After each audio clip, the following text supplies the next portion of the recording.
And give it a second. And we should be live. Hello, everybody. Got a different setup going for us. And also, as you can see from the big camera, which I just knocked, big box. Like, seriously, big box. Pause stream on my end so we get less processing issues. And then pull up OBS, and yeah, I did not get out of alignment. Stupid. Yeah, so hi everybody.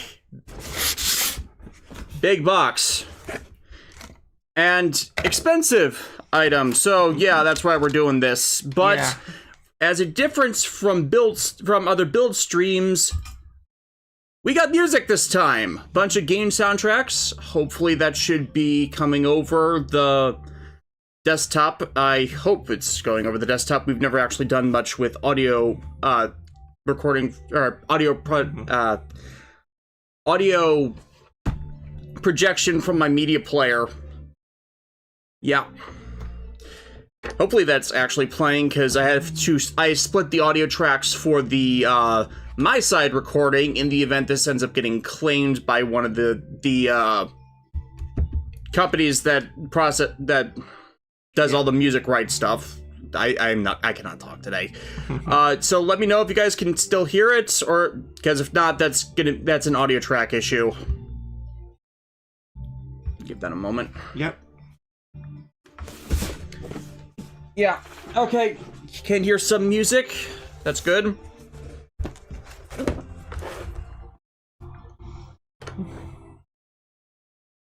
Too low, too high.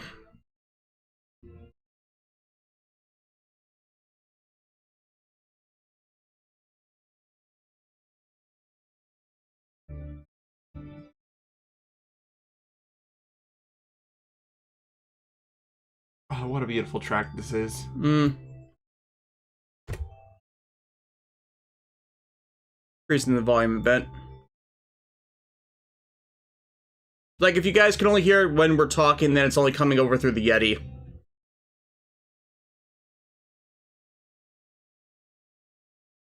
Okay, yeah, that's an audio track issue. Let me fix that.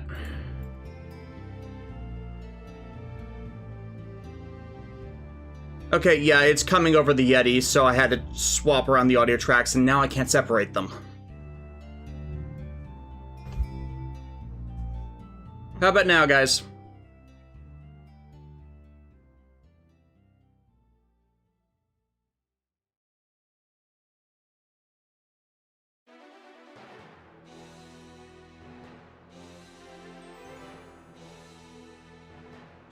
Yeah, okay, so let us know if it's too loud or too soft. Next, I'm gonna get started now.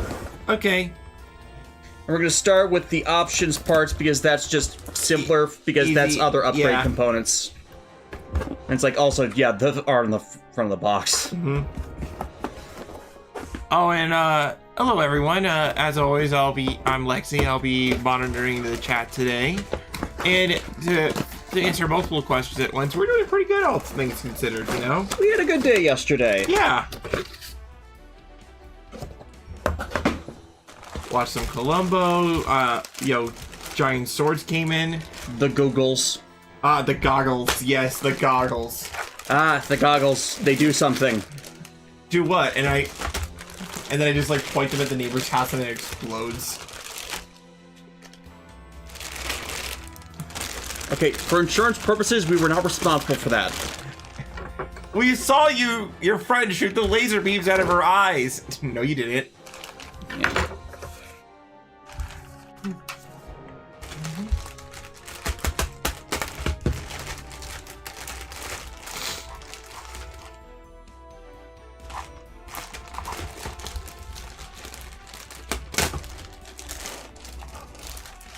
This is going to be weird to actually put on display. Yeah. And, like, the thing I've been so curious about this set is, like, we're so used to the SRW OGs being turned into, like, high grades from Bandai, but for the SRX, they decided to put it in their Super Mini Plow line, which I thought was interesting because why would they do it that way? Combiners. Yeah, combiners, but like I feel like out of all of the mini bloodlines development in the last several years, this will probably be the true test on how far they've come, you know? Like, there aren't a lot of SMP kits that are this big. It's basically just Final Gal Gaigar and King Jader, if you don't count the other mass that is the collected Gal Ranger kits. Mm-hmm.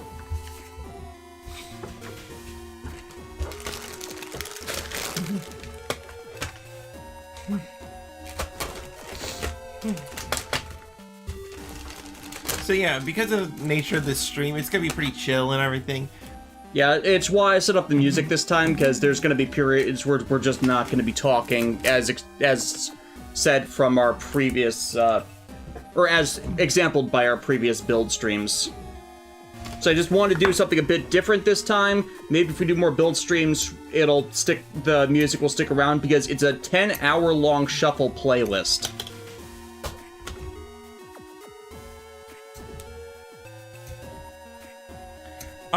Primus versus Unicron. Hey Shenta, during your Yu-Gi-Oh retrospective, have you noticed how many times High Priest Seto redesigned by Takahashi? Like, I think his clothing specifically. Honestly, it blends in after a bit because, like, the anime was a lot more consistent on that.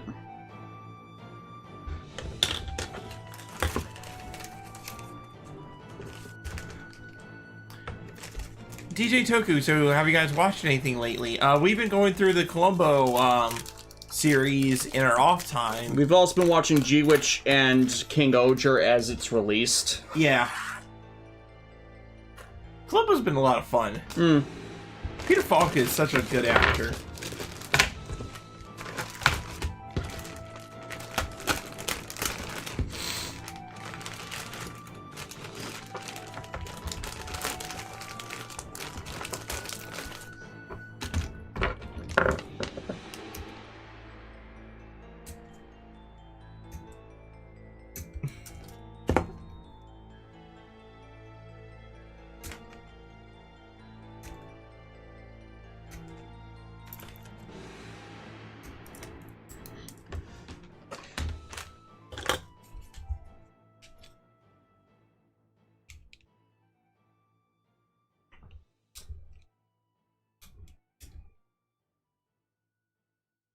The freaking glasses. Yes. Hold on. They probably fit your head better than mine. Yeah. Wait. Oh my god. You realize I'm gonna have to wear those when I film the next Super Robot Wars reviews. You gotta take a picture of me with these on. And then you're gonna post that to Twitter to advertise that we're doing this again. Or did it? You did it? Yeah. I couldn't see because I can't. You can't see anything at it.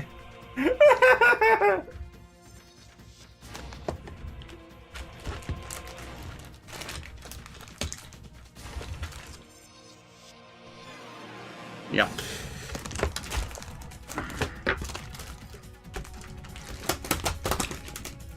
Yeah, and for those curious of where I got the big R2 powered invincible weapon set from, Mandarake. I grabbed the only one they've gotten in so far. Advantage of being up for night shift, the literal second it popped in, I grabbed it. No chance for anyone else to. I was a literal sniper.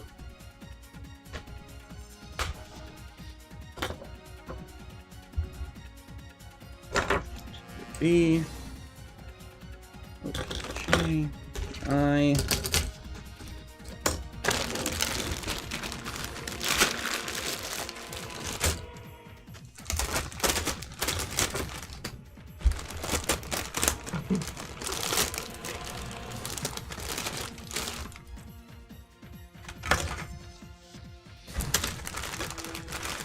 Giant green Hulk fists.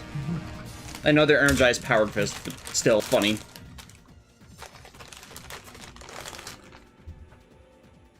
You have a time frame in mind for the next SRW reviews. Next year. I literally finished writing it a couple weeks ago. I've been on break from that because it was such a pain. Literally, I explained this before in videos and on stream. I work in year-long production blocks. What I'm working on in a given year is then released the following year.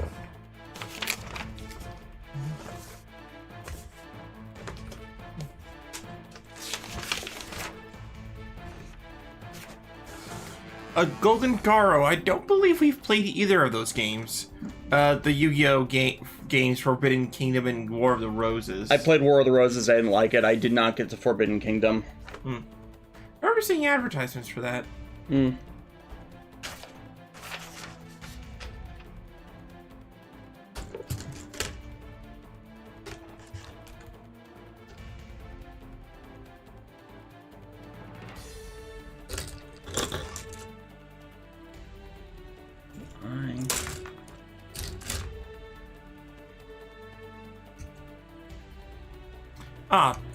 It's just that one person who asked the question was excited because your videos helped him get to those long work days.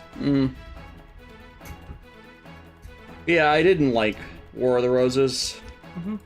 It's kind of like the actual War of the Roses. It was really, really boring to me. What happened in the War of the Roses? Stuff, I guess.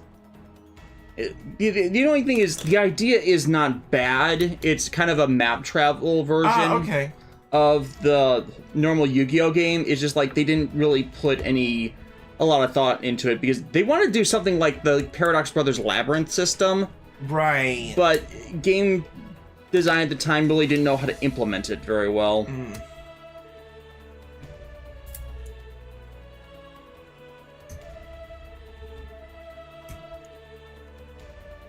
Have you seen Across the Spider-Verse yet? No. Also, why is there now a heart here? Yeah, where did that art come from? Why the fuck is that there? Because it blocks us from being able to see part of the chat.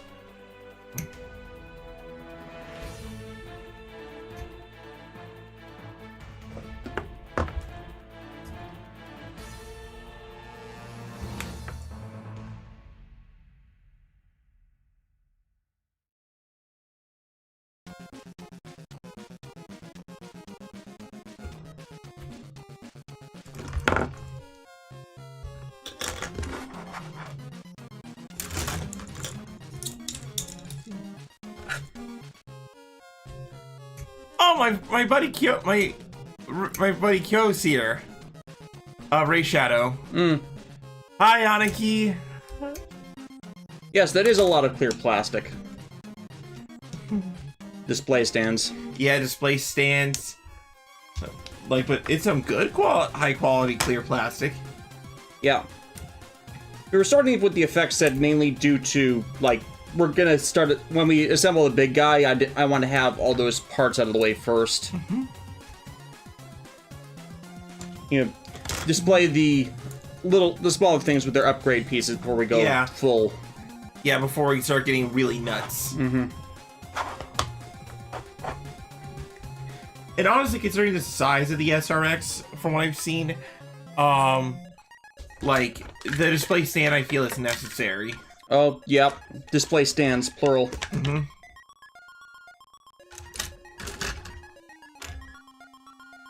Yeah, because usually I go in chronological release order, and didn't feel like that was appropriate this time.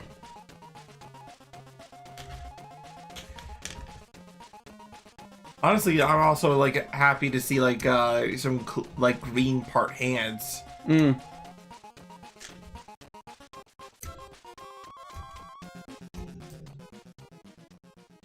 I think these are undergated.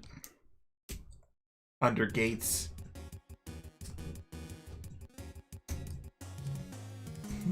The thing that prevents Undertale from the rest of the universe. The Undergate, yeah. Appropriate because Undertale music is playing in right now.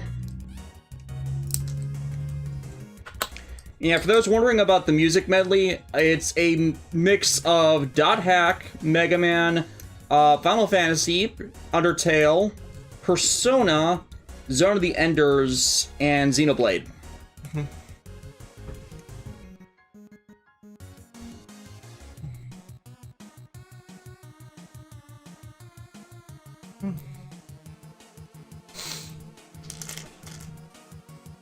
I would honestly say that the SRX is probably like the most OG of the original generation robots, if that makes any sense. Like, even though it debuted in 1996. Right, but it's like when I look at it, I think if you want to describe the design philosophy of what OG robots are like, just the SRX, you know, Like the Banpresto logo is literally their beam attack. Right. Their I-beam attack.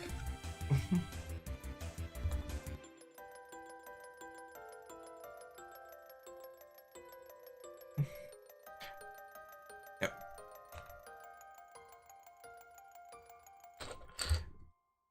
Oh, by the way, as far as recent episodes of G-Witch are concerned, like, just saying it right now, because of how relatively new they are, I don't want to be discussing any massive spoilers.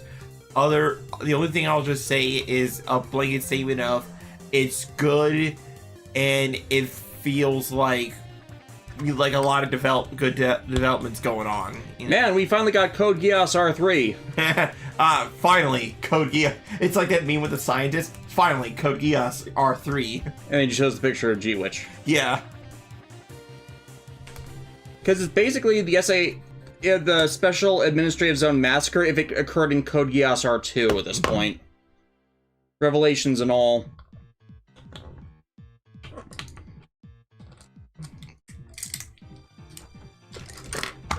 Kier Crystal, I can't get the mouth guard on the real grade Guy guard to attach to the helmet. It is the worst part. No, it is the worst part.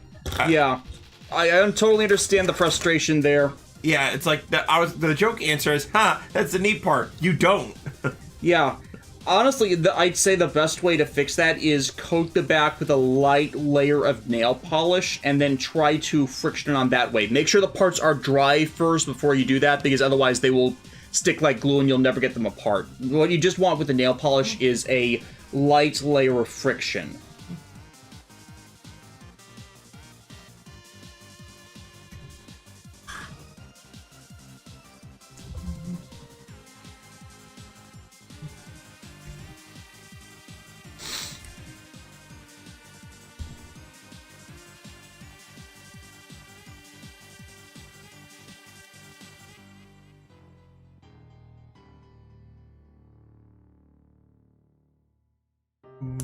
Mic cut out. Can you hear us now? Can you hear us now?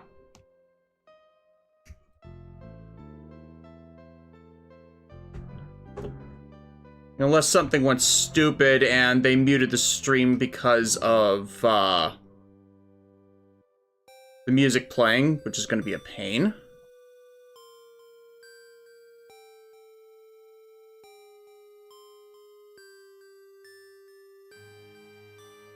Okay, doesn't seem to be. Yep, mic's working fine. Okay. Okay.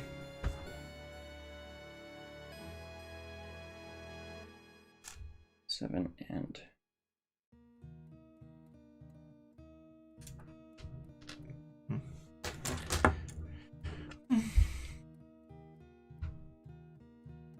Okay, that's good. Everybody else, it might have just been that guy.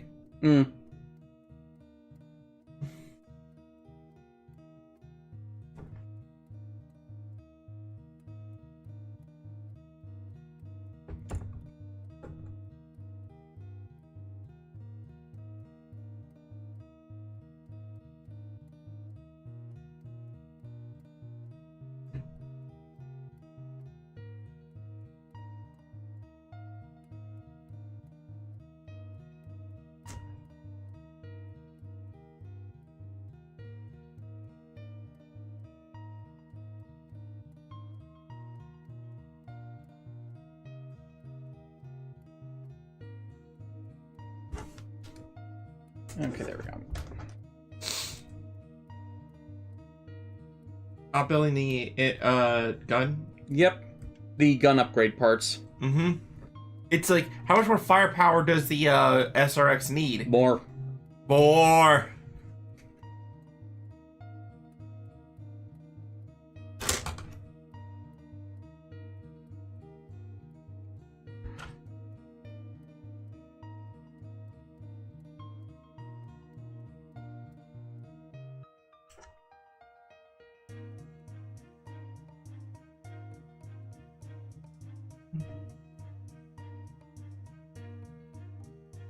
I totally agree on Real Chester. They're saying the open mission style for 30 was unique to say the least, for story structure and cutting the fat, but they hope the next game is a traditional straight line split path mission. Yeah, because that's so much easier to understand the story that way. So much easier. Like, to make it not be just a cohesive... to make it cohesive versus, you know... there was a lot of problems with actually following the story in 30. Oh, and DJ's asking about your Gao Beats project. Stalled because I've had to work on videos for next year. Yeah. Which, honestly, that's another reason why I'm considering just quitting, because I was finding so much more validation through that, and honestly, if I just quit doing videos for a while to work on that, I could actually get a 3D printer and design stuff to do more of the extra canonical ones, like in a way that other people would actually be able to reproduce them. And plus, you've always been more of a arts and crafts kind of person. Just like, I have stuff I want to do. And unfortunately, we can't exactly clone you because that would lead to troubles. Yeah, it's like the only way to do that would be if, like, Patreon could be my main source of income, which it's not at the moment, or I won the lottery, because then, you know, easier time doing video production blocks, and then in my off hours, I could literally just spend weeks to months doing 3D print and design stuff. Because there are actual 3D print cameras that allow artists to design something physically and then map it onto a 3D printing design. And I think that worked super well for me, because I can then just design stuff out of clay or physical molds. Yeah. I can create physical molds to sculpt them to my liking and then clean them up in 3D print.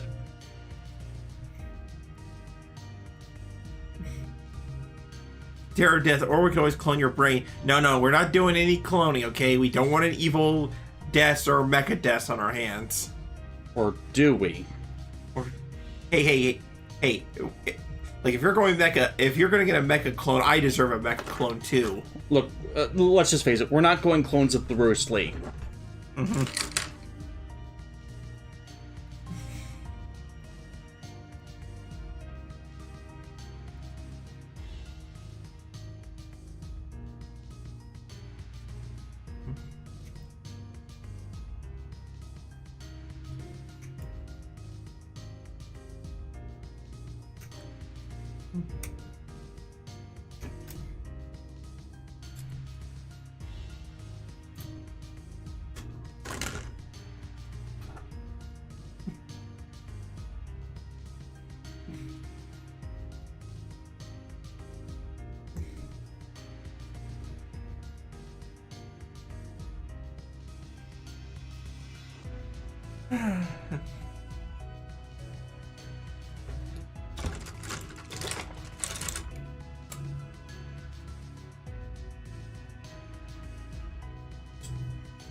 The Unreal Jester. Just make a bunch of biocomputers. It's fine. Historically, those have never gone haywire.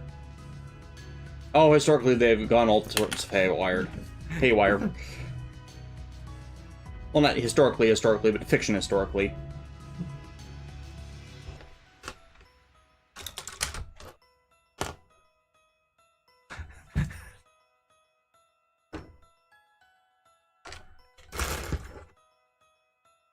As an example of that, I direct you all to the cinematic masterpiece that is RoboCop 2. I have never seen RoboCop 2. I have it. Like, would you say it's a bad movie? Or, because I heard the sequels aren't that good.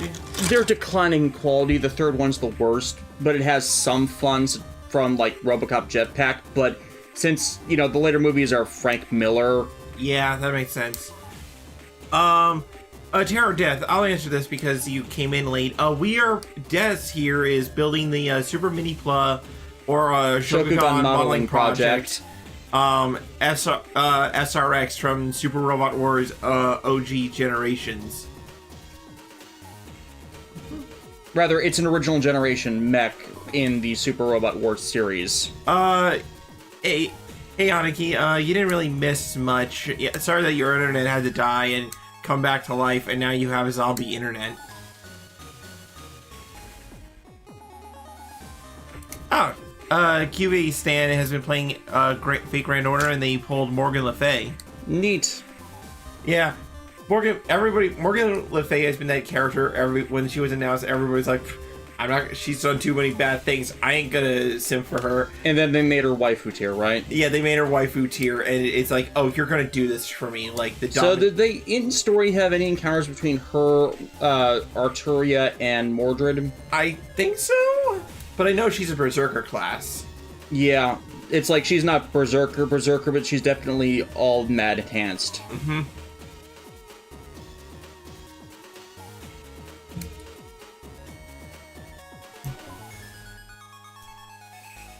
Yeah, for my friend Kyo, like, the gachas have been mean to him lately.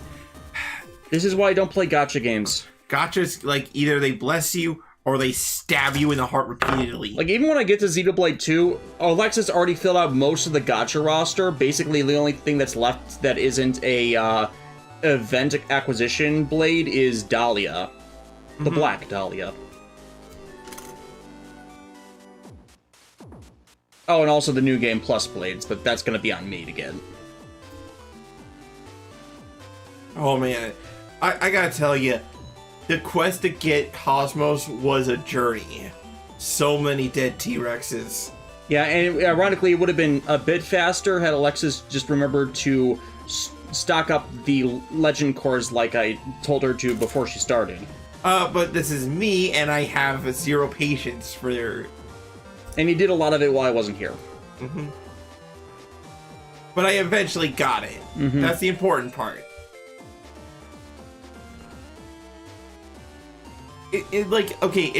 Cosmos is in that weird spot where I wish the process of getting her wasn't like pulling teeth.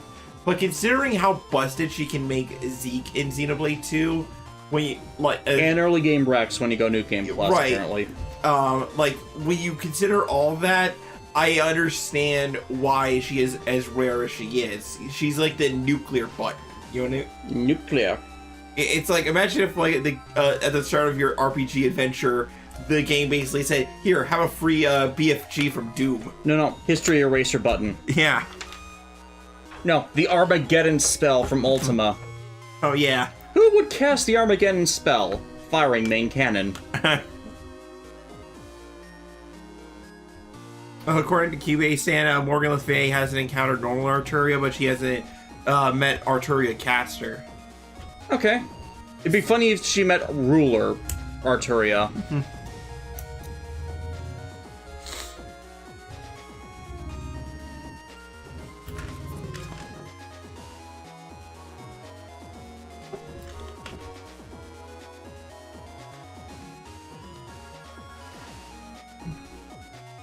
We got some Mega Man Battle Network music playing right now. Yep.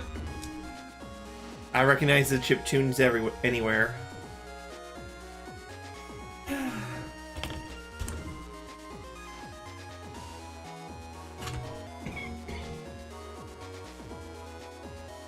And again, hopefully YouTube copyright system will leave it alone since it's game music.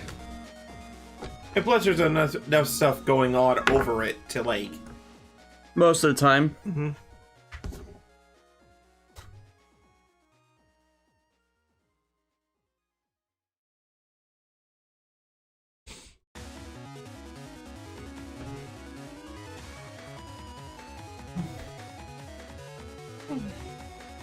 But yeah, truth be told, I fell out of Fate Grand Order because like Arknights, it just like, has been occupying your time. Yeah. It just satisfied me more at the end of the day, and unfortunately Fate Grand Order's at a point now where, like, if you didn't... It's not so much impossible to catch up, but holy crap, like, is the struggle to catch up, like, getting greater by the day.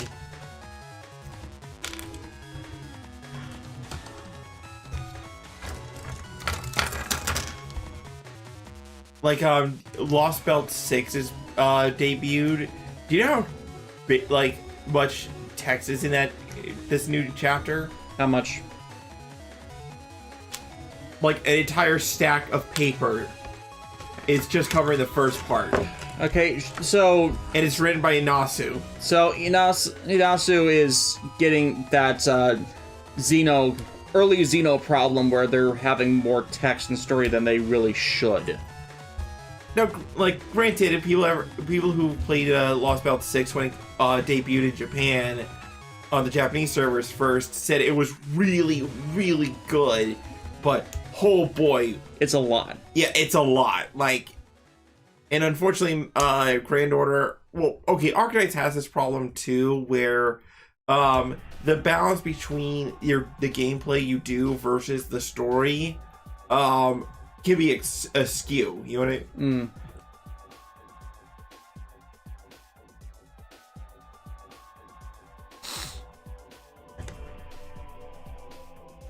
Oh, he got Legacy Armada Unicron. Armada Megatron. Yeah. Yeah, those are on our list. It's just... we have priorities. Yeah, priorities.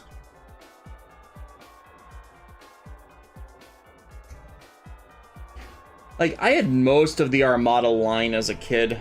Not everything, but it's like say what you will about the quality of Armada, the toys were generally really good. Mm-hmm.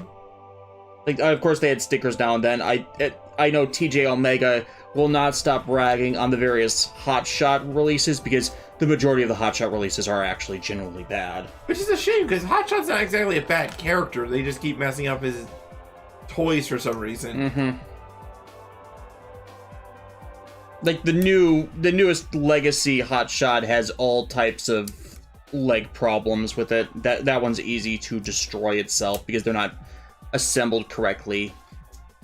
Like, Media Hood, as far as, like, Xeno stuff needing to follow the keep it simple, stupid method, truth be told, as far as the Xenoblade series is concerned, the Xenoblade series is mostly not the problem. My one criticism of that Expedition drop in Xenoblade 3 has basically been the only major one that's had issues there. But, like, it's a case of... And they mostly fixed that with the Future Redeemed stuff. Yeah. As, you know, they gave a better explanation that didn't quite contradict, but they took all the purple prose out of it. Right. But I was trying to say that with the Xenoblade games, they...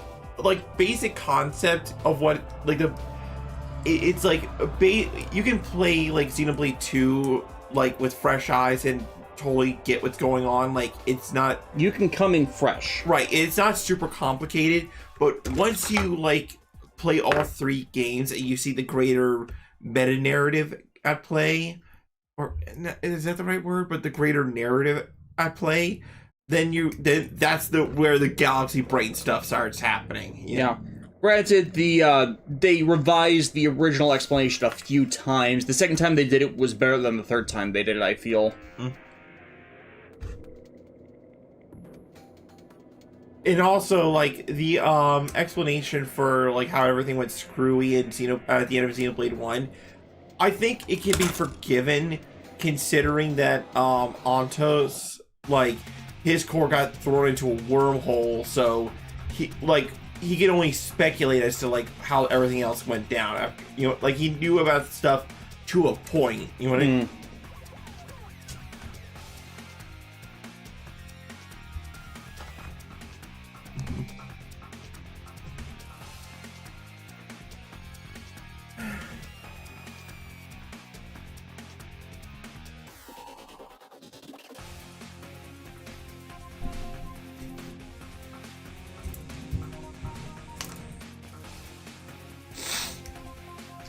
For those wondering about what's playing right now, it is a rock MIDI cover of Surge of Power, the boss battle theme from Battle Network 6. was on the 15th anniversary set.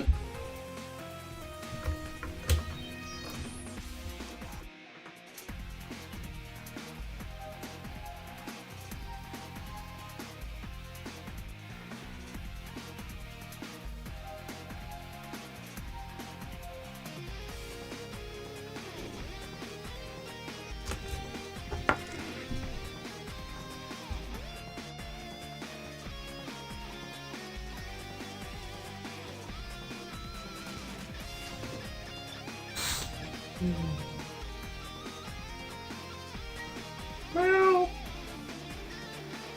Meow. Meow. Meow. Meow. There's a cat. There's totally a cat, you guys. The proper answer to that is, what cat? But you know there's a cat in the house. What cat? Don't do this to me. I know you've petted a cat.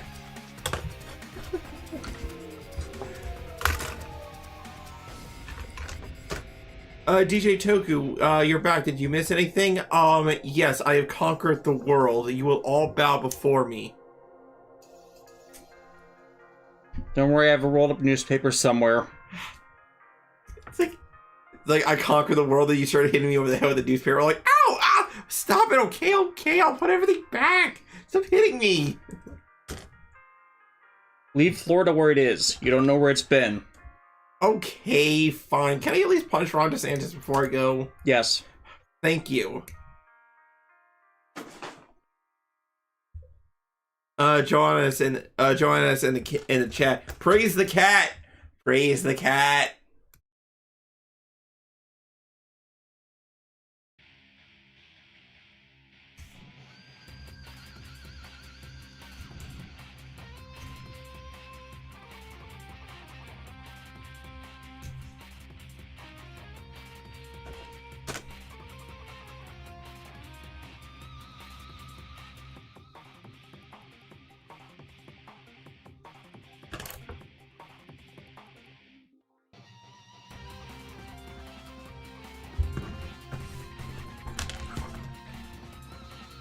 Yes. Anybody who's trying to bounce me in the chat, if you have a sore back, then I will take a simple head nod of approval. I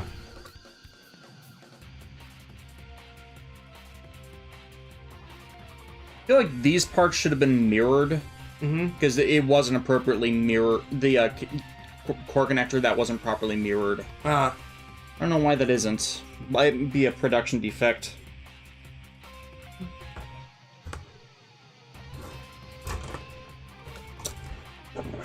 Yes. The Forbidden Dorito. Oh. Yeah, like, does this not look like a Forbidden Dorito?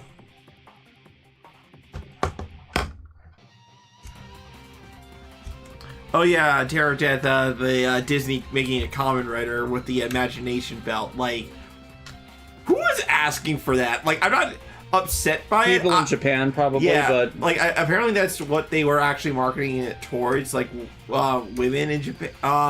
But, like, it's so left field. You know what? Although the most hilarious thing has been everybody, like, making up their own jingles and, transformation phrases for what the belt could sound like.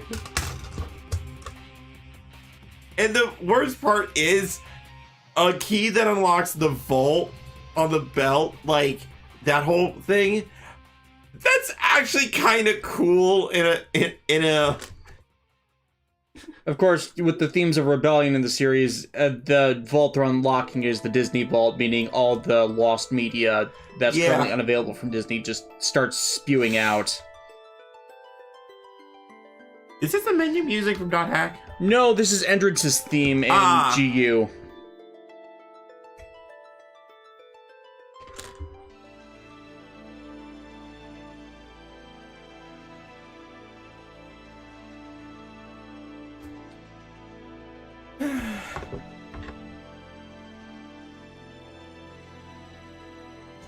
Looks like you're getting hands-on.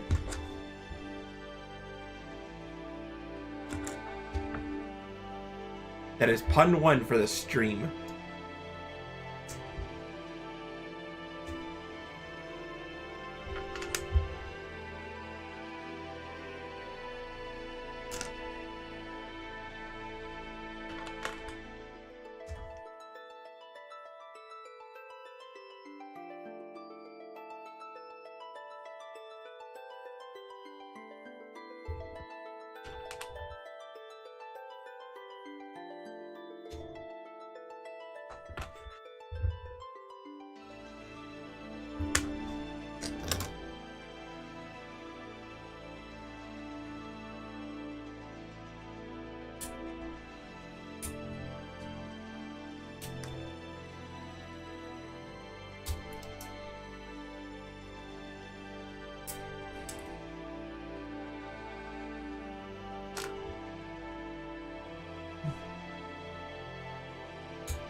Media Hood, to answer your question, all the Phantom Thieves and Persona 5 are all based off of different types of things you would consider rebels throughout society and history. Rebel. Of course you would do that. With the main character, Joker, having his persona be Arsène Lupin, because, you know, Lupin, the master thief and criminal. But, like, none of the Phantom Thieves are, like, their Phantom Thief designs or personas are not necessarily bad people, just either ones that were misunderstood or decided to forge their own path in life. You know what I mean? Yeah, it's all lore constructed. I'll be discussing when I write the and produce the Persona 5 videos, because that's next on my docket. Oh, and yes, I have to catch up with Strikers and Tactica. I will say, like, in terms of the Persona series, the Persona 5 personas are probably, like, my favorite overall, if only because, like, you know, Persona 3 went for Greek gods, Persona 4 went with Japanese myth, but Persona 5 went for thematics, and I like it when thematics and character, like, technically those other two were thematics, but they went on a different dynamic with them. Right, okay, fair enough, but like, I just like the direction the Persona 5 personas go in, especially when they get their next stage evolutions and the fusions.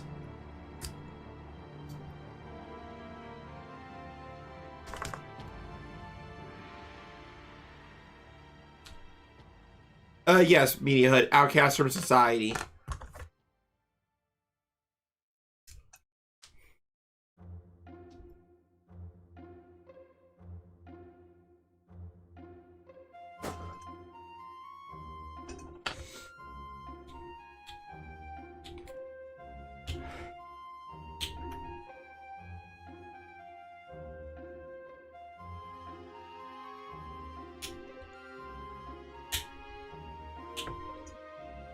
Not sure if the cracks from this one are making it over the soundboard, but yeah, paint on this one makes this one really tight. Yeah. Then again, that's what you get for an option part set. Yeah.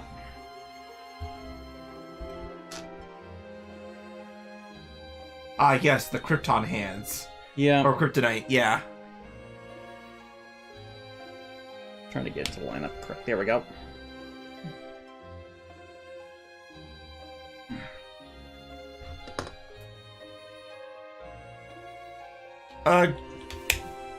Yeah, Golden Garo, Persona 3's personas were Well, that's why I said Greek myth.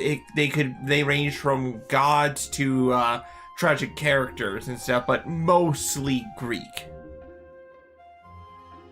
It's all Greek to me.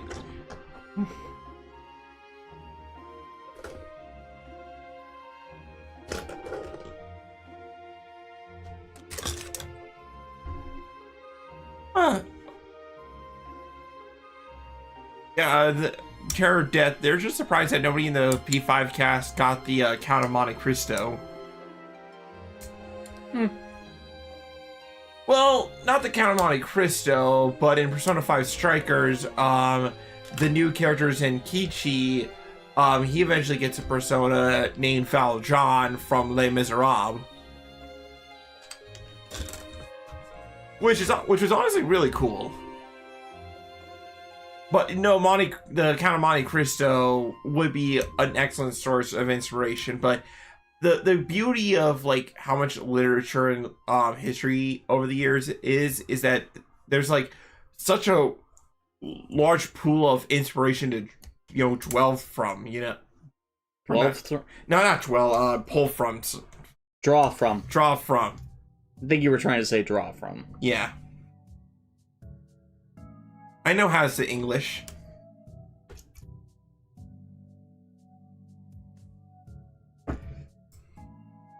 I'm resisting. There'll probably be a more appropriate time later. Oh, are you thinking what I'm thinking you're thinking? Don't tempt me. Watching you.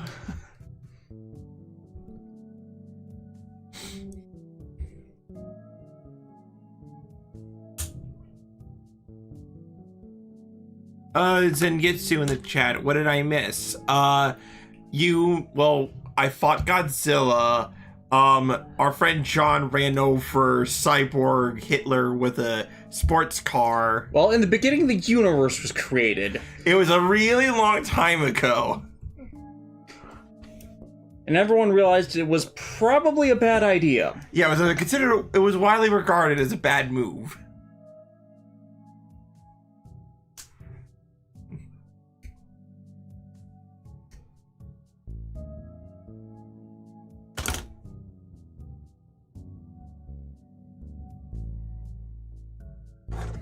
Kira Crystal, I have not encountered a Karen at work yet.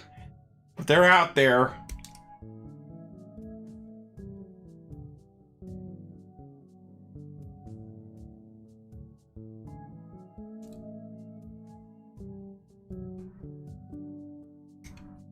Well, you see, DJ Toku, a persona based on Moriarty wouldn't necessarily work because at the end of the day, Moriarty was a villain, and he wasn't misunderstood or okay, he was a rebel in the sense that he was breaking the laws because he believed in his cause, but he was still primarily a villain. With a lot of pretty much all the Persona 5 characters, their personas are sure, they may have done a lot of bad things, or maybe they did some good things, but society deemed them to be unfit for some reason. Case in point with the character Makoto Nijima's persona being Joanna, who was actually the first female pope, but history books would never tell you that because as soon as she got into the position, a bunch of a-holes decided to subterfuge her and kick her out. It's not like Joanna did anything wrong. Her only crime was just being a girl.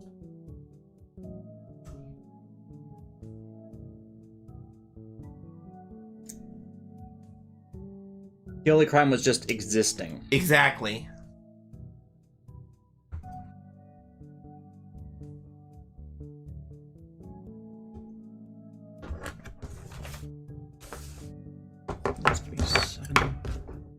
Alright, so we're almost done with the upgrade parts, and we can start on one of the main robos.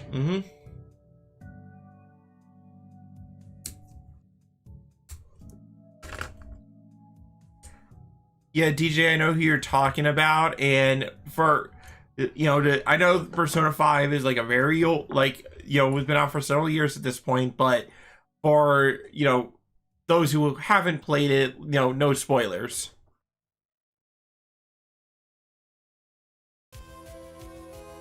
Yeah, I'm gonna be hyper spoilery next year with it. Oh yeah, he's gonna spoil the crap out of it. It's just a matter of writing it, and Prime Week is coming up next month, and that's gonna be a time sink. Oof. Not to mention that I've been having a lot of trouble actually writing scripts this year, so it's been taking me much longer than I wanted it to.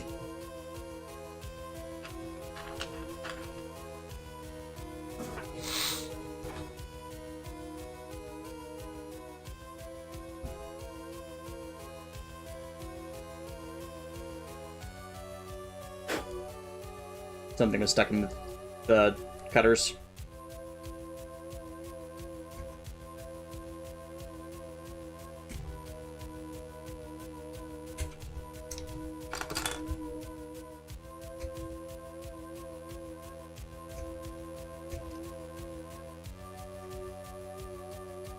And yes, Kira Crystal, we are aware of Atlas's big goof yesterday. Yeah, we saw all the trailer and stuff.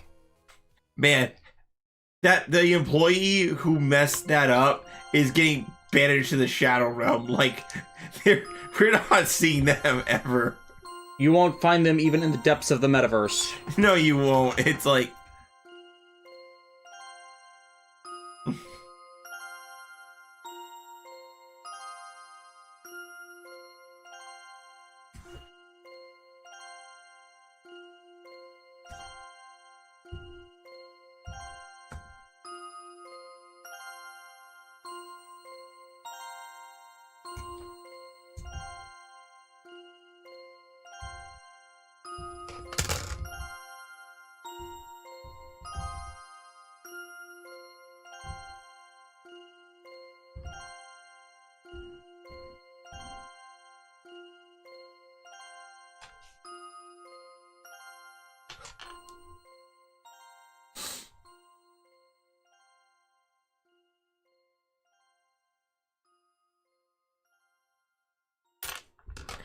Terror Death, I can answer your question on that.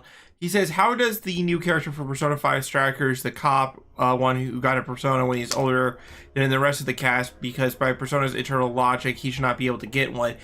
You see, that's where you're kind of wrong, because in Persona 2, where the cast was mainly adults or, like, young adults, all of them could have Personas. The thing about getting a Persona is it doesn't necessarily mean have to be an age. There's no real age limit from my understanding. It's like, as long as it's the facing your inner self and coming to terms with it, combined with like a high stress situation in like the metaverse or the shadow world, that like, it's all a matter of self-actualization. Like, adults can go through self-actualization. Right. Which is, in life, there are many times where we hit like a self-actualization point at one stage, but like the farther we go in life, we'll probably have new goals and new ideas of who we want to be. It's just, the older you are, the more you're set in your ways, but if you've got problems in your life, like, you have to change with them. Okay, that is all the upgrade components. What's the deal with these stickers? Oh, right, stickers.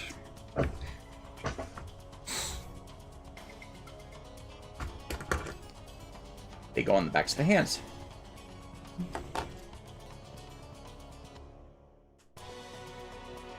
Oh, that's right. What I'm excited for the Persona 3 remake is we get to see the best boy in all Persona again.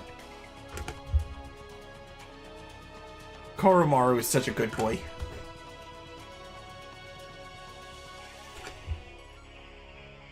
Granted, he's only the best boy because we believe the fox may be a girl. From Persona 4? Yeah.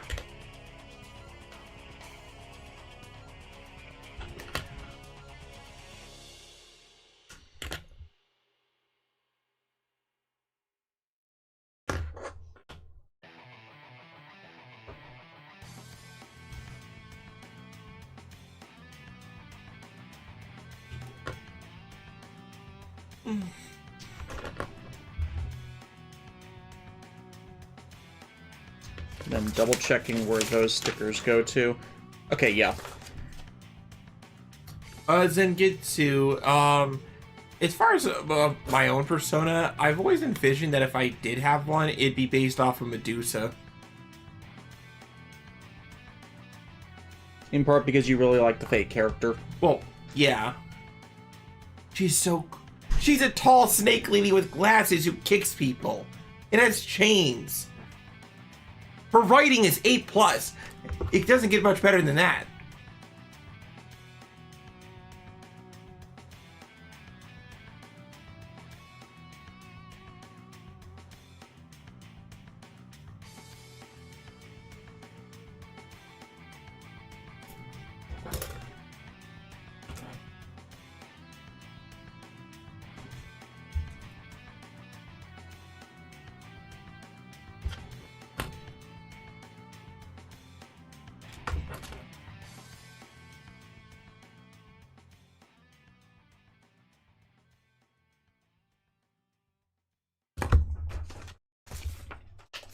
Okay, and this is posing instructions. We're not there yet. So, clear the deck. Clear the deck! No idea what this goes to. Don't want to lose it. So, oh, it's connector pieces for the boards.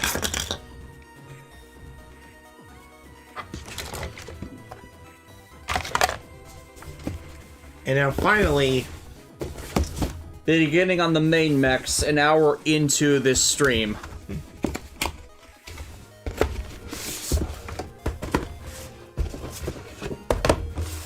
Again, this is going to be a long one. yeah. Can I just say I love it when Barkstar does this? Yeah, I like that too.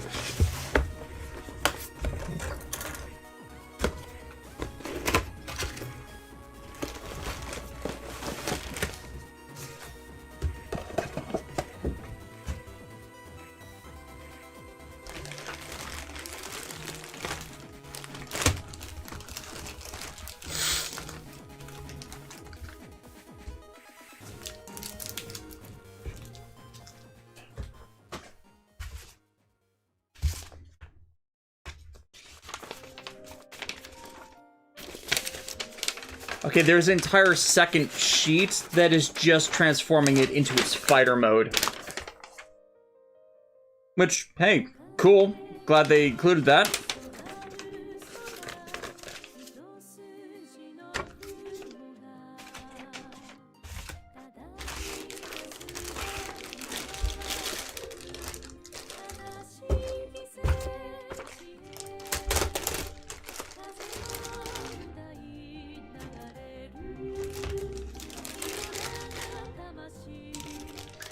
Okay, just with the R-gun, there is up to a Q board.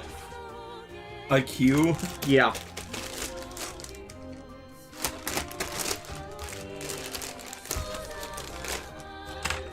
L J M N. This is current track is from Fuga Melodies of Steel. I freaking love Chikayo Fukuda's music.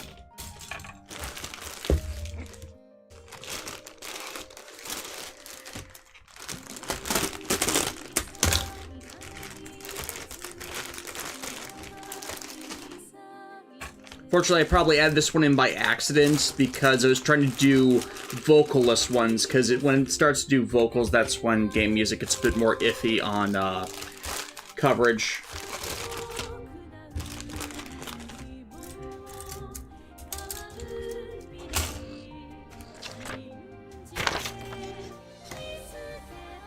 And I'm actually gonna skip past this one just in case something pops up.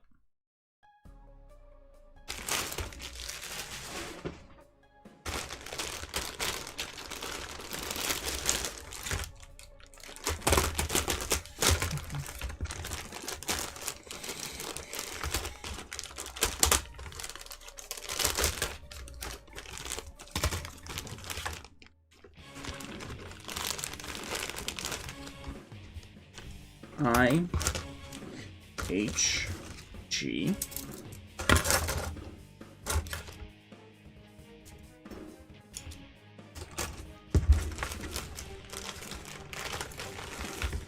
Let it never be said that the SMPs don't pack in quality. Or pack in value. Oh, yeah.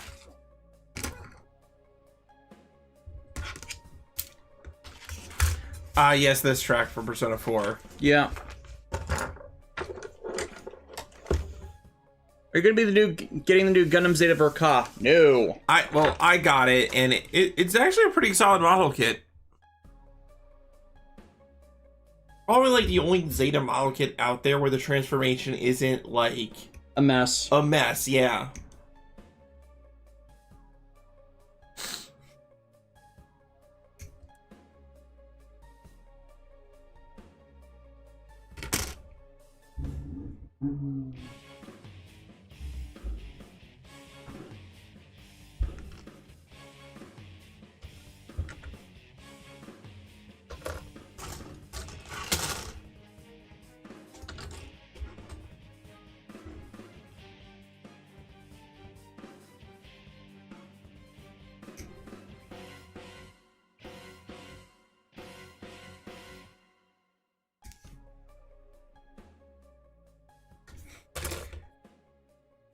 For a second there, I thought like the screen was gonna shatter and like we were gonna be in the middle of a boss fight. I never find the parts after that. Like it's like I was in the middle of building and now we are in a boss fight and the plastic's everywhere. In the middle of my backswing.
Here we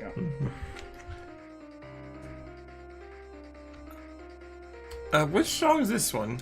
This is Brave New World from Project Cross Zone.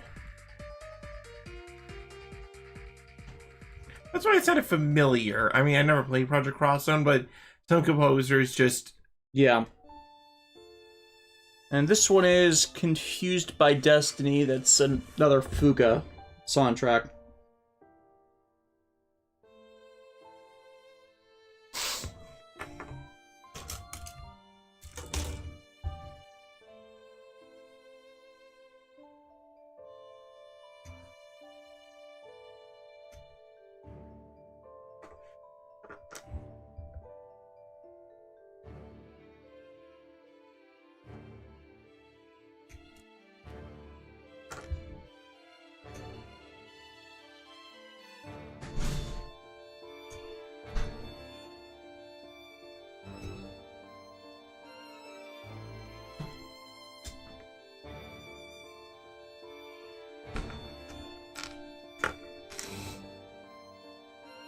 cat. Oh, Dad is so cute.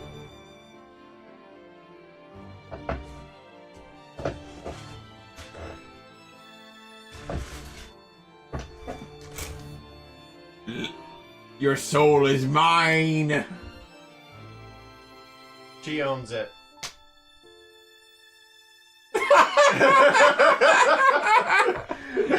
The timing of that. Isn't that sweet? It's just like... Yeah. She has impeccable timing. Yeah. She's like, yeah, you're mine. Ow. There's nothing so wonderful as a cat. Oh my god, look at her being so cute. I What? know. Oh. Oh my God, my baby girl. Sorry, the human mind like goes to mush when in the presence of a cat. Except mine. Probably why she doesn't like me. Aww. No. Oh, come on, come on, man. She likes you. Like, she doesn't swipe at you. She doesn't knock your face off.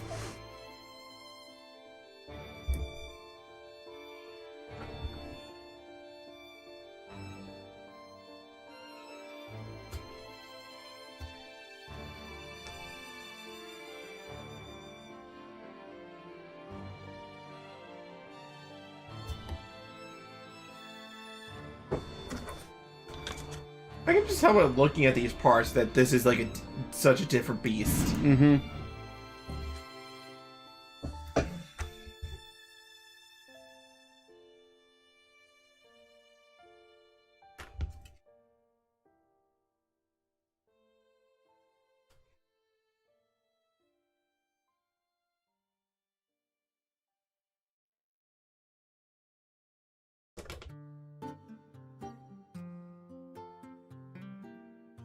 This is Final Fantasy X track that's playing right now. One of their travel musics, or nope. Spear Unplugged. Yeah, one of the travel songs.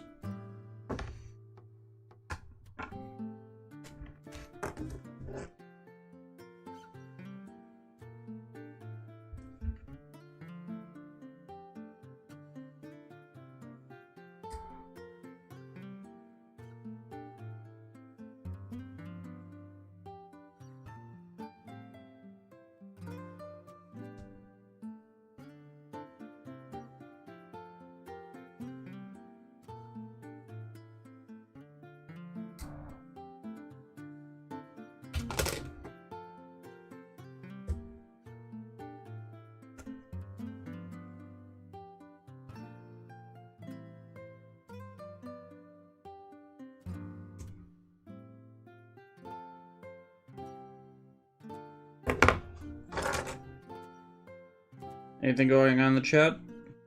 Let's see here.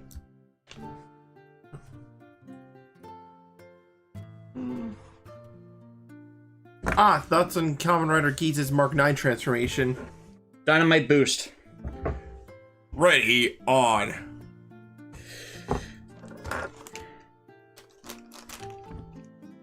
Like seriously, that was a good one. Carefully looking at that R1 build as anything has to be an improvement over the Kotobukiya R1 as much as he does love it. Yeah, Kotobukiya made like their own SRX way back in the Ye old time ago. yeah, the ye old times. In fact, they still had a bunch of those in stock on Mandarake when I was trying to peruse the chance that that the SMP was just listed Really? differently. Huh, the fact that there's still some around. Yeah. Alright, I still want to check down the Kotobukiya Jehuti, but I've heard it's mixed. But there's like no chance they're ever going to do a Jehuti model kit again. Yeah. Even trying to get the Revoltex is implausible at this point. Speaking of Kotobukiya, I need to find like I know they're gonna be re-releasing the Red 5 model kit. Yeah.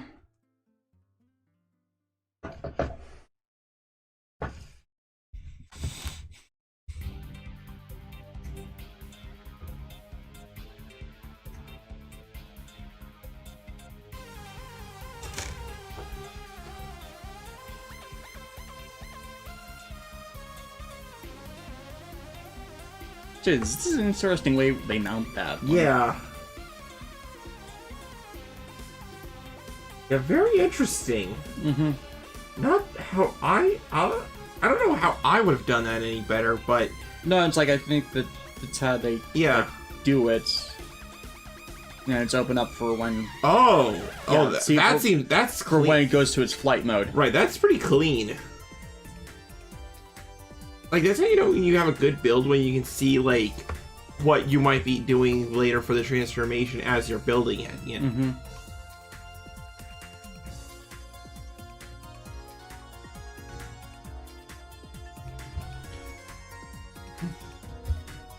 Yeah, Kotobukiya kits are definitely an experience, Kyo. Like, in my time of building Kotobukiya kits, you're either gonna get one that's a nice, easy build and kind of fun to build, like the Mega Man.exe, or like the Siren from Xenoblade 2, or you get ones that just kind of make you question reality. Which unfortunately happens with their HMM Zoids ones, but the HMM Zoids were to begin with supposed to be competitors to like master grades. Which is fair enough, but you know, it's like an experience with the Kotobukiya kit is even more up in the air compared to Bandai.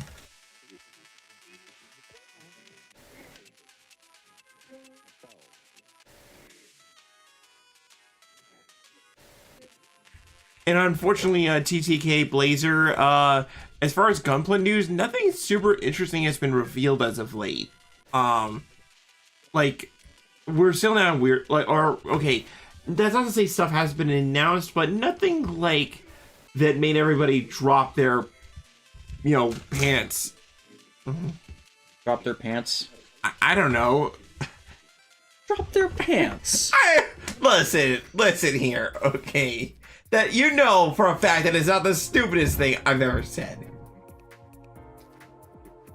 I plead the fifth. Oh, why? I know you want to say it. I know you're holding on to it. I'm holding on to it for a reason.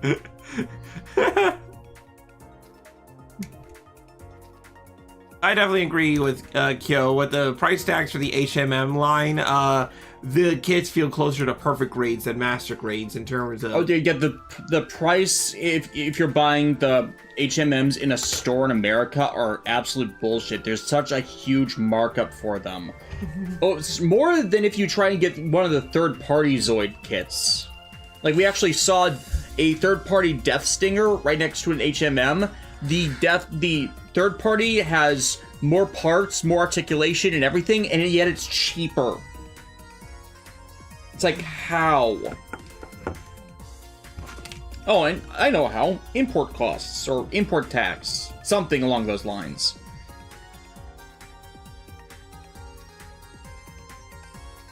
Oh yeah, that's right. The summer hoppy phase next should be like Bandai's like next, you know, like their live reveals and stuff. That's tonight, tomorrow. Oh, that's tonight? 9th, 10th, yeah.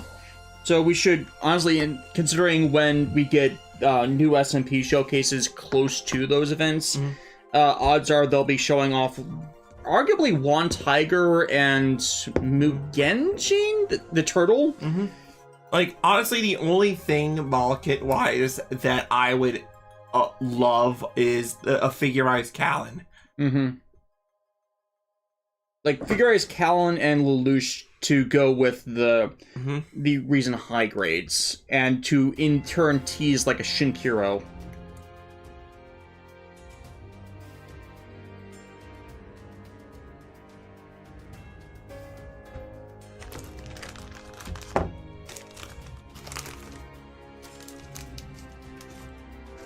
Because like the U.S. release of the Gurren Satan is on its like fifth run.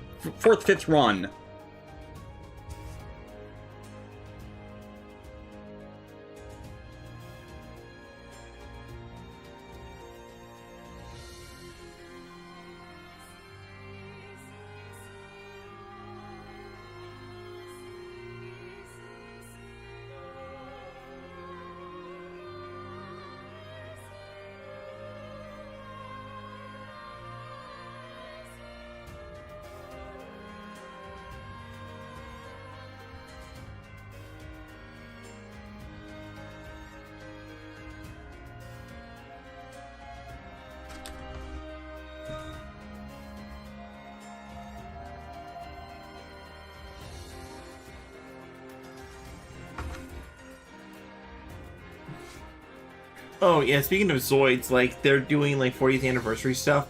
One of the more insane collabs is one with Fist of the North Star.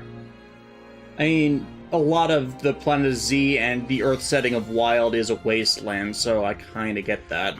But like the art they had for it was an image of the one of the main villains, Rao, just riding a liger, and I'm like, that's just silly. I'm not complaining. It's just.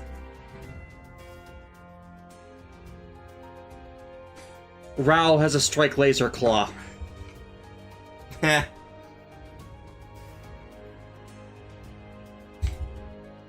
It's better be talking about Zoids than annoyed.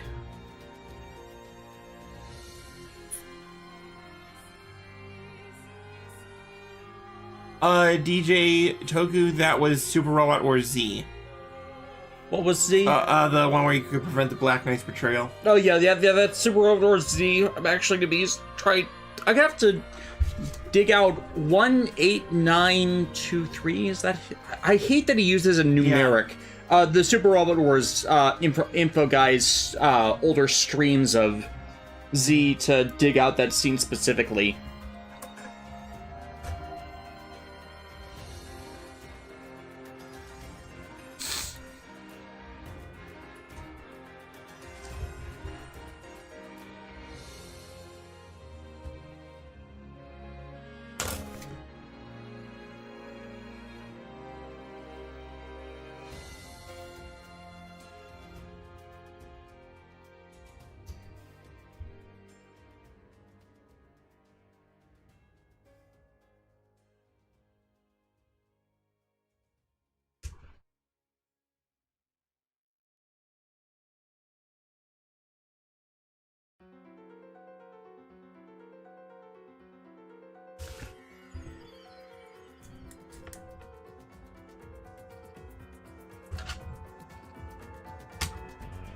That's F.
R-1 is such a heroic looking design.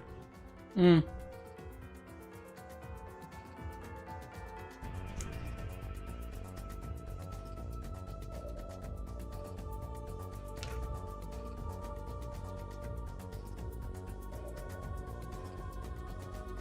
You've heard of the R-Gun. Now get ready for the R-Fun.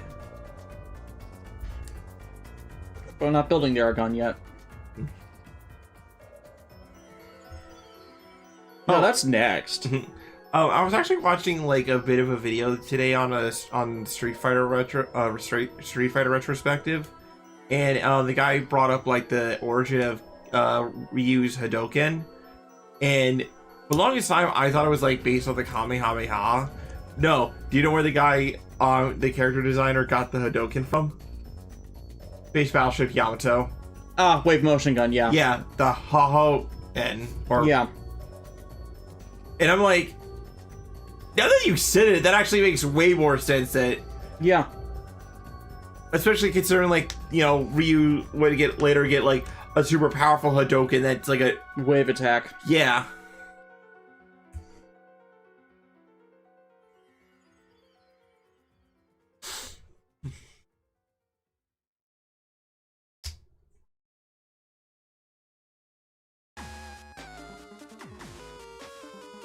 Okay, that one's super tight.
There we go.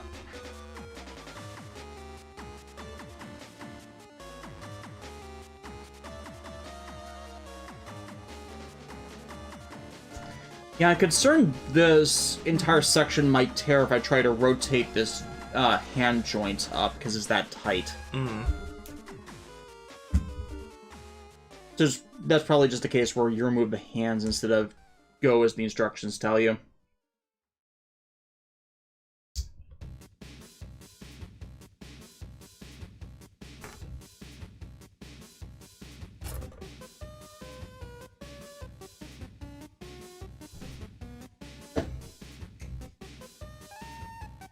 Good old Undertale.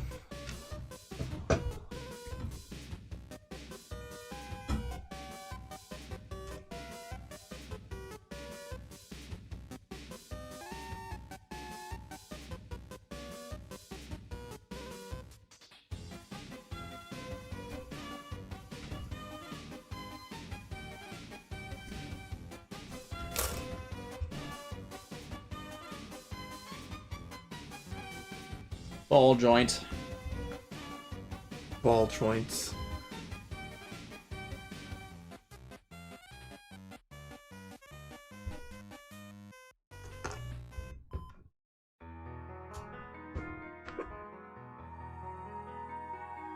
The great papyrus graces our ears with his glory.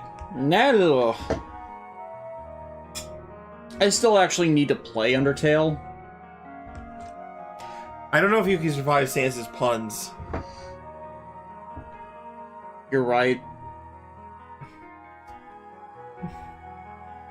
Yeah, and also, I know you wouldn't want to fight Sans because you'd be boned. I mean, I'd probably try for a pacifista route, but... Pacifista around. What are you gonna do? Go around like as Kuma, like blasting them all? Yes. Oh yes, real pacifism. Yes, Sending and then I lose, and then we become friends. Defeat equals friendship. No, I think you killed that guy.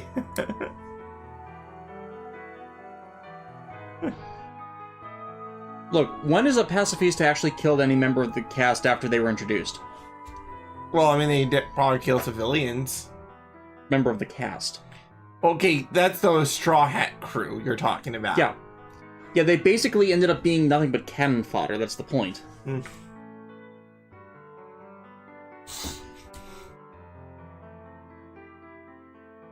Justin Simone, expect a ton of puns. A skeleton.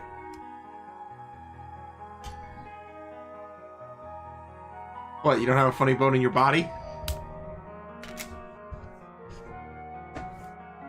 Unfortunately, John broke it. Aww.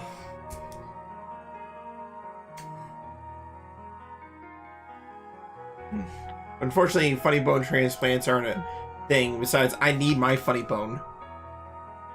Yes, yours is overgrown, while mine was more smallish medium.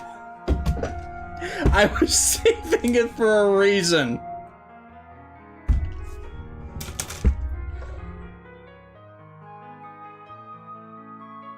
Listen. Listen. I will never let you live that down. If you get a significant other and you move out, I'm telling it to them before you leave.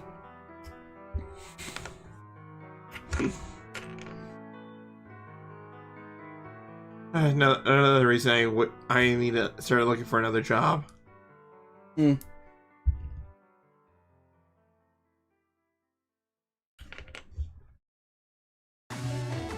Media Hood. Imagine if you did a review for Undertale. Alexis will edit the script to be nothing but skeleton puns. I'd probably stream it at this point.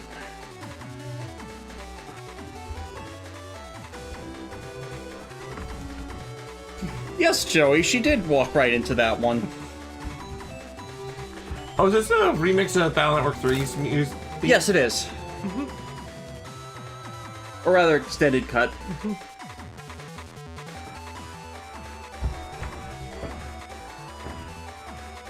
Yeah, it's kind of hard to like build a social life when like you're working 5 days a week and it's all night shifts. Or you just end up dating someone at work, and then that ends up being all sorts of problems. Yeah. And that's how my parents met, and my stepdad met my mom.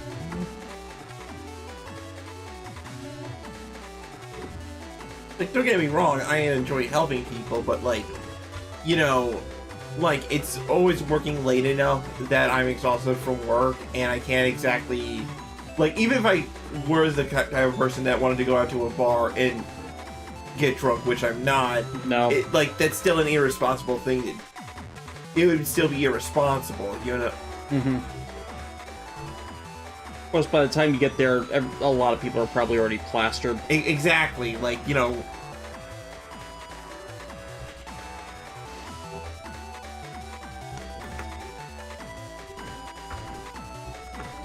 Kane Sword Kaijin's just coming in for,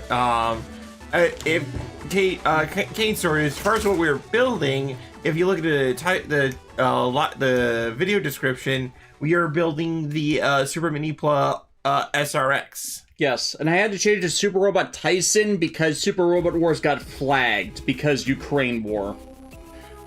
Which is ridiculous. That is kind of ridiculous. I mean, not the Ukraine thing. No. Everything with Ukraine is fine. It's just like, well, obviously it's not fine right there. They're opposing tyranny and actually winning. But no, I meant like the fact that they flag things like that. And this is Battle Network 4. One of the more frustrating to repeat stages. Is this the Shadow Castle?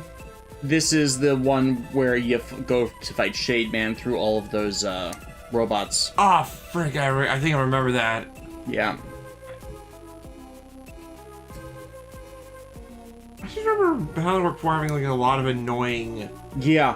It's not just that you have to play it 6 times to actually complete it through both versions. No. It's all the irritating things in the interim that, because the minigames are not fun. Right. It's like if you're into that sort of thing, that's cool, but I like to think that something being annoying is worse.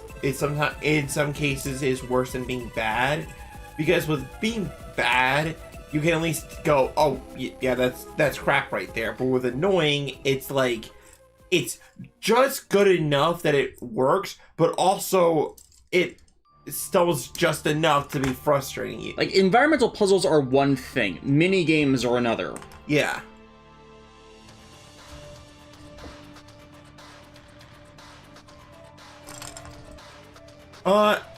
Emerald DC, anything that has surprised you during the Summer Game Fest? Honestly, the only thing that, besides... There was a Summer Game Fest? Well, that's where, like, a whole bunch of games got revealed yesterday. Oh, then that's how we get the Persona League. Gotcha. Yeah, but, one of the biggest surprises was Sonic Superstars, which is going to take a cue from Kirby's Return to Dreamland, and it's a 4-player co-op game. Well, like, it can be single player or up to 3 other players. But that's the game that's going to reintroduce Fang the Weasel. Oh, that's what that was about. Yeah, which is like okay, talk about pulling from the obscure, textbook there. And apparently the guy who's going to be producing the game or whatever, did Sonic Generations, which a lot of people liked. Yeah, I like that one. Yeah.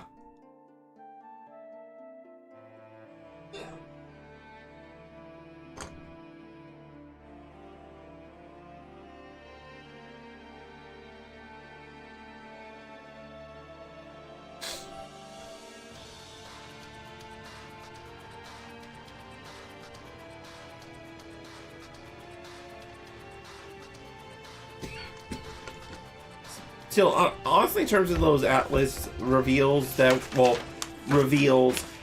Persona 5 Tactica game seems the one that was like it wishes the DS was still a thing, but because it's that Persona Q type art style, but you know, the DS isn't really a thing anymore, so the DS is dead.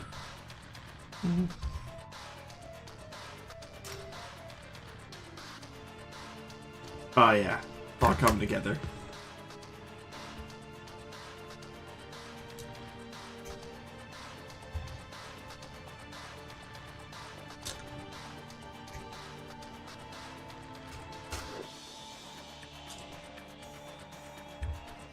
Oh yeah, and one of the playable characters from the start is Amy Rose, which hasn't been a thing in a long while, actually. Not as long as you might think. Well, I mean, Sonic Boom never happened. It doesn't exist. It does exist. No, it doesn't. It does not exist. Sonic Boom never happened, okay? That was all a collective trauma, that a collective hallucination. But it's a classic Amy. Yeah. Now, let's not deny Aoi Yuki her role. Oh, wait, no, she voiced Styx the Badger. Yeah, she voiced Styx the Badger in Sonic Boom. Yeah. So denying that Sonic Boom exists denies Aoi Yuki her place as Styx. Huh. I wonder what happens. Wait, I wonder what that's gonna mean for me, and then I just get smited by a Thunderbolt out of nowhere. Yeah, we don't want to deny Aoi Yuki her role in that because she is a stupid huge Sonic fan. Yeah. One day, Aoi Yuki, one day they're going to have Styx in something and have her be hugging Shadow. I still love that fan art somebody made of, like, Hibiki hugging Shadow, and it's like, look, Maria, look what I found!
Wait, no, that was on the wrong side.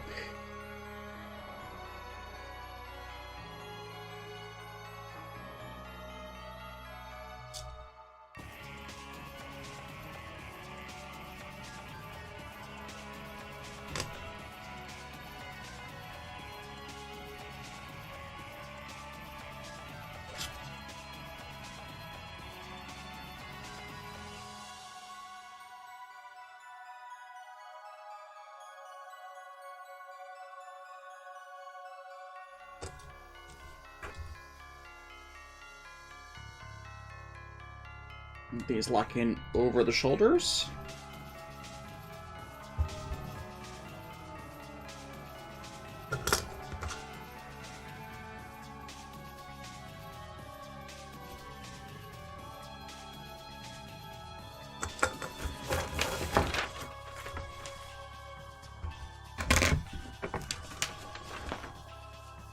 I'm already working on the legs. Apparently, Final Fantasy VII Rebirth is gonna have 2 discs. Yeah, the first Final Fantasy VII had 2 discs, but you gotta remember the first Final Fantasy VII Remake had, it was for the PS4, and they were using higher capacity discs for the PS5 release, so they're already doing that, we're gonna eat your entire game console to be able to play this thing, and really, seriously, Square Enix, what is your problem with refusing to actually compress the data of your games? Or run them on a game engine that isn't so jank.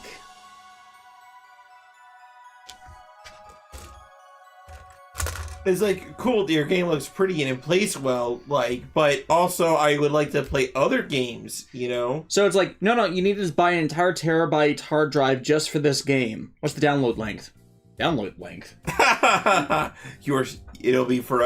It'll be downloading forever. It'll take a week.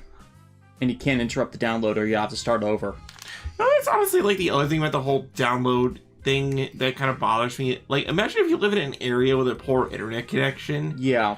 And it's like, you're screwed. Yeah.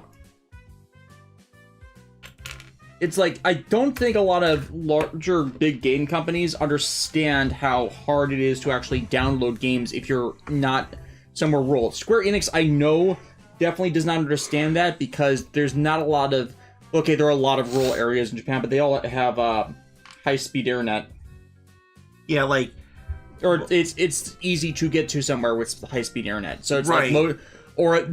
the rural communities aren't ones that where people play those types of video games because, you know, small community.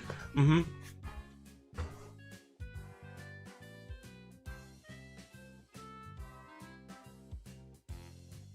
Okay, yeah, I got the parts swapped around.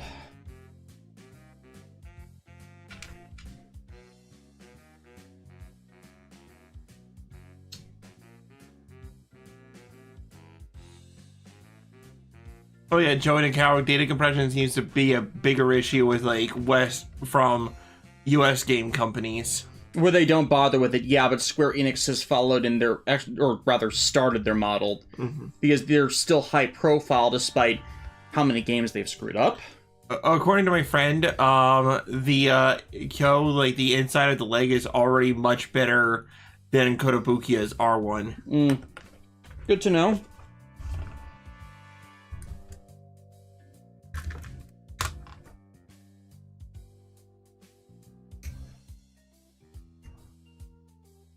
Like, for how expensive getting this was, I had to hope so.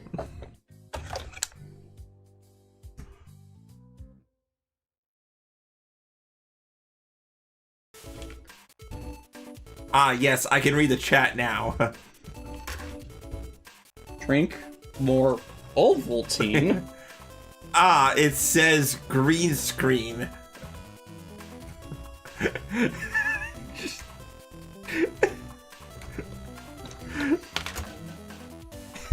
I just can't get over that. That's just so funny that the only reason why there's glasses in the option parts was because somebody asked for it, and the designers or whatever were like, okay.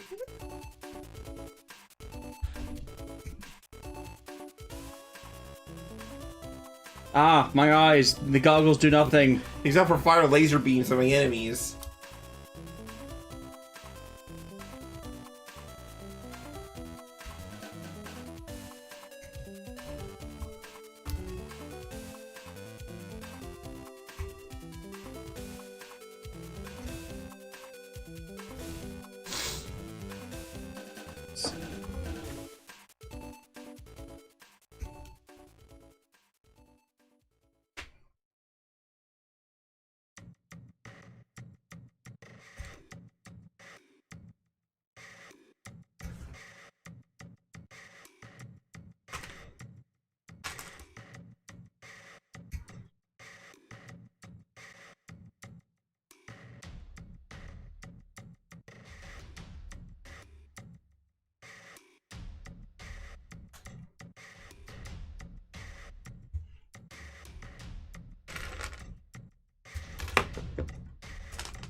There we go.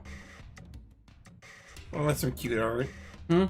Rex hugging Mithra on the beach.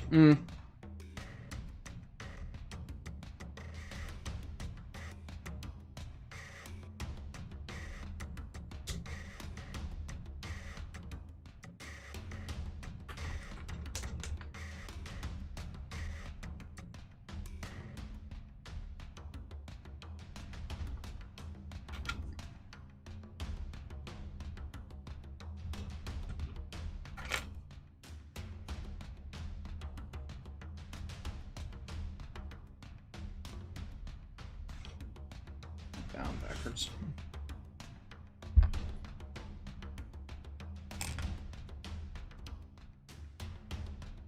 This on backwards.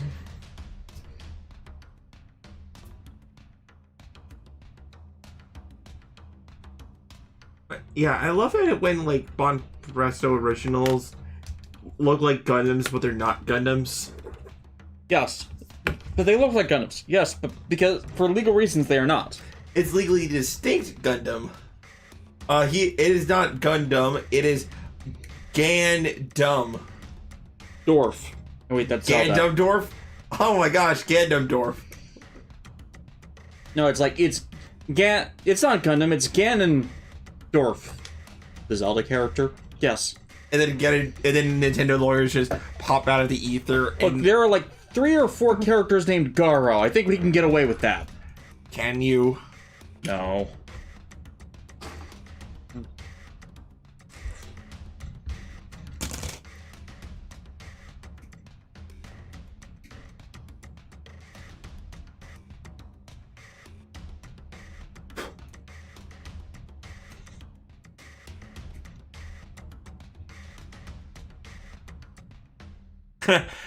Media Hood. It's not Gundam. It's Badung.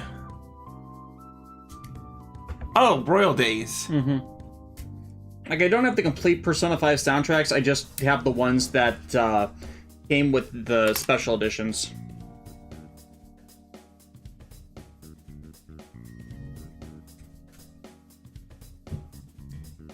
Which, again, I don't like that. I feel like when you're going to give somebody a soundtrack for a bonus, you should give them the entire soundtrack. I like what I got. I still think there should have been more.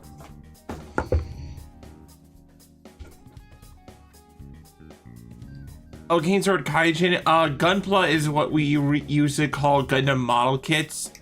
It doesn't replace the word Gundam itself. It's more of a shorthand. Yeah, Gundam Plastic Model Kit. That's what it's short for. Speaking of Because the abbreviation in Japan for model kit is Playmo. Speaking of Gunpla, I am so excited for the short set.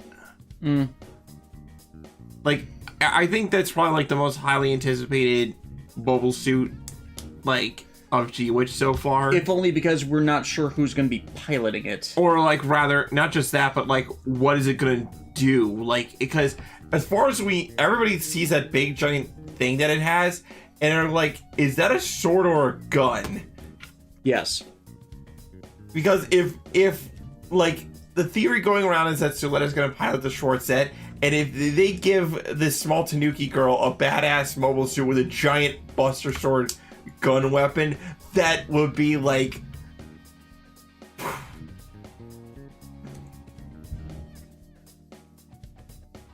It's like, who gave this child a giant sword? And then supervise them.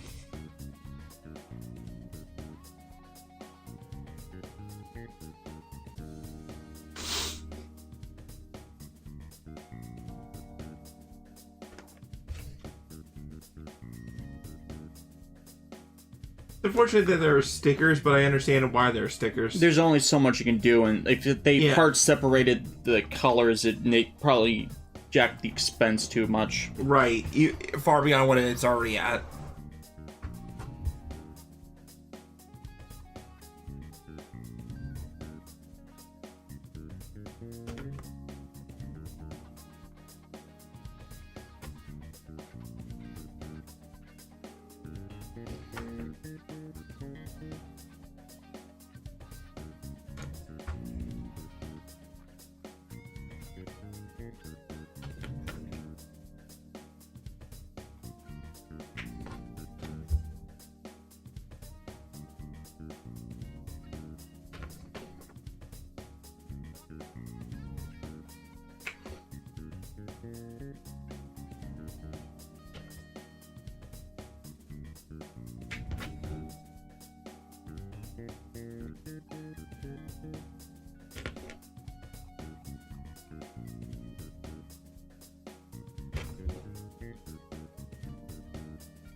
This is like the only song I have from Final Fantasy. Okay, that's a lie. I also have one Winged Angel, but this is the only other song I have from Final Fantasy VII related media.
No questions to answer? Nah. Everything's pretty chill right now.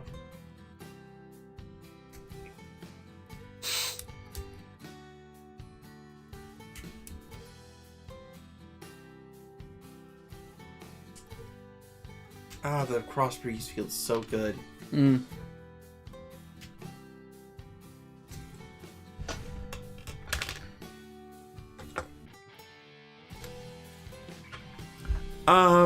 Media Hood, we have not seen Shin Kamen Rider. Yeah, no Fathom events near us, and we weren't exactly available the days they were doing it. Yeah.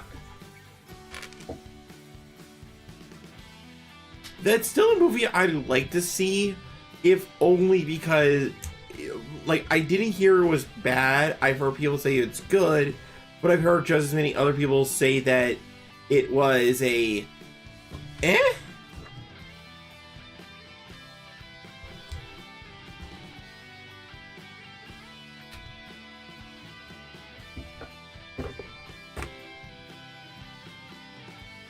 Zengetsu.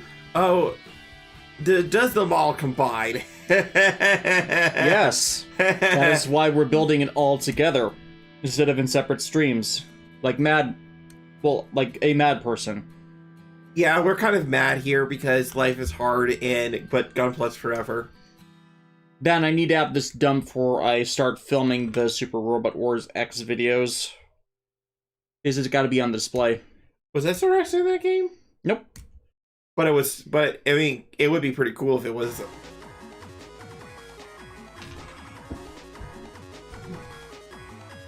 Emerald DC, I don't know what the heck a Pal World is.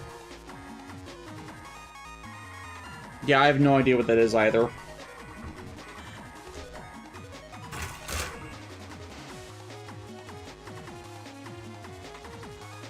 There are so many hand options.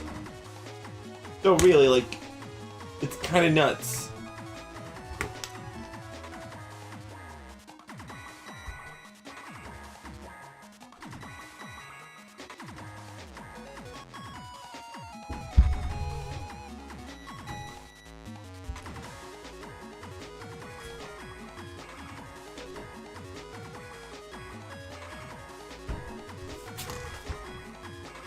Oh, I missed that.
Is this not hack? No, this is Xenoblade 1. Ah!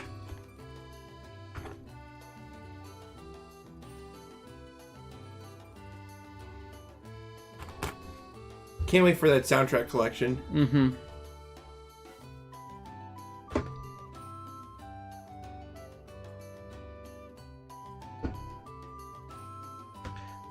Golden Garo, Des just said it. It's from Xenoblade Chronicles 1. If you want to experience peak fiction, play Xenoblade Chronicles for the Nintendo Switch. Unfortunately, the only downside is that it'll install Xenoblade Chronicles on your Switch, which will then send you down a rabbit hole from which you will have endless brain rot. And unfortunately, it'll be a couple years before I can explain Xenosaga for people. Mm-hmm. Because simply due to delays, like unless I win the lottery or something. Listen, if I somehow miraculously won the lottery, like... Oh no, we're splitting that. That's the pact we made. That is the pact, but I was also going to say that if I, like, found out that I won in the middle of work, I'd be like, takes off apron, bye! No, you haven't gotten the money yet. Mm-hmm. So you shouldn't do that. Yeah. I'm just saying if I... Always wait for the money.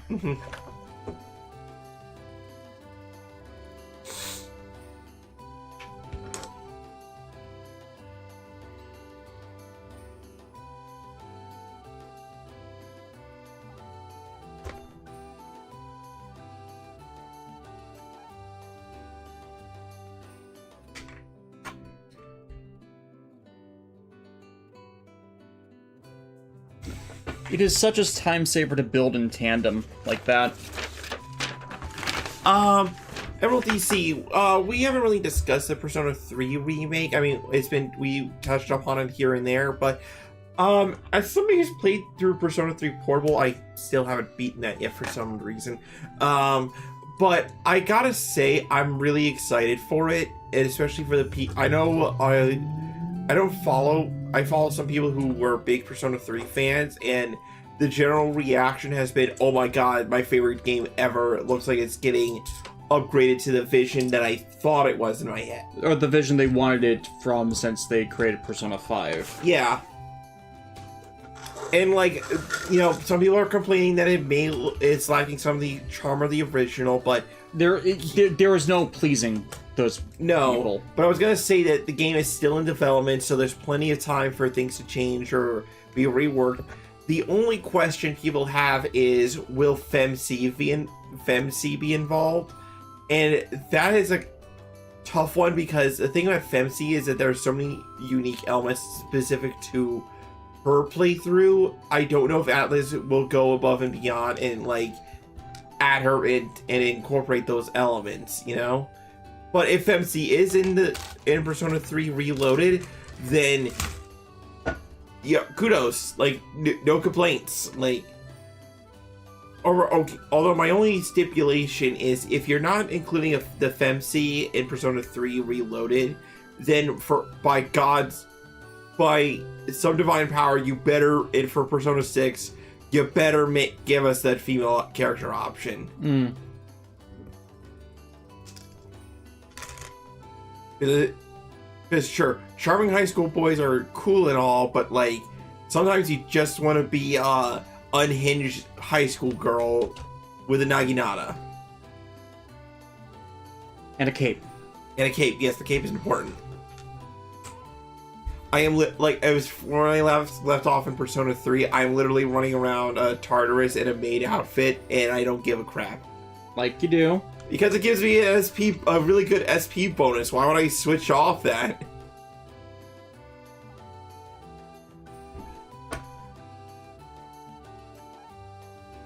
Alright, these are the wrong ones.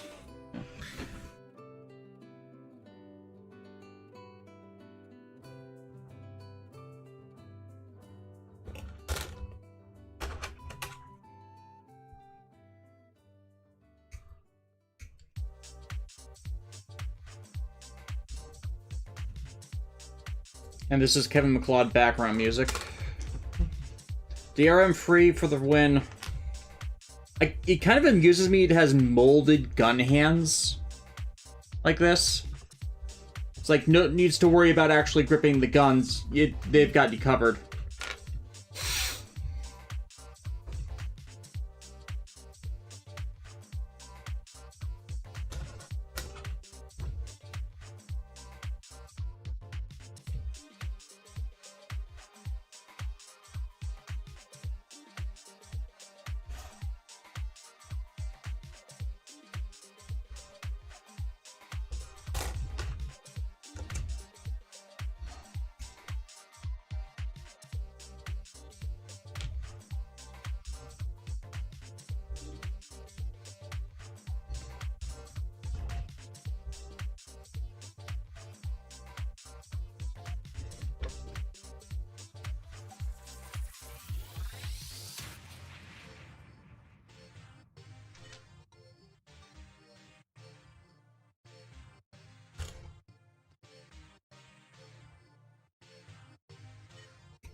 So many hands. So many hits. At least we know the R1 can throw hands. Can literally throw its spare hands. Rocket punch, rocket punch, rocket punch. Ow, you're throwing hands at me.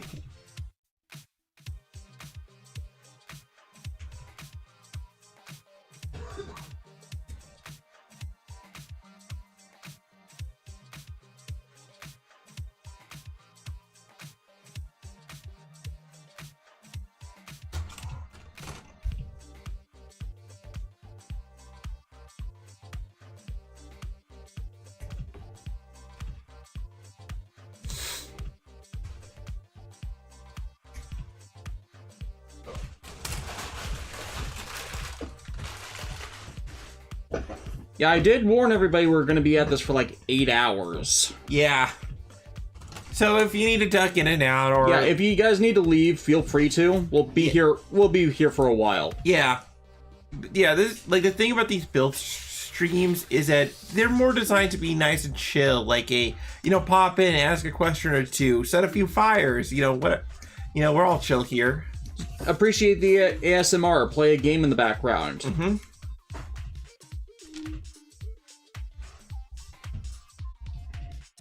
I'm just appreciating the construction of that thing. Yeah.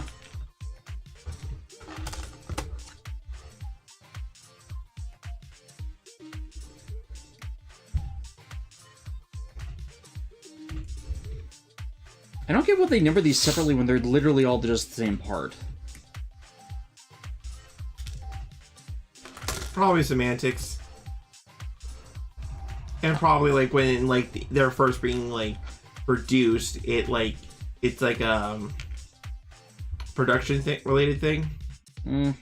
It's like high grades both do it and don't do it, so it's confusing when it keeps being done when the part design literally doesn't matter, or the part designation number literally doesn't matter as long as you have enough spares. Toma Column. Speaking of Super Robot Wars X, I was really happy to see them add the rail decks to the crew in Cross Omega, all because rail decks collabed with Virtual Law in 2018. Oh yeah, that. I also find it funny that Lelouch was the guy that they ran into. Yeah.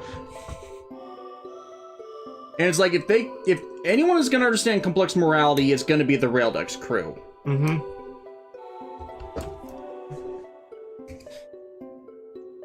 And Makoto Misaka can resist Gias. Yeah, it's like, it's the same reason she can avoid mental out. Right. Which, that's a bit of that's the good lore stuff right there. Yeah, that's the good lore consistency, and hell, that's probably the best way to show off her normal mental immunity. Like, the only reason the level 6 shift stuff happened is because she just got bombarded by her mind-hacked sisters.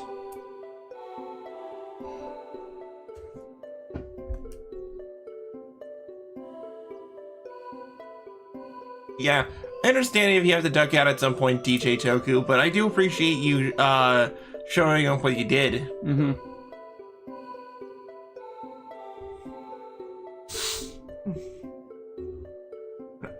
This is a gun. This is a sniper rifle. It is a gun. It's also a battering. It's also a bat. Yeah, G-Witch recently. Yeah. The only problem with that is you end up breaking the stock. Yeah, true, but I love it when, like, series, like...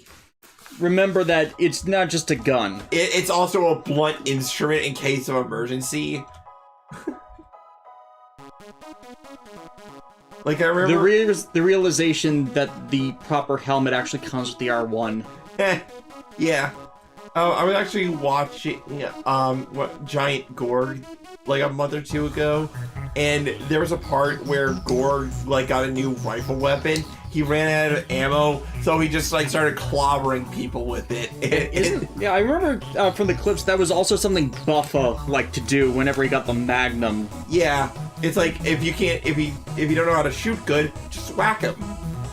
It's getting close and hitting point blank. I'm gonna hit you point blank. With a bullet? No, with this. Ow!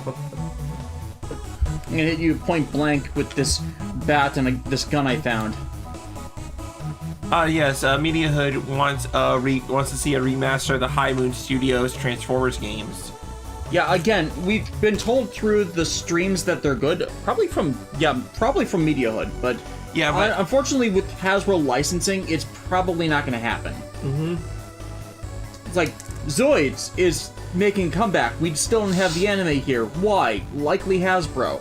We can neither confirm nor deny that, but considering how long it took to actually get home release sets, and Zoids not doing as well in our market as they wanted to, it's likely it's going to be one of those locked off IPs unless, like, Discotech rescues it or something.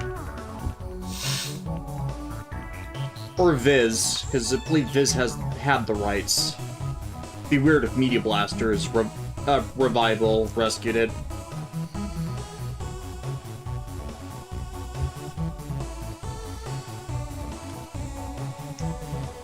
The realization that the R1 is technically a Power Master. I mean, I guess.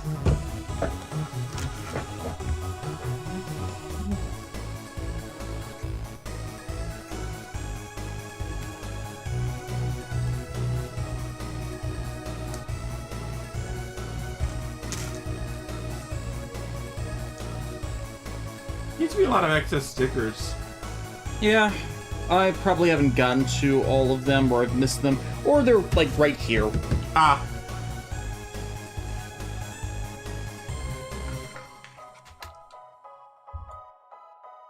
Yeah, there's a reason I built a 10-hour playlist.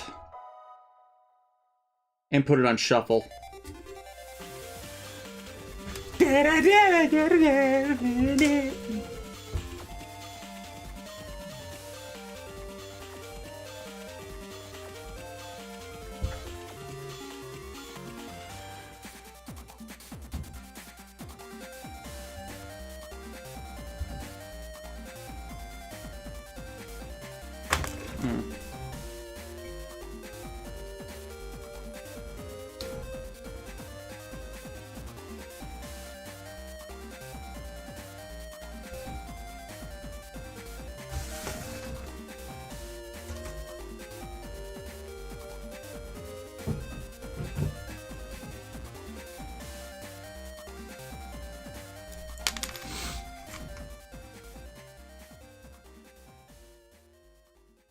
Plus, for the stickers, there's always the possibility that I missed some.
The V antenna. Mm-hmm.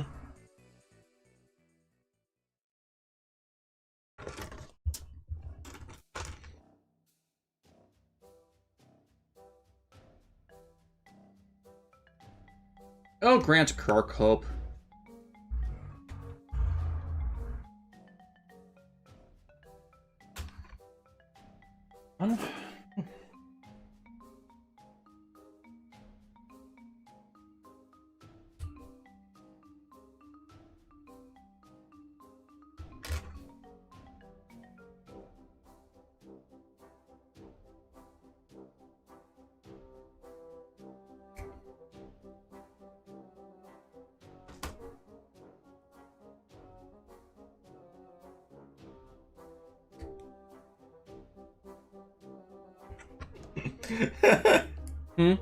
Lady Emily, imagine a professional racer whose rival is a 9-year-old NASCAR driver, and now you understand the plight of Sebulba from the Phantom Menace. It was 11.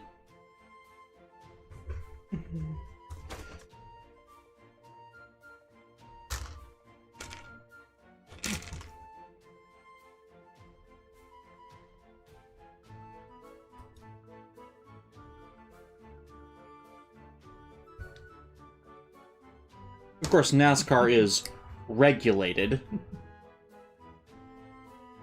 So it's not a perfect comparison, but... Oh, yeah, that's the other thing I didn't mention yesterday with the Like a Dragon, the man with no name. Kiryu has some sort of string shot binding weapon now. Oh great, he's Spider-Man. Yes, he is Spider-Man. Wait, are you cosplay Kiryu? No, I'm Spider-Man. So what's your real name? I have no name. I've been through Kamurocho with a bodyguard with no name. It feels good to get out of the rain.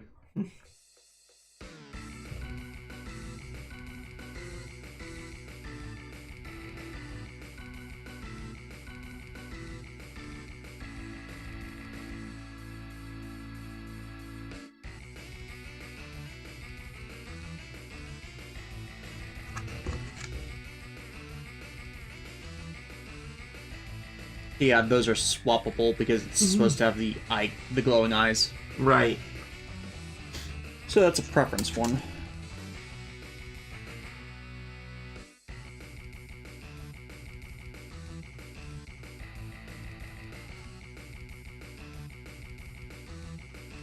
Like, this whole set is gonna be having some cheap parts here and there, but I can understand. No, cheap parts are understandable at this point. Mm-hmm.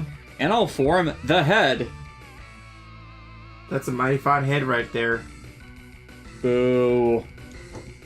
I didn't make a pun. I just said that's a mighty fine head.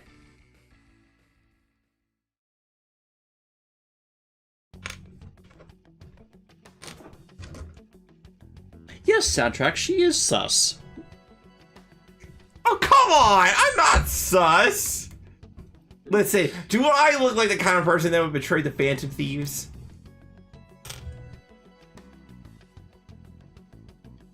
Come on! I wouldn't say you betrayed the Phantom Thieves.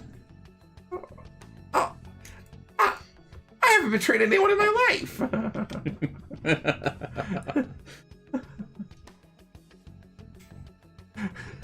No, I gotta have the shark shades on.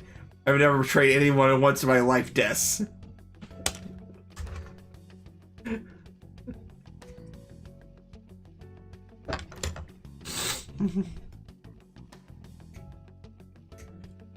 Ow, Media Hood, I feel hurt.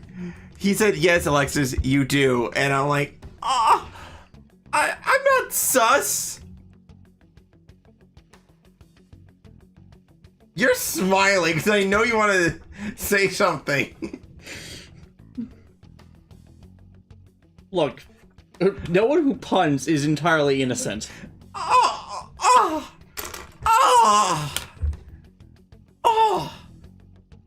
I am hurt, sir. He wounds me. Oh! Then maybe I'll just never pun again. You'll never keep to that. We both know that. Yeah, you're right. Like, I think I have a psychological need to make bad puns.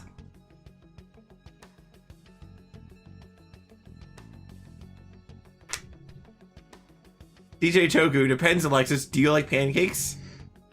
I do like pancakes, yes. I'm more of a waffle girl, but yes. Unfortunately, a talking cat just asked you that. Ah, dang it. Wait, a talking cat?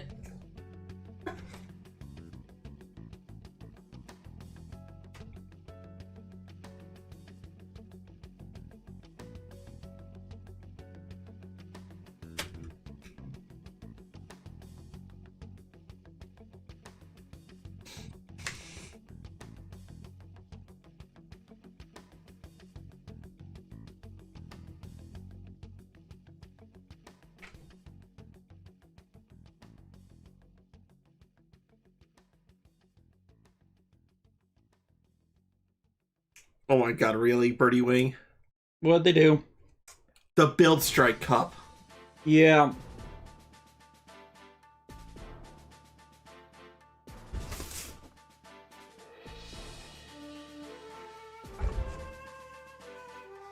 Okay, and now hunting for sticker application that I missed. Because it happens.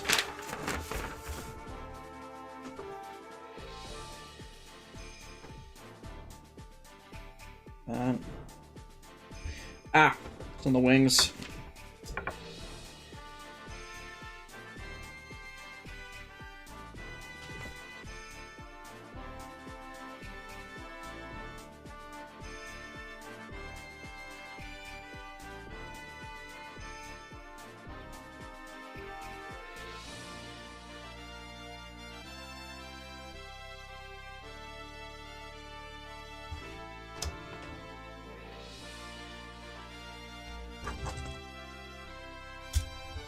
Take these off, try and apply them.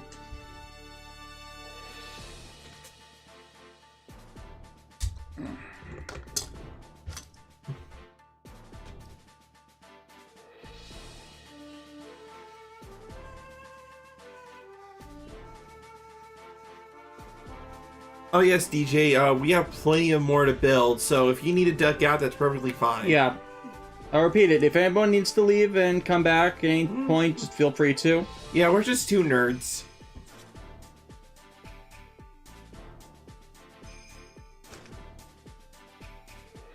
But between the two of us, I'm the only insane one. Wait.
Okay, that's actually the entire sticker sheet properly now.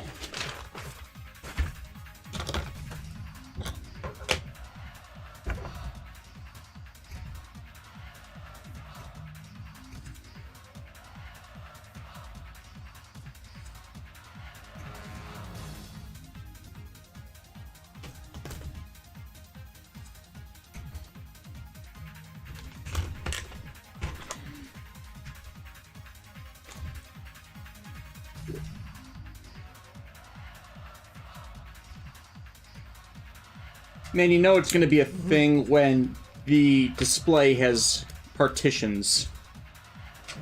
Oh, yeah.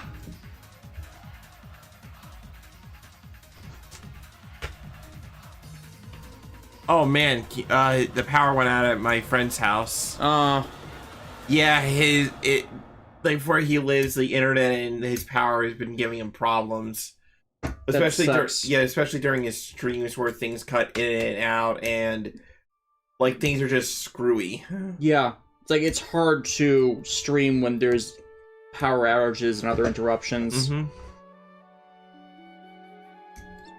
Surprised they're not fixing that. Because like It's inclement service is garbage. unfortunately like where he lives, it's like one of those, to get any kind of basic service done, it requires like a lot of money. So it's the house, not the region? It's a little bit of combi. Yeah. KX Hunter, hello Des and Alexis, how are you both today? We're doing good. I'm smallish medium. Take away my power now, aren't you? That's right. I'm gonna take away. I'm gonna. What are you gonna do about it, huh? When you accept it, you remove its power over you.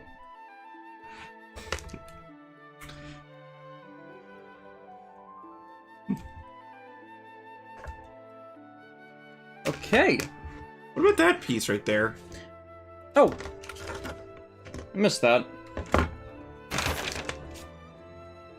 Where could that possibly go? Probably in the main torso somewhere. Somehow, I always miss a sticker. Ah.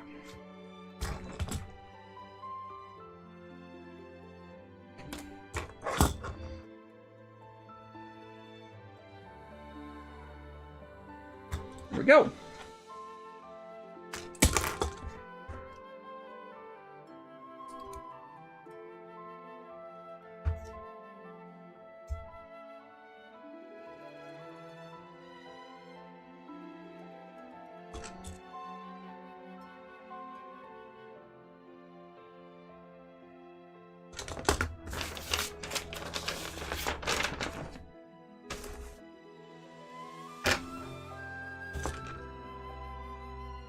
And then gun mounts there. Mm-hmm.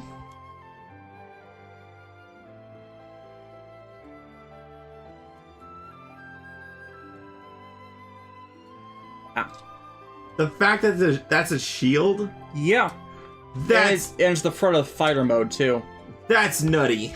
Yeah. So okay, R1 is done.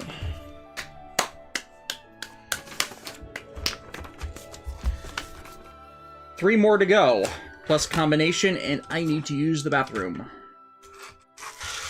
So, talk amongst yourselves for a few minutes.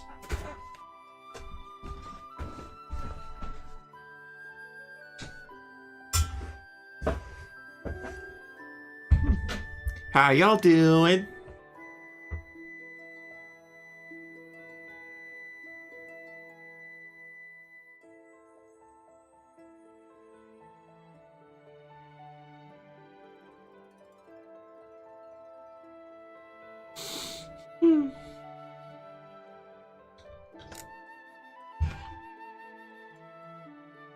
Pew pew pew pew pew pew pew pew pew pew pew pew pew pew pew pew.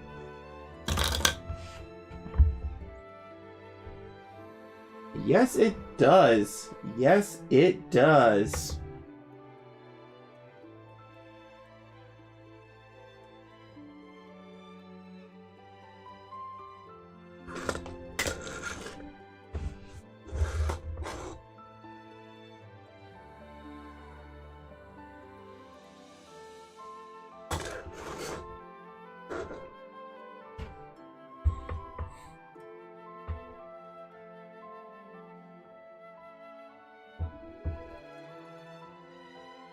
Well, like, that's the thing, Aniki, the Shokugan modeling project and the Super Mini Plus are both the same and not the same. The Shokugan modeling projects are what they're labeling like their higher end mini plus, like what we see here with the R1 and the SRX. But like say for some of the newer Super Sentai mini plus, they're still keeping with the original, well, Super Mini Plus moniker.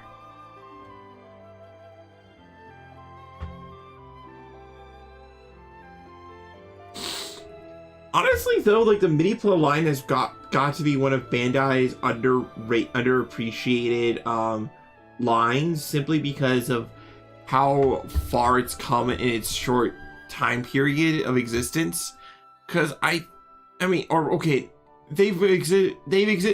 toys from Bandai have existed since forever, as far as I'm aware. But you know, to see from where they started to now is like night and day.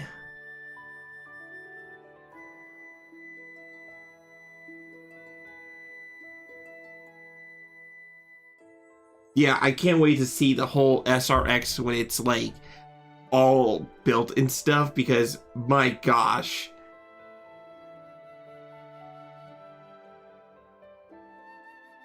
114 grams kit. Which one was that?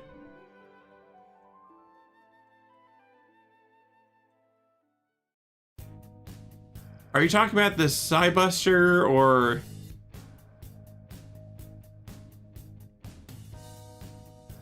which kit are you talking about, Aniki?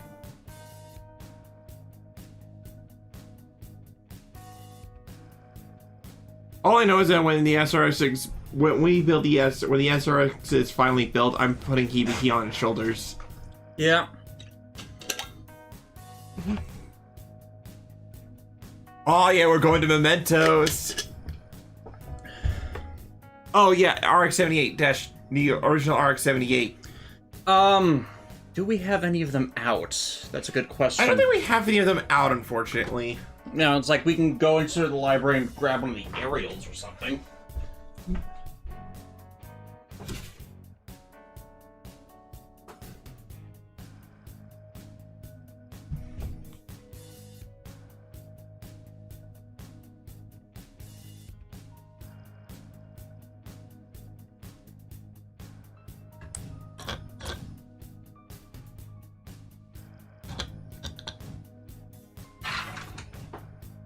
Okay, size comparison time. To the high-grade aerial rebuild.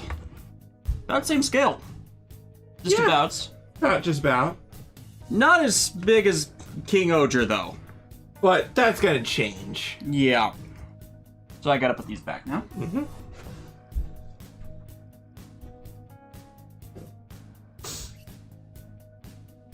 Honestly, like, considering we have yet to hear about, I know there's the Perfect Grade RX-78, the Perfect Grade Unleashed that came out the other year, but considering we haven't had like a proper Perfect Grade announced in a while.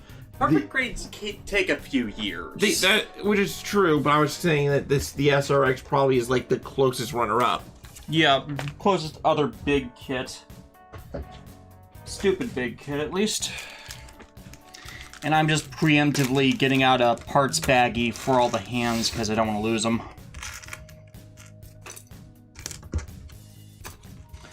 By the way, for any model kit builders, tiny plastic baggies. It's great for keeping parts dissociated.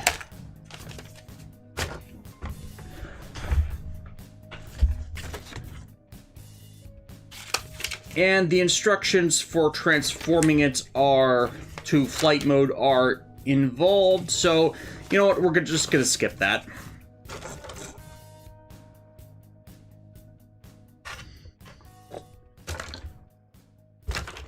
And now, 2.5 hours into this stream, we finally get to the second unit. Again, this could take roughly 8 hours. Mm-hmm.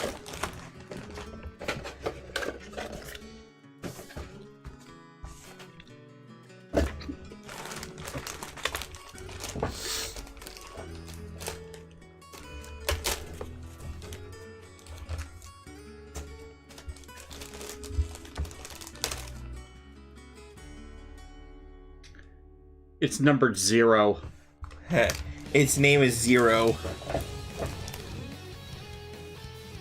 Ironically, in the Super Robot Wars animation, the R-Gun is what defeats the compatible Kaiser, which is piloted by the protagonists of Gravion, including Jun Fukuyama.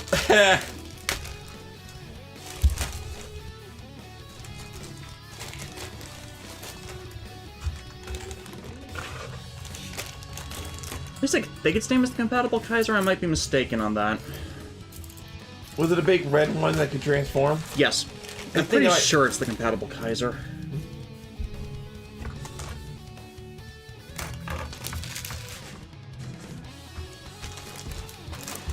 Apparently the R1 is meant to be 19.1 meters tall, so it's a bit small to be 1/144, but the overall package, that's perfectly fine. Yeah, it's like, it's 6 inch, it's the 6-inch size scale.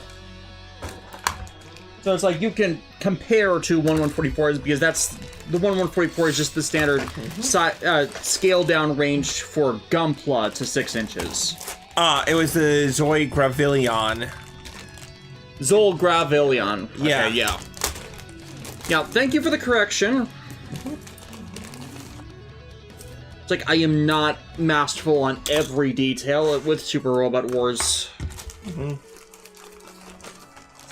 So, like, there are a bunch of those OG units that I just do not remember. It was an anime original spoofing Soul Gravion. Yeah. That's probably where the confusion came. Yeah, because I know Jun Fukuyama also voices a Super Robot Wars original unit in Z, so that's probably where my head was getting crossed.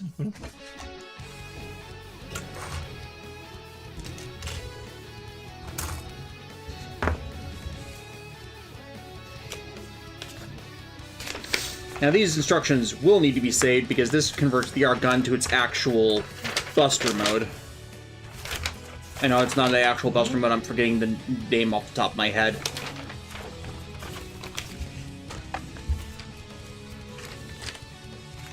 At least there's no stickers, it seems.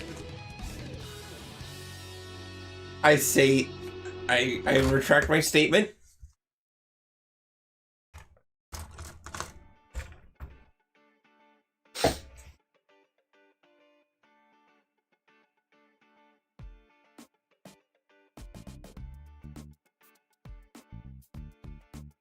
This was Kevin MacLeod background music again.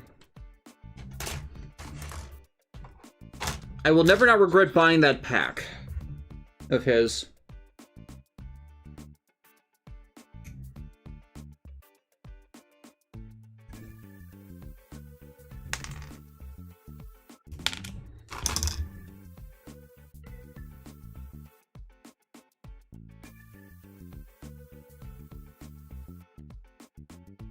Also, man, if I knew the things now when I was starting out as a YouTuber that I do now, I would probably have been a lot more successful than I have been.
Media Hood, you missed us completing the R1. That's pretty much it.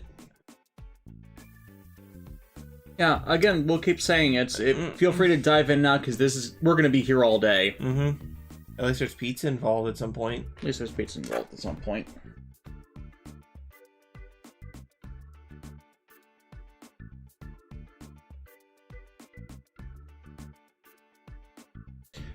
Oh yeah, but with the transformation instructions, you should definitely save those. Yeah, I usually do. I have saved every instruction booklet for every model kit I've ever bought.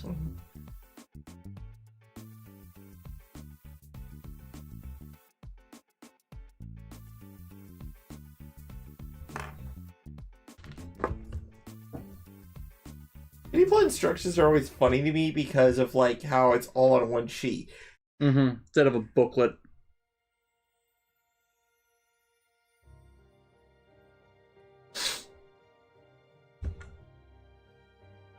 Candy toys, and they're like the most complicated builds you've ever seen. Alright, 5-year-old Timmy who just bought this from the store.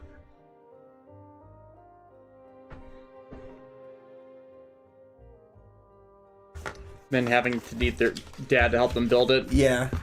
Or mom.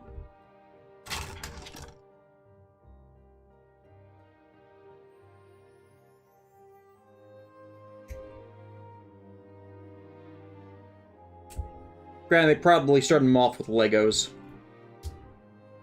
Because that's what happened with me and my dad.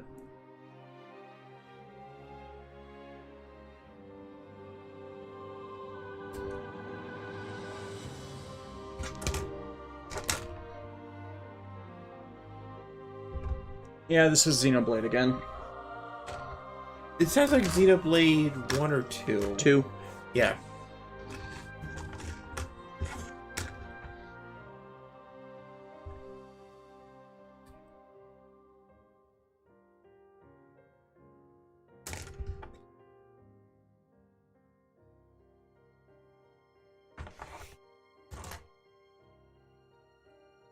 Let me get more water.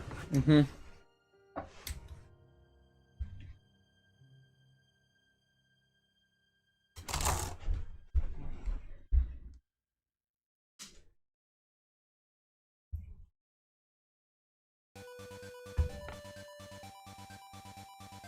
Tora, Tora!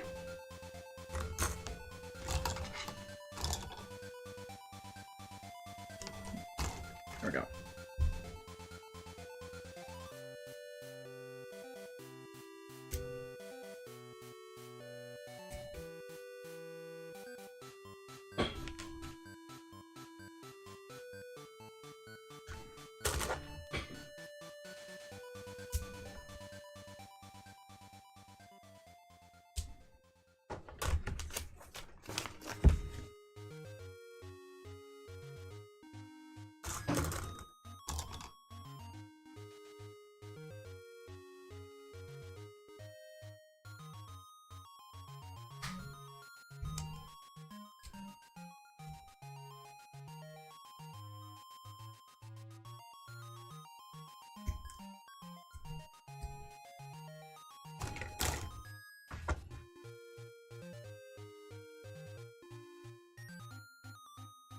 Fuck.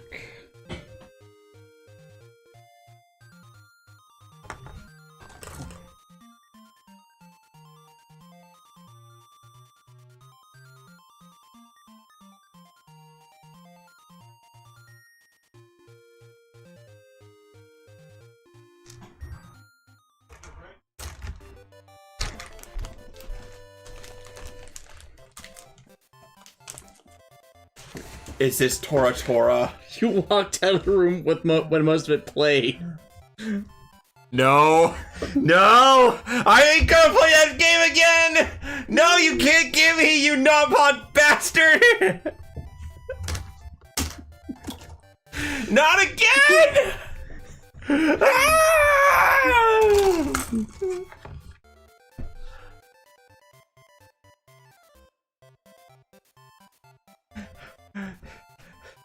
You can't get me. The game can't get me, man. I ain't going down. I ain't diving in. I should force you to play that. Oh, I'm gonna have to play it. Yeah. It's still not as bad as the minigame in Xenosaga 3.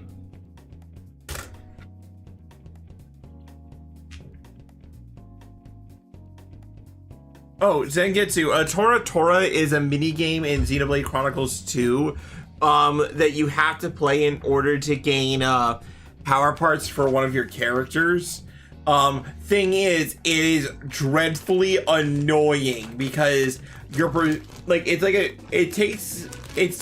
when you play it, it's like you're playing an old arcade machine cabinet, but the screen is small, and if you get hit, you drop the power parts that you found while exploring, and basically you can get hit once and then start getting hit multiple times by other enemies, and it is just... It's a no damage problem. Yeah. So if you get hit with damage a lot, you're screwed.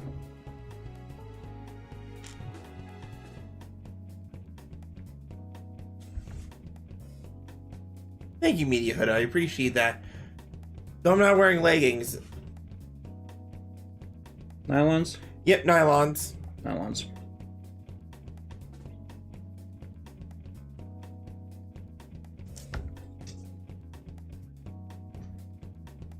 Okay, chat. We've got 2 of these, so we have a decision. Full visor or eyes? Choose wisely.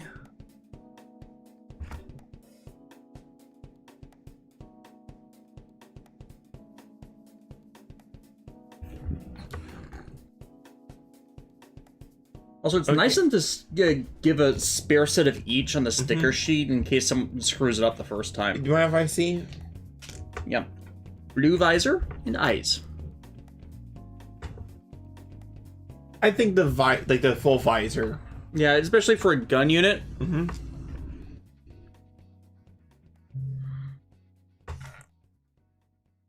How Chuga Conroy could handle that minigame, I do not know. I've heard of his stuff. Yeah, like he did a massive Xenoblade 2 Let's Play and stuff. I honestly don't know how he managed to survive that minigame. I figure the logic is if you're better at older 8-bit minigame or 8-bit games in general, you'd likely be better at that.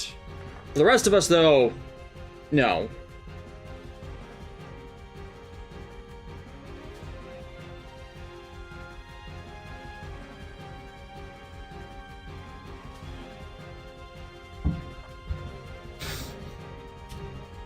Head on. Apply it directly to the forehead.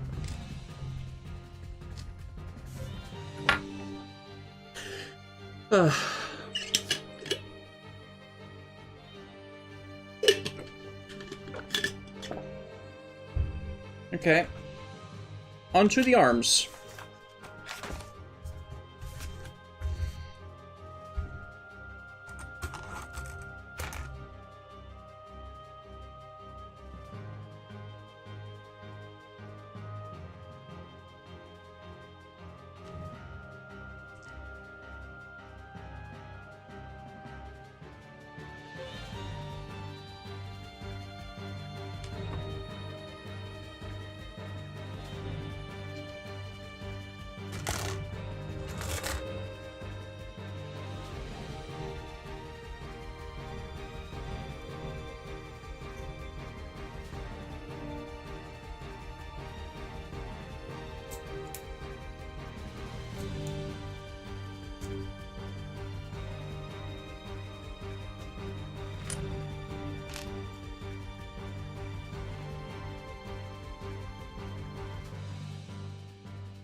Oh, Media Hood, if you're asking about the markings on the back of Des's hand, those are paint marks. Yeah, I was painting other mini-pla that last few days. Unfortunately, in the process of that, I screwed up one of the legs for them, so kind of annoyed at that. And by screwed up, I mean the connectors tore. So I still have to fix those. I mean, I fixed them, but I haven't put them back together because they're now too tight after fixing them, so I gotta sand them down. Actually, I have them right here.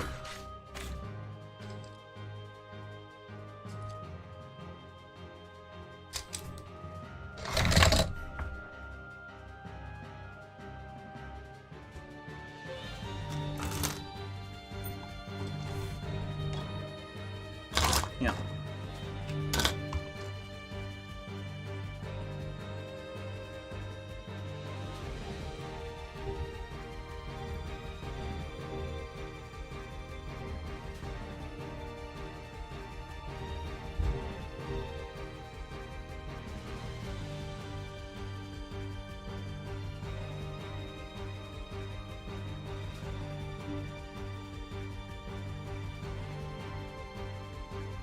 Oh, that's an excellent question from Emerald DC. What would possibly the worst Gunpla model kit you've worked on? Probably the 1/100 high grade double X when I got that a couple years ago. Oh yeah, I remember that. Yeah, mainly because it's a 1995, 96 model kits, and it's like you get that old and they're not good. Otherwise, it's the same thing for the Gundam Wing kits that they released initially during Gundam Wing's first broadcast in America. It's like they just imported the old 90s ones, and like they're not good. For me, I think it was when I helped my John build the Master Grade Crossbone Gundam. The Crossbone Verkas are not good Master Grades either. They're deceptively bad for what they are. Right. When you start building it, you think everything's okay, but then you start getting into the full cloth. And... Oh no, that's the actual worst ones. Victory, the Victory Master Grades. Yeah, as far as ones that I've built, but like Victory Verkas take the cake. Yeah.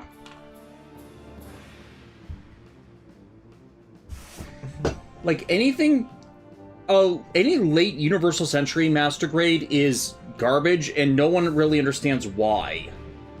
I think it's just elements of the construction, the scale they're done at. It's like they're just not good.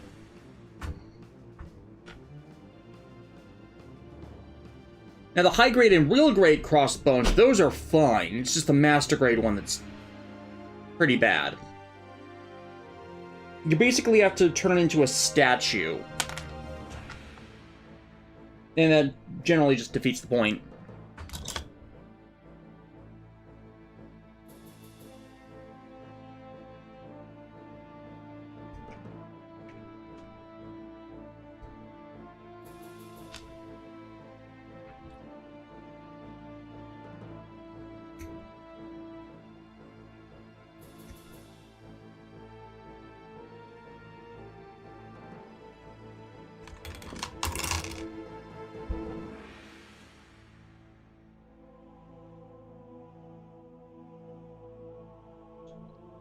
Media reviews. So what I'm getting from this is that the Vercom model kits are garbage.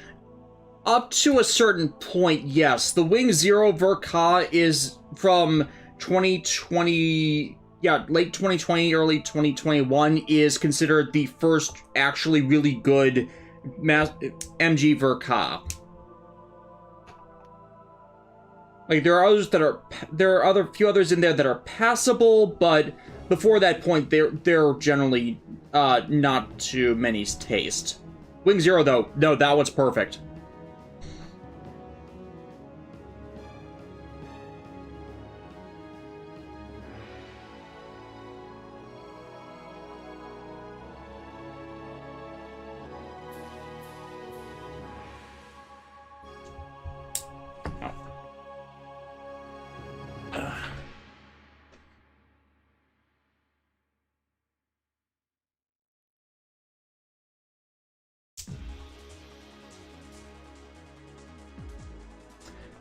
For a second, I thought those were the legs from Velocitron 500 Crasher. What models were those from? Kanzen, Gyokaio.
It always just amuses me when Mini-Plow with retractable hands always gives you tiny ones.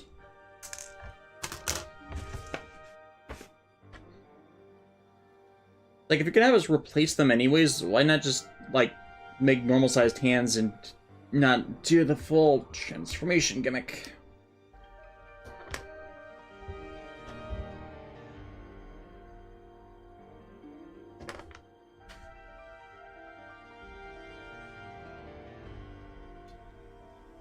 Zengetsu, Master Grade EX Strike Freedom, thoughts on that model? I have it. It unfortunately comes with a pair of those absolutely garbage Super Master Grade hands. The ones they also had in the MG Unicorn and a bunch of the Verkas, and I hate them. I hate them so much, and the worst with the Master Grade EX ones is they suffer from gold plastic syndrome, in that they tear really easily, so even taking them off the pre-assembled runner for those manipulator hands tears them up. You cannot move them at all.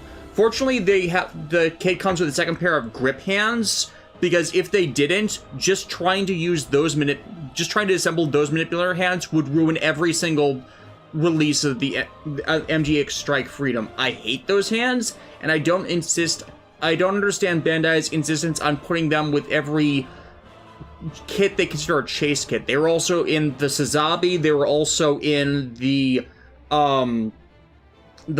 new and high new Verka. By the way, those are also very good Verka kits. They were in the 3.0 RX-78. It's like those hands are genuinely terrible. The worst midfielder hands Bandai has ever made, including people's complaints about the 2000s era Gundam Seed and 00 kits. No, those ones, those are much better than that. It's like, I hate those hands.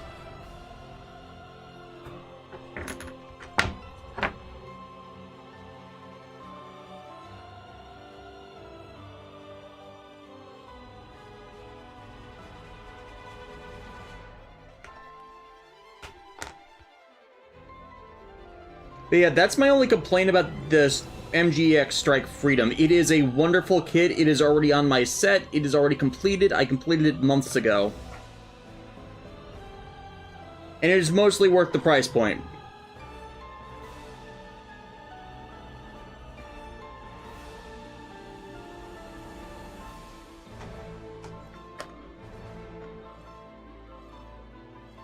Media reviews. Are the manipulator hands the ones that are fully assembled that need to be rearranged? Yes.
Hey, you just missed Media Hood asking about, or rather, the chat asking about other, the strike freedom kit. Yeah. Couldn't talk there for a moment.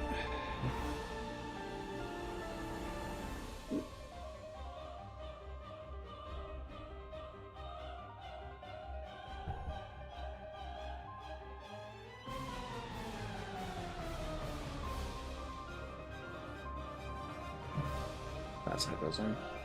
Trying to line that one up.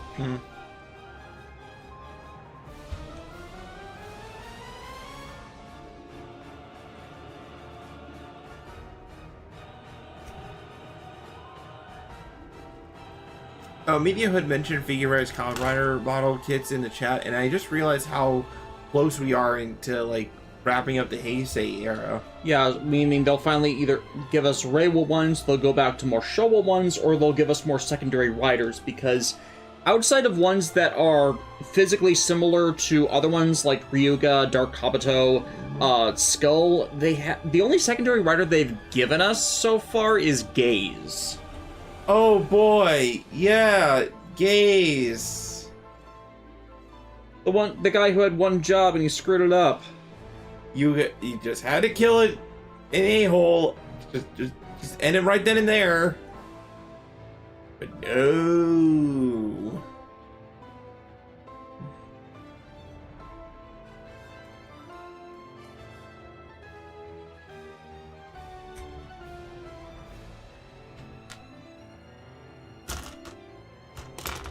That one is absolute bullshit. It's like, well, he became an evil king because he didn't have friends. He didn't have friends because he wanted to be a king in an era where no one wanted kings.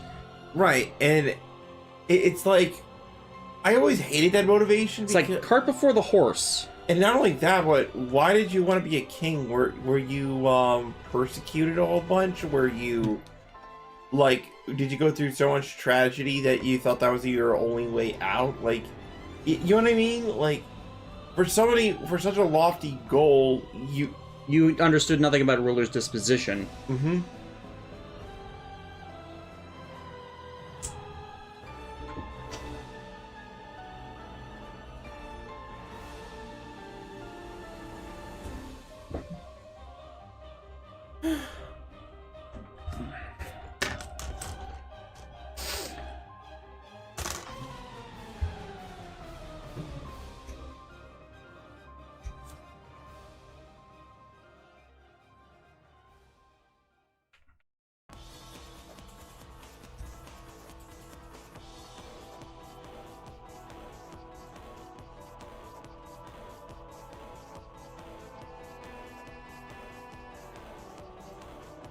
Okay, that's definitely a you question.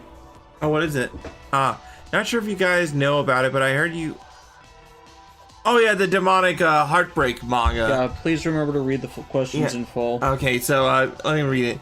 Not Emerald DC. Not sure if you guys know about it, but I heard about it. But you two heard of JoJo's Bizarre Adventure: Crazy Diamond's Demonic Heartbreak manga?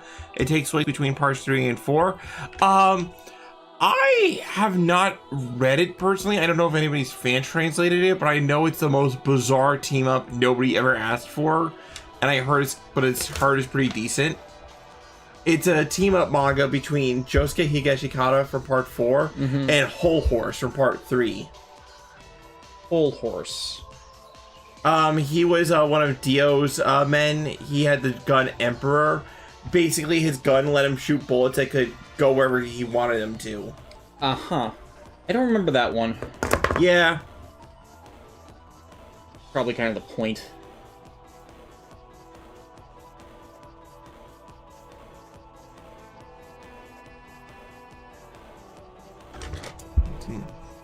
Golden Garo, and that's why Gira is the better future king. Mm-hmm. Too bad he keeps getting tied up, beaten. I think this writer has a bondage fetish. Yeah, Gira keeps getting tied up for some reason. Like, he's either getting chained up, handcuffed, stabbed, thrown off. Well, not stabbed. Or thrown off cliffs. It's like, why are you trying to hurt my boy? I honestly think it's in response to ZO, where anyone who proclaims they want to be a king, even in a setting that would actually allow for it, has to be beaten down until the point where you see his ideology is based in kindness. Mm-hmm. Whereas the ZO, I want to be king no matter what, that's being embodied by Rackley's. Mm-hmm. He's such a, jerk, but like, god dang, is he not an effective antagonist villain? Yeah, they just need to keep him as a villain. Yeah. Like, I can't wait to see what his next. I mean, the fact that he kidnapped another kingdom's sister, princess, but like, what a jerk.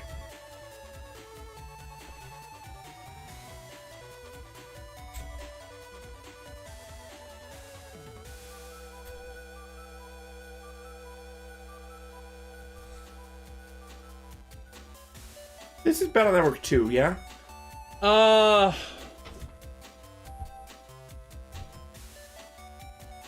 One. Ah! Yeah, my pause was there because it had to run through the listing.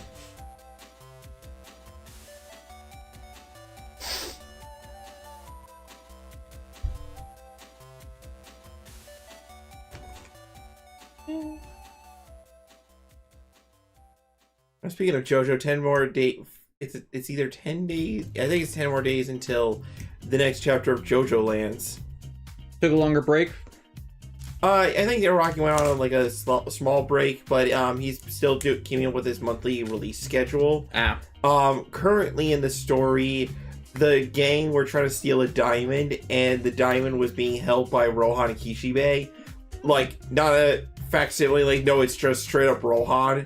So somehow he's in this universe for reasons, and he has Heaven's Door, which is even weirder, but okay. But this diamond apparently had some sort of booby trap attached to it, and the gang is being attacked by like a weird string thing that it was threatening to cut off their limbs. Like, it's like one of those unbreakable thread type things. So it's not like this. So it's definitely a stand that they were being attacked. It's not Jolene's stand. No, it's not. It's more like if suddenly like a friendship bracelet appeared on your hand, but then started constricting itself. But like Rohan was just kind of relieved that when the gang was saying, "Yeah, we're here to steal your diamond," and he's like, "Oh, phew! You think it's just a diamond?" You think it's just the diamond? Yeah, like he has that kind of reaction of like, oh, okay, you only think that diamond's just a diamond. So I think the idea is that there is, in the new universe that Araki made, it seems like getting your stand-up powers are tied to like weird landmark type things. In part 7, to get a stand, you had to travel through the Devil's Palm. In part 8, it was being associated with the walleyes.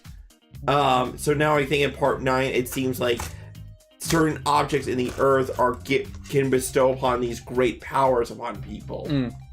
So it's like this is an entire planet can act as a stand arrow. In a manner of speaking, yeah. So provided you come across the correct landmark, Or rather, these landmarks were infected by whatever was in the stand arrows. Yeah. Whatever's going on, it seems like the crew doesn't know, like, has gotten way in over their head, because not only are they dealing with that, new stand, but Rohan with Heaven's Door, which is probably the most busted stand ever. Granted, there's other stands that defy the laws of reality and physics, but Rohan can just straight up say, "You will not attack me," and you can't do anything about it. And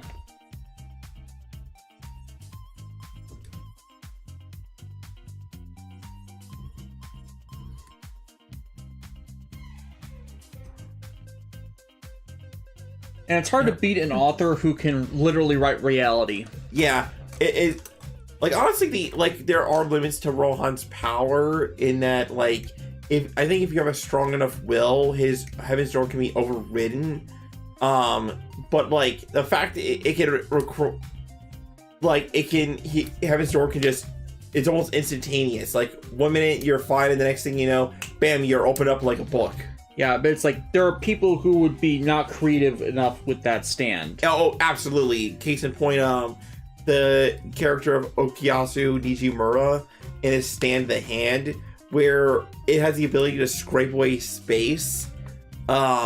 Like, just like you could like scrape down the middle of this table and the middle section would just be gone, and then what will remain would just snap together. But the problem with Okuyasu is that he's a freaking idiot.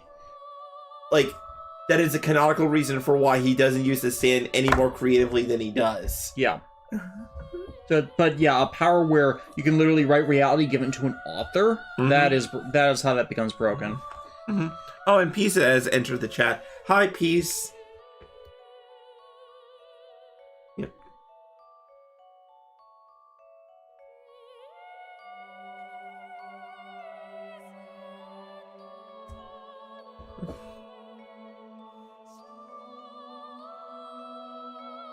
Media Hood, it sounds like Rohan equipped the Mighty Novel X Godshot. Yeah, that's got to be what that was based on. Yeah.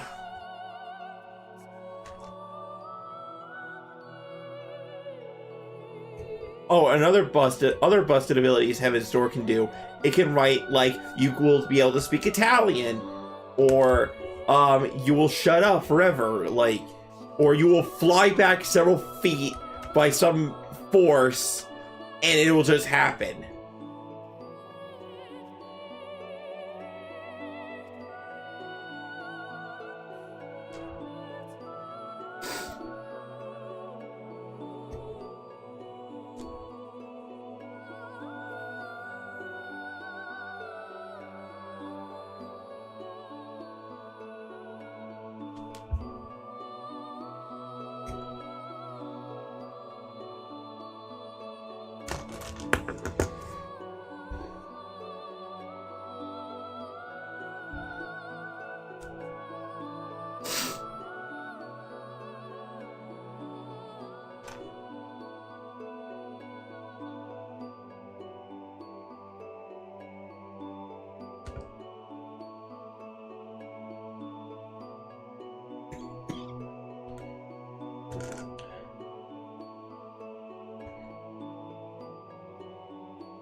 I wonder, like, how much, like, other shows have, like, taken inspiration from JoJo's in one way or another. Probably a lot. Surprised the JoJo's wiki doesn't have a reference page like the Sentai Rider and Ultra wikis do.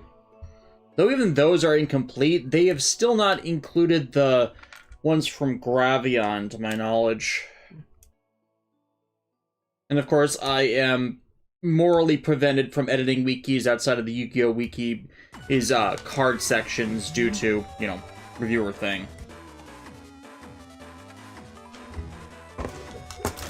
Actually, Media Hood asked this.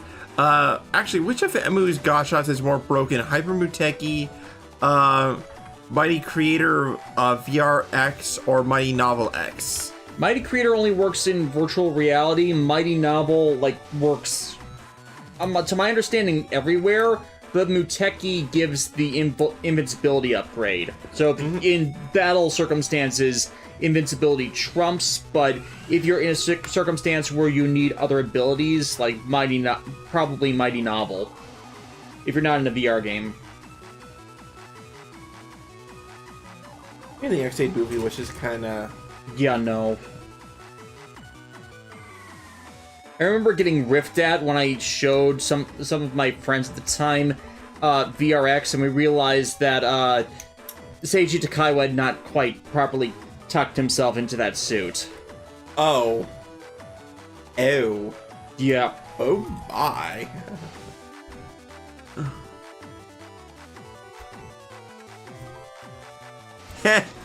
Peace. Got around to watching Gun Sword. Shocked that it wasn't a romance about how a gun and a sword wanting to get together. I mean, considering Taniguchi's methods of writing romance stories. Mm-hmm.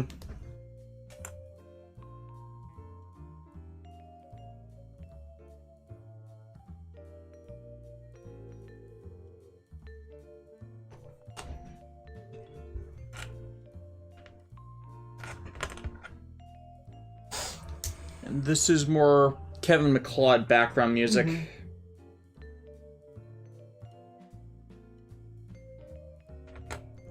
Leg time? Yeah, legs. Never skip leg day. No.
So, like, so far with the builds, like, would you say it's, like, really well constructed? It is elaborate.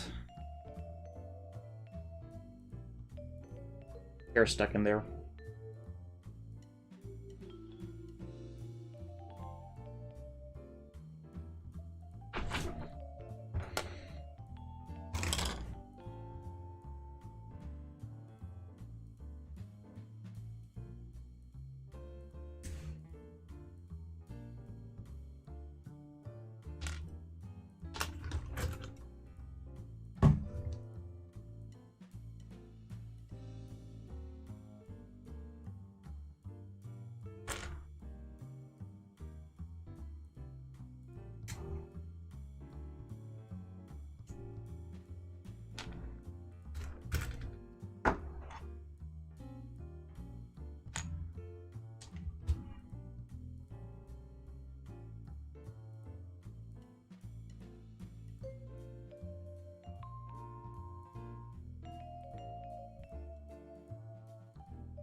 What?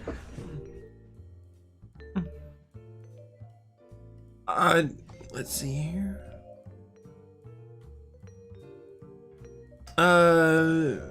B Hood's asking, anyone got any Comrade fanfic recommendations? Not in a while.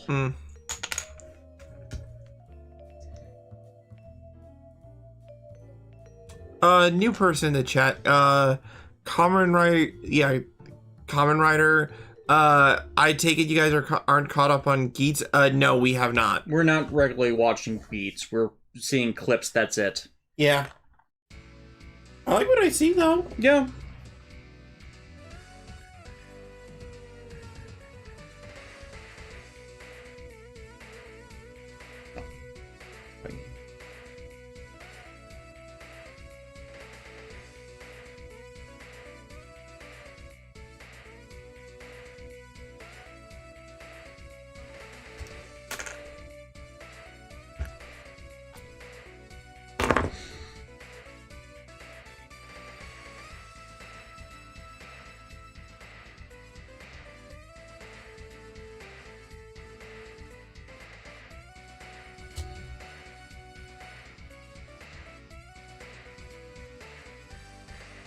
Though I swear, if that executive producer guy ends up being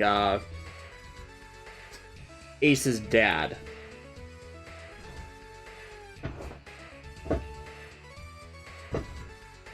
Or grandfather, for that matter. I would more pay grandfather. Because, like, from what I saw of Ace's mom, it seems like between her and the dad, like, they both loved him. So I don't get, like, you know, evil dad stereotype in. Yeah, but yeah, Kamen Rider has a lot of evil dads. Too many evil dads. That was one of my things about Build that annoyed me. It's like, is everybody an evil dad now?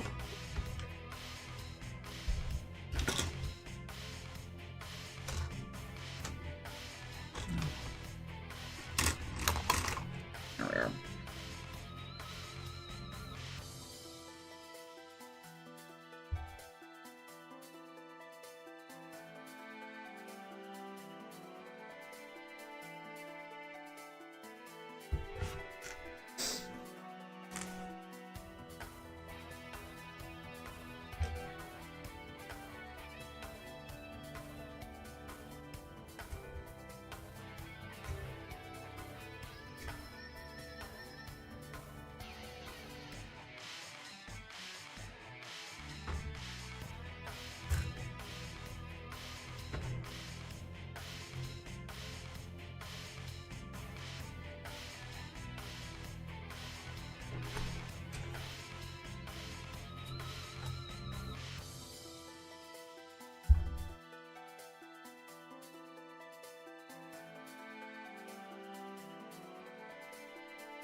You alright? Yeah, just Oz and realization.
Oh, in the JoJo lanes, having been one of this thinking about that again, one of the stands from our new protagonist is called the Hustle.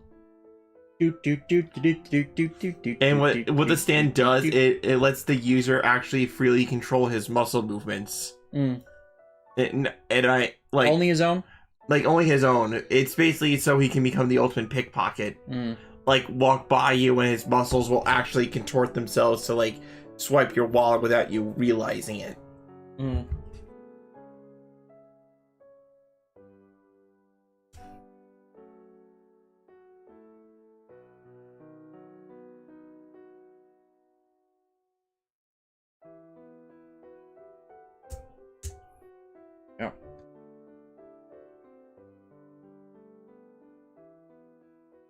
A lot of effort to go into one leg.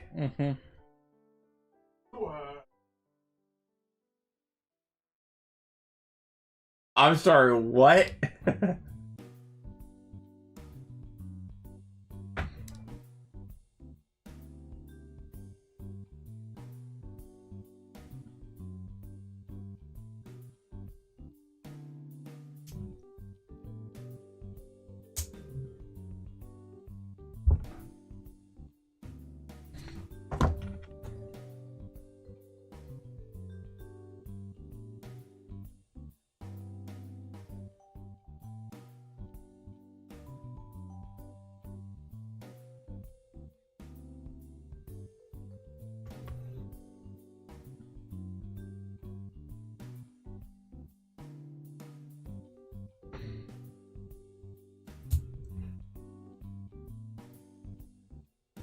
Here's the other mystery. When it's all said and done, where are we gonna put this thing?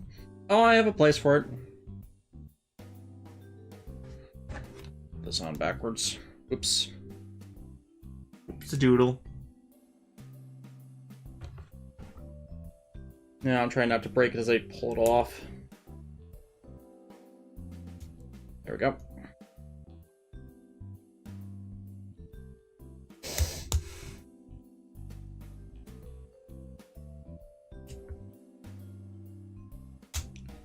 Yeah, I'm gonna replace the manga getter on the shelf.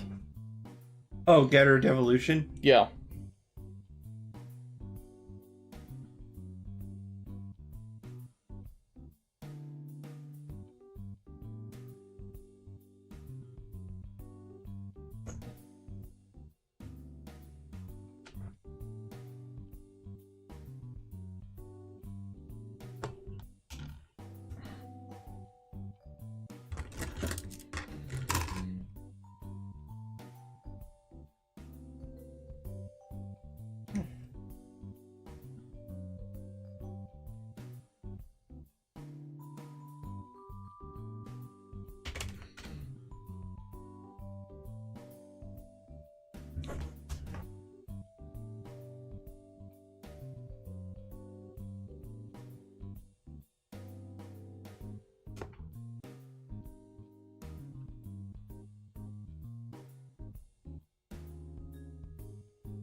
Alexis, quick question. Have you heard of a fanfic known as Fate Build the Magical Magus? Kamen Rider Build Fate Stay Night fanfic? I have not. I am not a practitioner of fanfics, and sadly enough. No, I'd be the one to ask about that, because I read fanfiction and I usually stay away from the Kamen Rider sectioned ones. Alright. Thank you for Media Hood's gonna be calling it quits here. So thank you so much for stopping by. You know, glad to have you around, and we're still gonna be going for the rest of the night or for a long while. So yeah, there's probably gonna be late shift people who never get the time to watch our streams. Might start popping in. So yeah,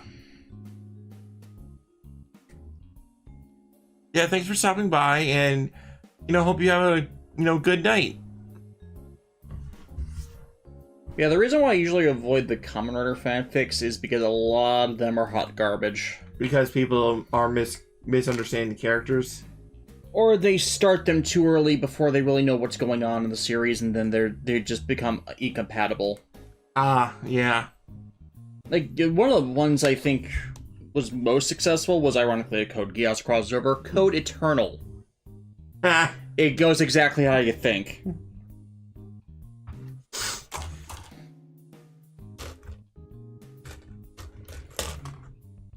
But that one hasn't been updated in forever, so dead thick. Yeah, and I hear that's like the common thing with a lot of good fanfics. Like, you find one that's like really good, you really love it, but then at some point the chapters stop updating, and then you're like, oh. Yeah. Or unless people are absolutely crazy, like this, arguably the best self-insert fanfic I've ever read, called This Bites, which is a One Piece self-insert fanfic, and it's like, the dude is like stupid weak, because, you know, normal Earther, but it plays with things so expertly that it subverts the general expectations of the self-insert fanfic. Right.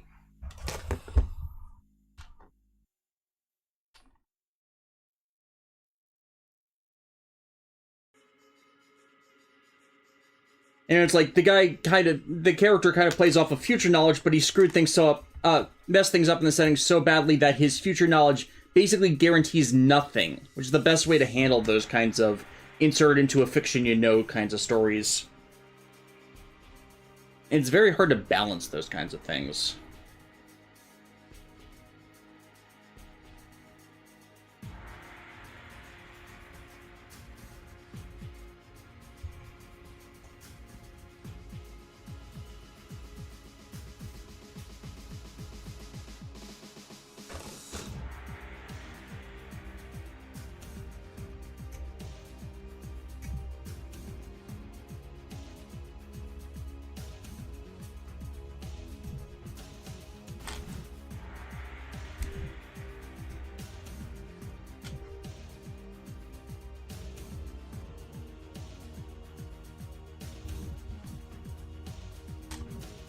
Links will forever be the most complicated part of the, Yeah, they allow a machine to stand. It's gotta be complicated.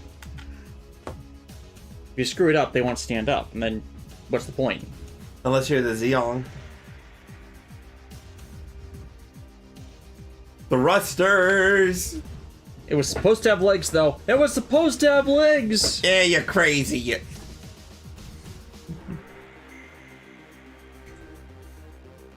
Actually, while we're on that topic, that's a good question. What would they do for a Code Geass high grades after they do the Shinkiro? Cornelius? The Gloucester? Possibly. Yeah. Or maybe Aldrin's? Aldrin's, yeah. Aldrin, yeah. Sorry, it's just a weird name to say. Yeah. I mean, that'd be a Lancelot variant, so that'd be easier. Yeah. I'm surprised they didn't already P-Bandai that. Mm-hmm.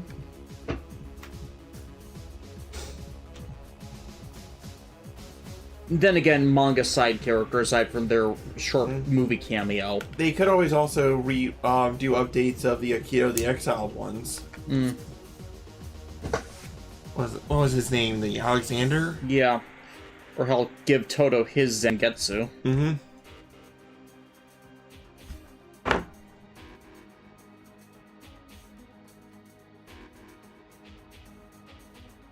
Maybe Anya's Mordred? Oh, yeah, Mordred. That would work. There are options. But I would definitely think that Shinkiro would definitely be probably next.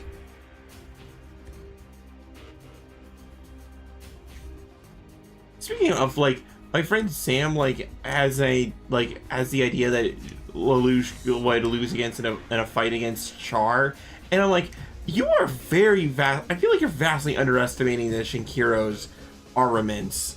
Like, sure, Char could probably outpilot. Definitely outpilot. Definitely like, Lelouch is good, but he's just under ace tier when he's not being able to, like, use the computer interface. Right, but, like, the Shinkiro has, like, some really good armaments that could do circles around the Sazabi. Yeah, the point though is he's the strategist, not necessarily the frontline fighter. Yeah. It should be Callan versus Char, and Callan wins that contest. Oh, absolutely. Funnels or not, like, once she gets her grip on you, like, you're done. Mm-hmm.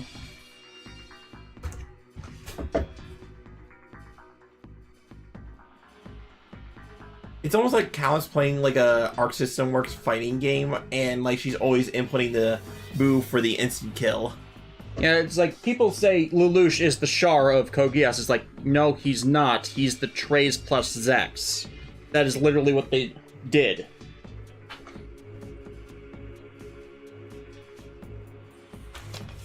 I think it just goes back to the whole misinterpreting what Char actually is. Yes. Suzaku, though, is the Amuro. Yeah. If Amuro was more bullheaded. I mean, he already is pretty bullheaded. Right, But it's when when he's like with regards to Char, but does it to everyone. Mm-hmm. It's like he's trying to win the argument, but he doesn't realize that in their argument over their chess game, they're playing Parcheesi.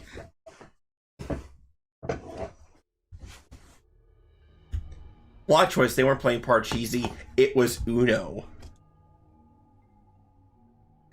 I want to see an Uno match between Code Geass characters. Like, Lelouch thinks he's got it in the bag, he's got one card left, and then CC plays a green and Lelouch has none. It's like, wait, I don't have any greens, okay, I'll draw one. Dang it. Come on! Dang it! Of course, this would only happen to Lelouch and Toma. Yeah. Then it only comes in with a wild +4. It's like, how do you even know what cards you have? Oh, they're imprinted. It's like, wait, they're imprinted to tell what cards they are, and Lelouch is still losing? I don't count cards, that's why I don't play poker. You play poker all the time, not with actual cards. What do you play them with? Yu-Gi-Oh? No, it's like a lot of his strategies are gambles. Like, I like to think of his gambles as highly educated guesses. They are. But also plus human behavior. Yeah, him understanding human behavior for the most part. It's like when individuals act against human behavior, that's when he gets flat-footed. Yeah, that's when he gets flustered.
Yeah, you're not reading a lot of those chats.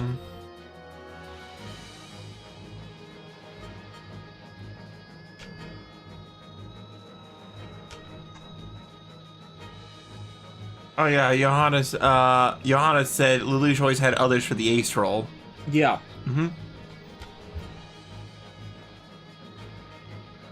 Emerald DC, when it comes to the Trinity, Amuro, Koji, and Ryoma interaction of their old days, which the games did it the best, T or 30? I want to say T. Yeah, T. Like, 30, I felt, try to lean too hard into the good old days, much to its detriment. Like, I understand that it was the anniversary game, so it was going to do that regardless, but something about the way it went about it just didn't...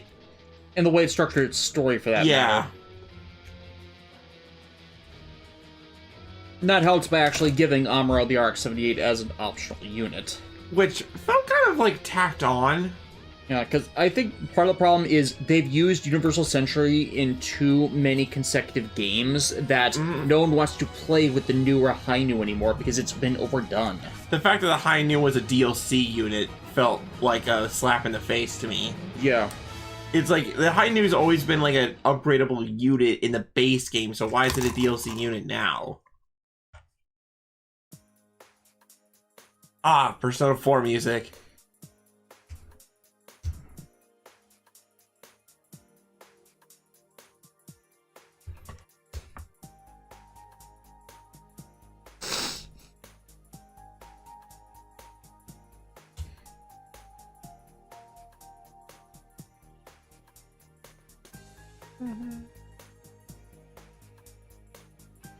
Yeah, Persona 4 definitely had some good music, but I do think I agree with it was always used, like certain tracks were used inappropriately in certain situations. Or however you phrased it.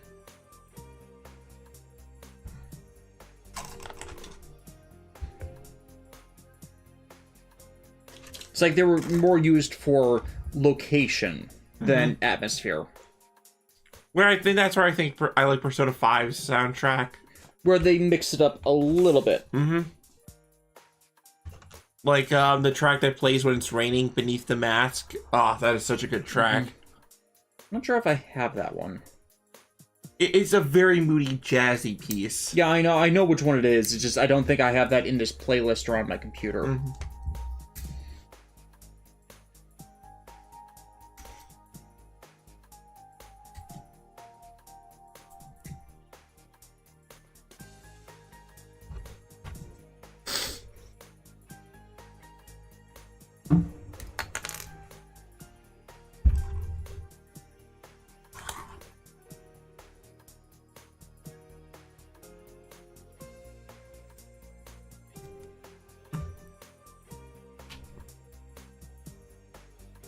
Yeah, Emerald DC says that's understandable with the high new.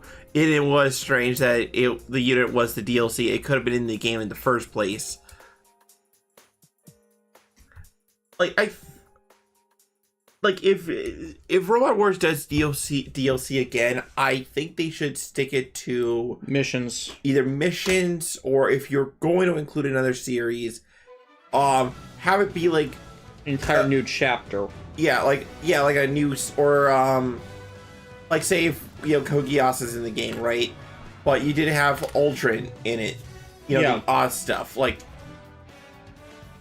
this track from Xenoblade 2. Yeah.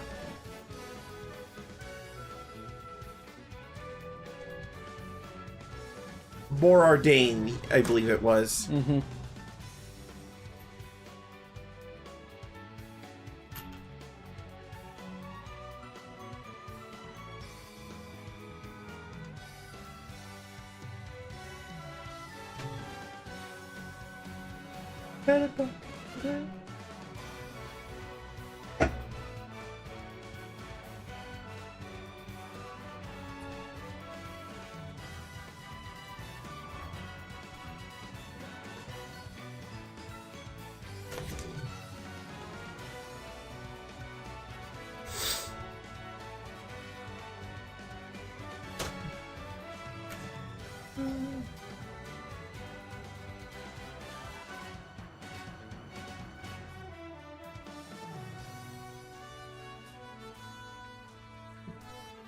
Yeah.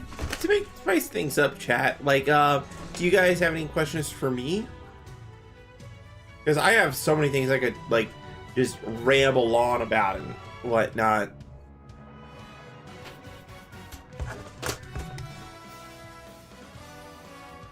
Like, And they've had a few questions for you. yeah, I know.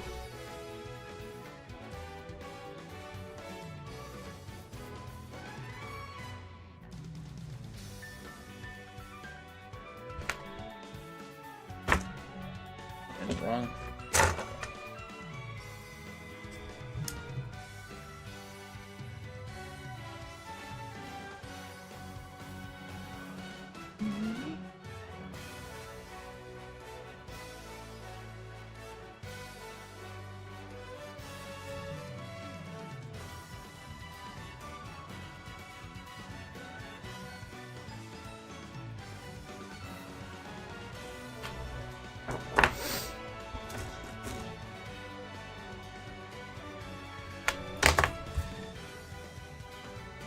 Okay, there we go.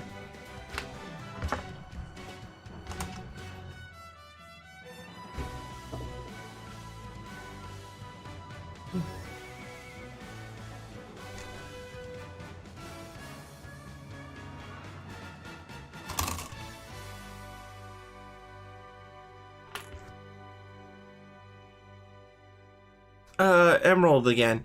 I'm going to miss the Armageddon version of Shin Getter. I love when they gave that unit actual irises in the eyes. Are there any versions of the robots you're going to miss in the next SRW games, Alexis? It's always hard to say what units are going to be cut or whatnot. But, or brought back. Or like brought they back. skipped Shin Getter for a game and then brought it straight back. Yeah. But as far as anyone I'm going to miss...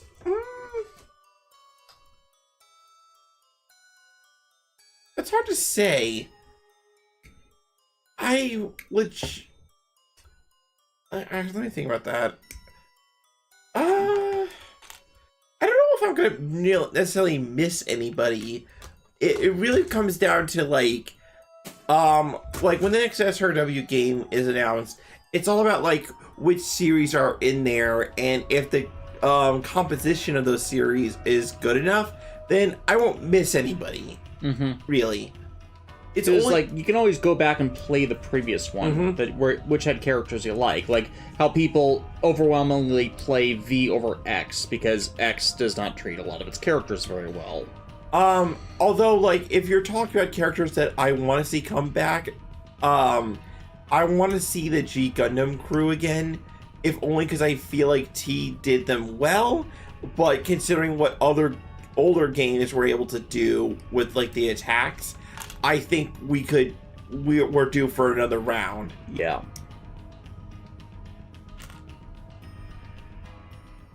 The fact that T never gave us the level up 10 Kyoken just feels wrong to me. Even if it's like an endgame attack, like they ended up making Vilcus's True Awakenings.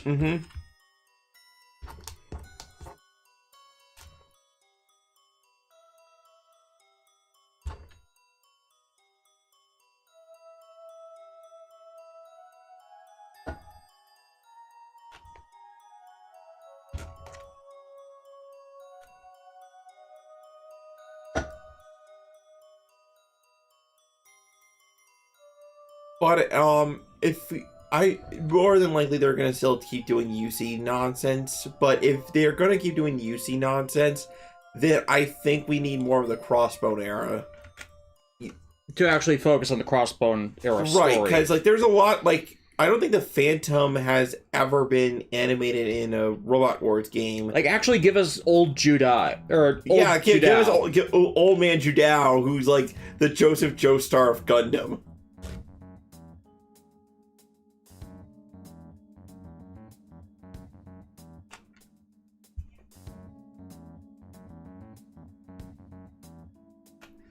The fact that the Double Zeta was still technically kicking with a different head and a peg leg is so funny to me. Unfortunately, it was so badly maintained it blew up.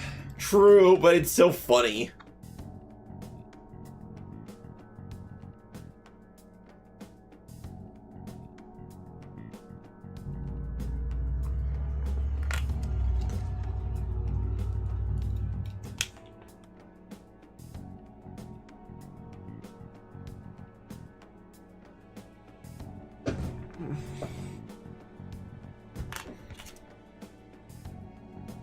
Me missing stickers.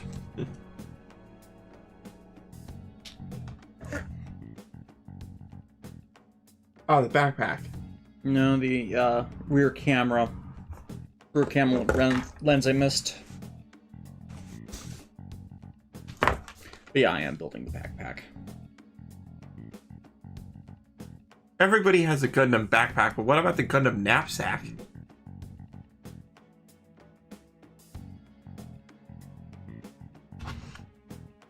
Unfortunately, it wasn't well received. It had new types in it. New types? Gosh dang, new types, how did you get in there? We're everywhere.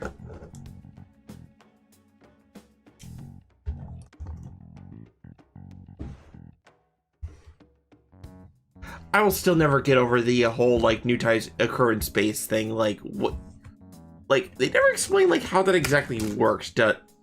Magic. Magic! Shut up, you weirdo.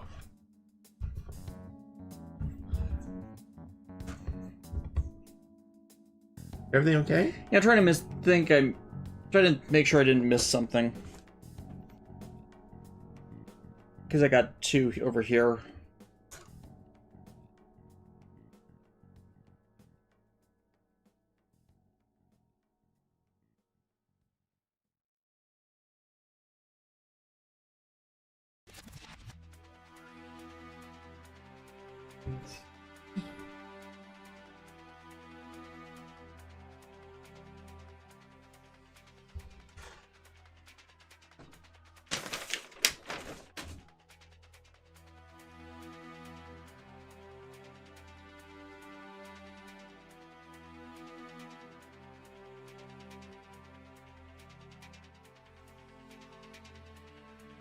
When you think you missed something, but you don't have any idea as to where.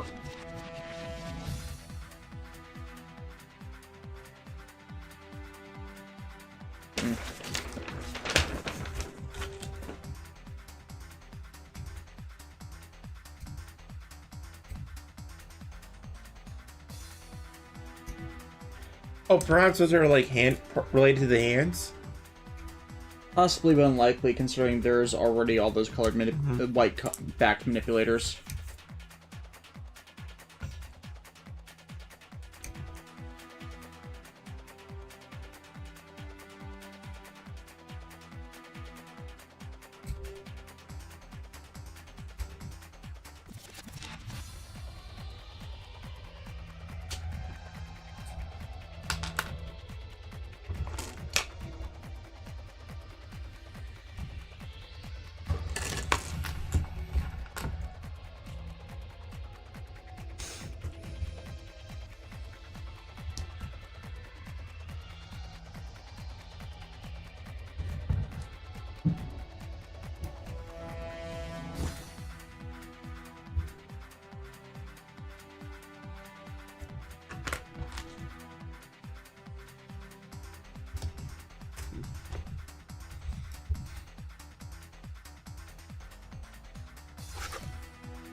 Oh, look, you revealed your stand.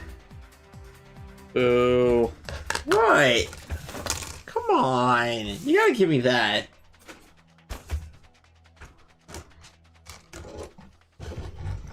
I mean, it is a stand.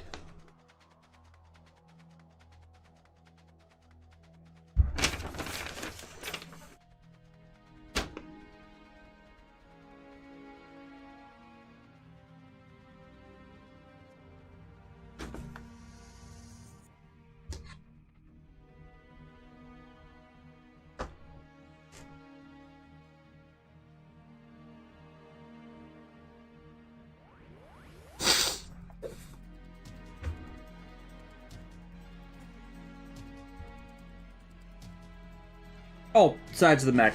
That's where they were.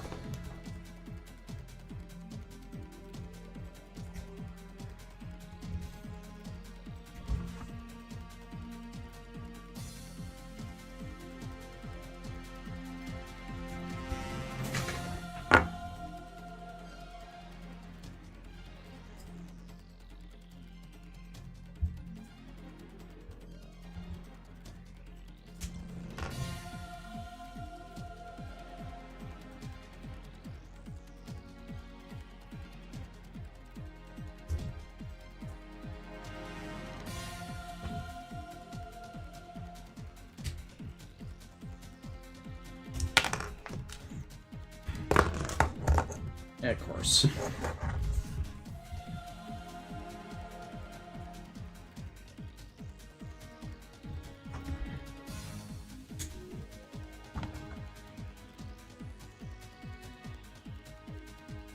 There's SP. That fell off the shoulder, yeah. That one's loose for some reason.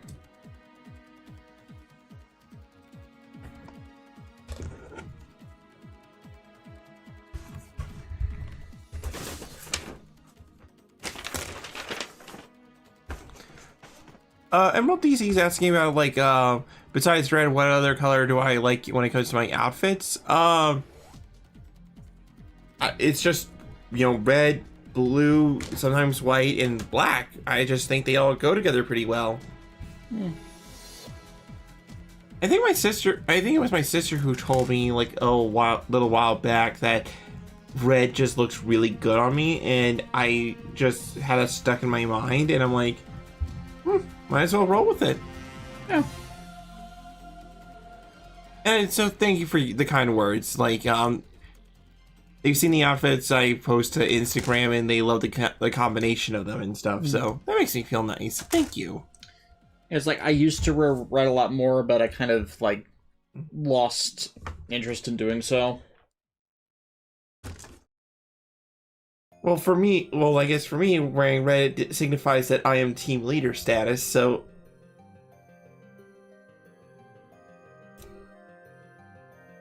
It's like, but no, this is Star Trek logic. What does that mean? You're a red shirt. Aw, dang it. Wait, TNG? No, TOS. Dang it. At least the movies? No. Aww.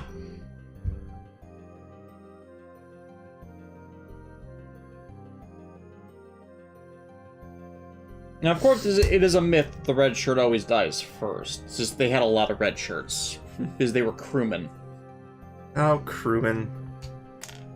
John Crewman. Crewmen with crew cuts. Did they all have flat tops like the 90s? No, they never had flat tops in the 90s. Or was it the 80s I'm thinking of? Listen, I'm just saying, screw it. Pompadours are now mandatory. Depends on what era of the 80s. That's the thing about labeling something 80s hair. There were a lot of weird hairstyles in the 80s. Yeah, you talk about the surfboard, the pompadour, the that side cut. The perms. Still not even sure what a perm is.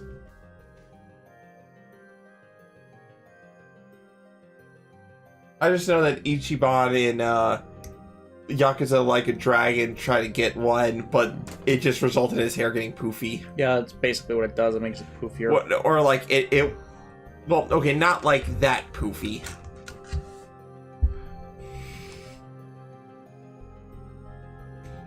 Bro got the stuck my finger in electrical outlet look.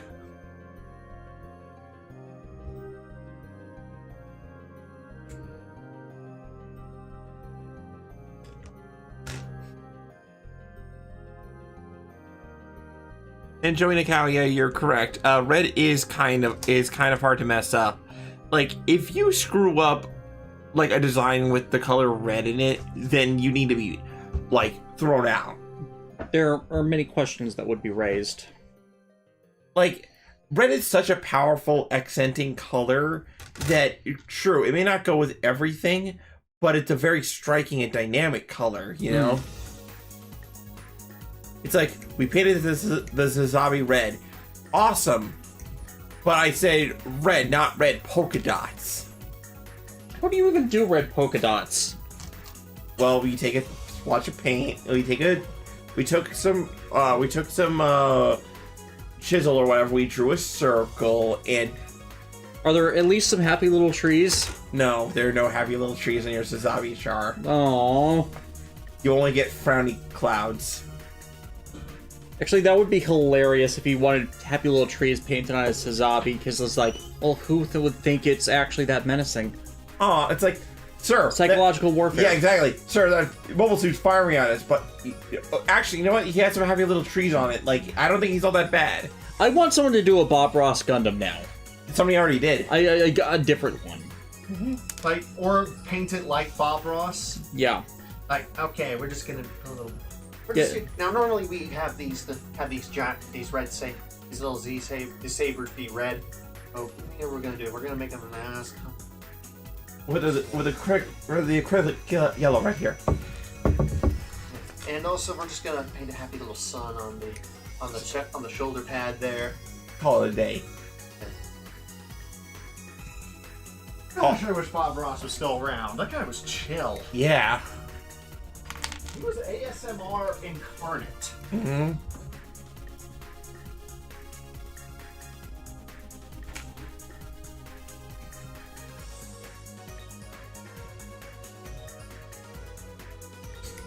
The irony of a robot that turns into a giant cannon being armed with a submachine gun. So you figured, Like, where's your gun? I am the gun.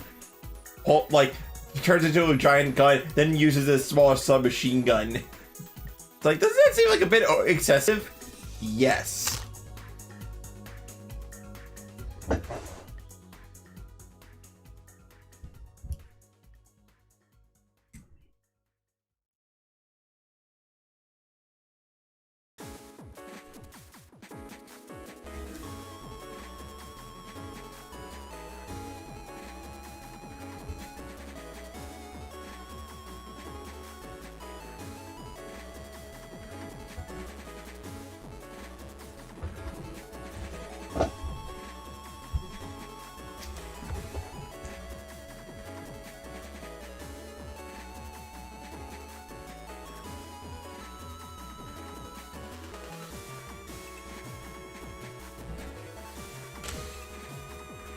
And these are handles for its blades. Mm-hmm.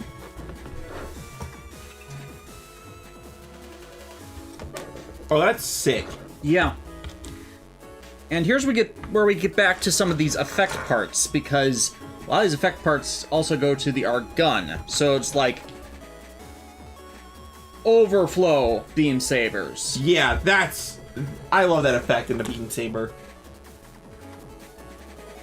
It gets better. Because they have a combined edge. It doesn't exactly grip it well, so... Or, it wouldn't grip it, the mech wouldn't grip it well along those. Yeah. But- Double-bladed. And then... Oh.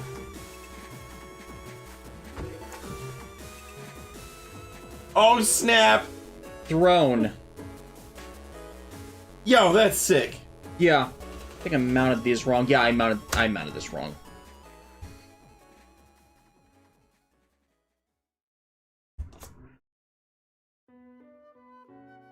So yeah, that would be its spinning.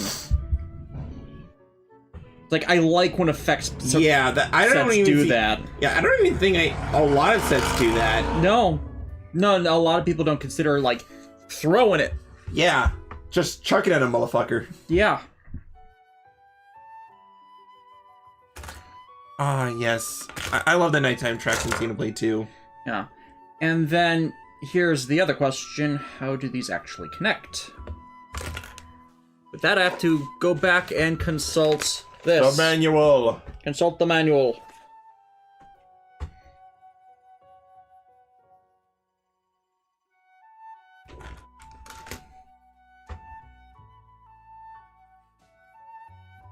Okay, so they'd actually connect over here. They did pre-plan that.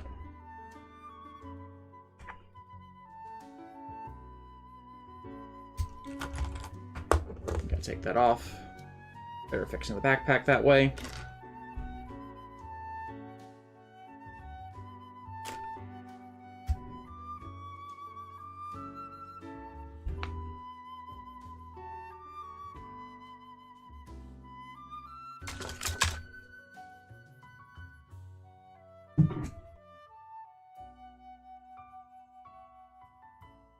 Oh, Keith Thompson's in the chat. Yes, hello.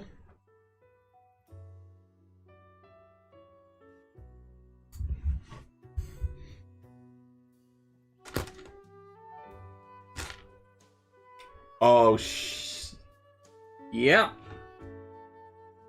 we go in there? we are on our way there. And connect.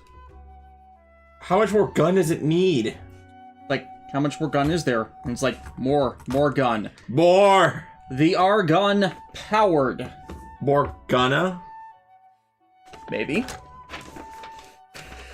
Okay, we are going to transform that later, but it's 4 hours into this stream now, and we have only just completed the upgrade part set and the original mini play that released to retail. This is big. This is why we started an hour earlier than normal. Mm-hmm. Okay, man, am I hungry. Yeah. You didn't eat before we started the stream, did you? I had something. I did have something to eat and stuff, but you know. But that was like around when I woke up, which was around 6:46. So yeah, it's been a while. It's been a while. These parts are so involved, I actually have to do separate little baggies for all of them, just to keep track of it. Keep track of them properly.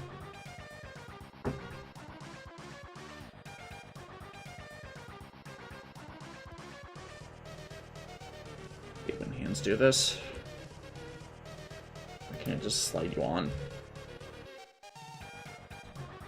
Emerald, do you see any games you two are looking forward to in the future? The Persona ones that were just announced. Anything off the top of my head?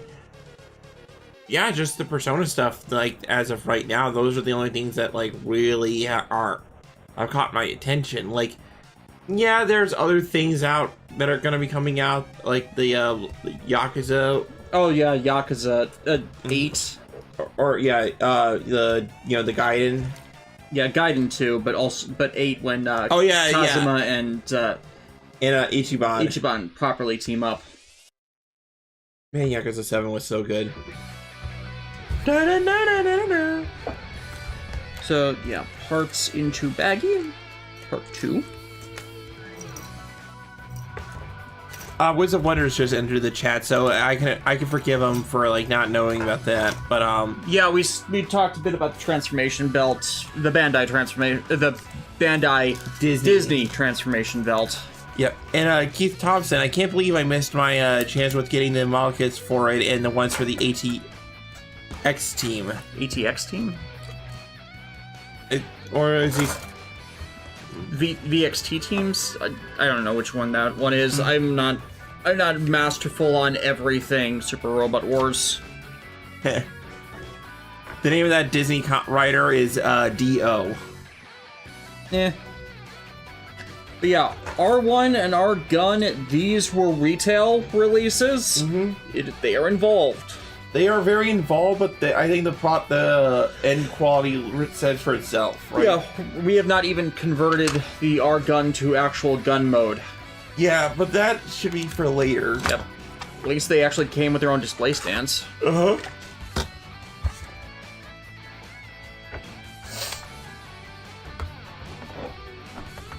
Maniacal laugh. Maniacal laugh. As in they planned this. Their plan is great. But now we have a more critical danger in that we actually have to open the big box. The box. Like, this is the size of 4 standard mini plug boxes. It's as big as my head. Ow. Ow. Sorry. It actually has printed constructing manuals. Holy crap. Like, it's properly formatted for once. Is that a blade I see? Yes. Okay, we're having flashbacks to when we built the Goldion finger, because this is the size of my forearm. Oh. Like, not the full fingers, but yeah, like let's compare it to my arm. Like, holy. Oh my gosh. Yeah, to the first knuckle of her middle finger. This is a blade.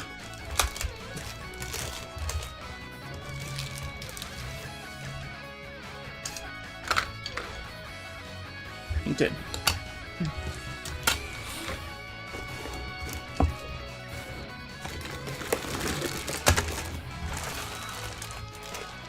Okay, these are 3. I need to find 2.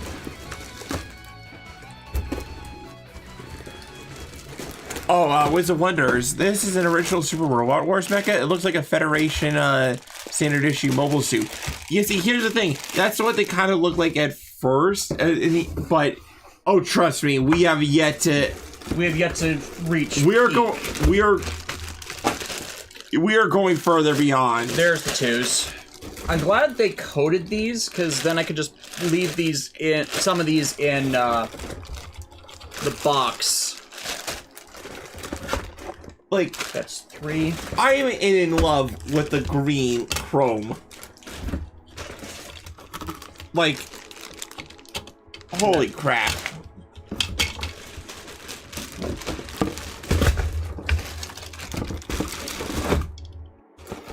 Oops, sorry. Trying to kill me? Not deliberately. Not deliberately, you say. And oh dear God. Yeah. Gotta grab my knife.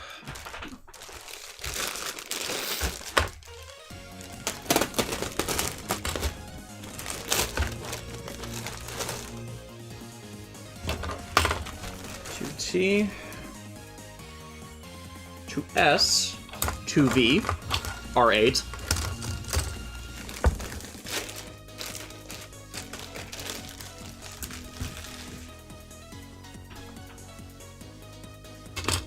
Free Y, put that back away.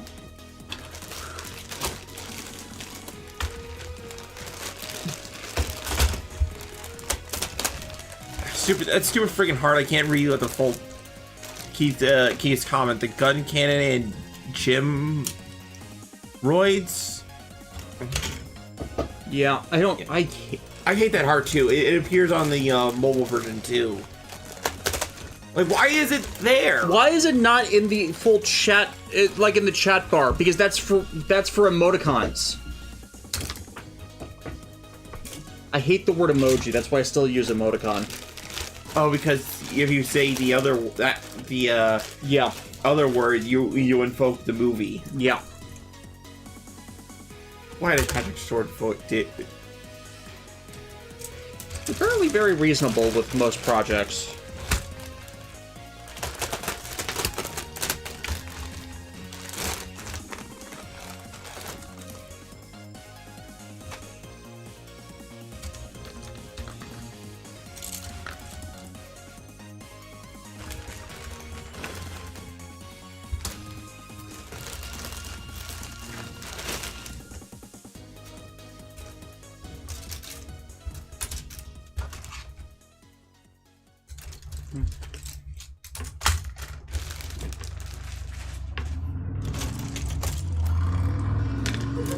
JKML.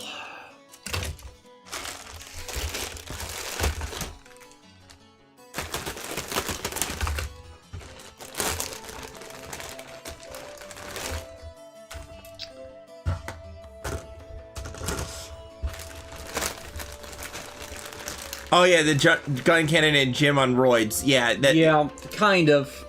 Except if they were combiners. Emerald's asking, not sure if I asked this, but how good is Turn 8 Gundam?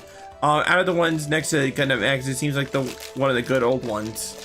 It's got its problems. I discussed them a bit when I review X, but the biggest problem is just Tomino not being aware of other Gundam timelines existing. So literally until the 2010s, he thought every Gundam series was set in the Universal Century, which explains the whole Black History incident where he instructed his staff to, instead of animating something new for the Black History, no, you get clips from Gundam Wing G and X in there among other Universal Century series footage. It has created this long-lasting argument in everything where people don't understand what counts anymore. Mm-hmm. When the reality is just this is one guy's screw up, and G, Wing, and X are not in the Universal Century.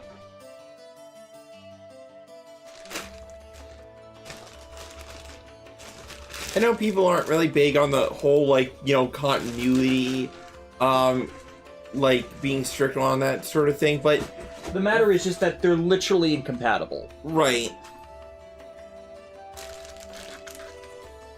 Looking up for more 2s. Yep. Look at all these runners. 2.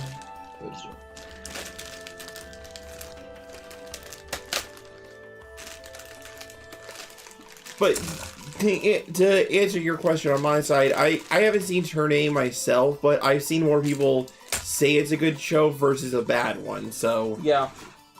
like I know Like, I haven't watched it in forever, but I remember it being a good show. if nothing else, Sid Mead's designs on the show are really good. Masterful. Like we're talking like classic sci-fi, like this is what you get when you get a classic sci-fi artist on your anime. Yeah. Is that a wire? Yes. R2 has a yo-yo.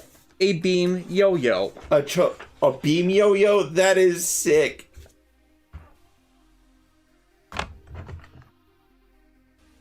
But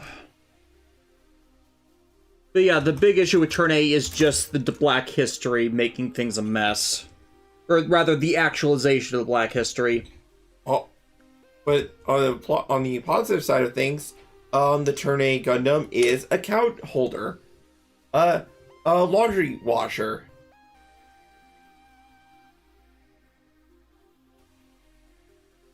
It's domesticated.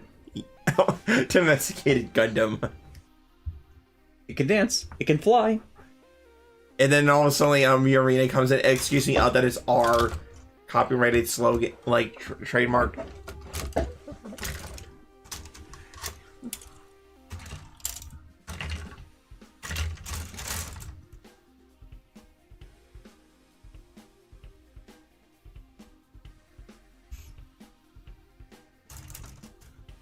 Oh, this is Kevin McLeod again, isn't it? Yep. I recognize it. Yeah, a lot of people use his stuff because once you pay him, it's DRM free. The Derm. And his licensing costs are really reasonable.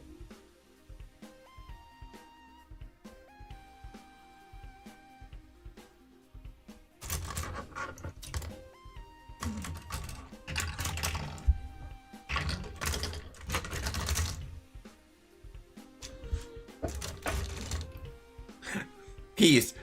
Speaking of G-Witch, so much emotional damage. Emotional damage! Emotional damage!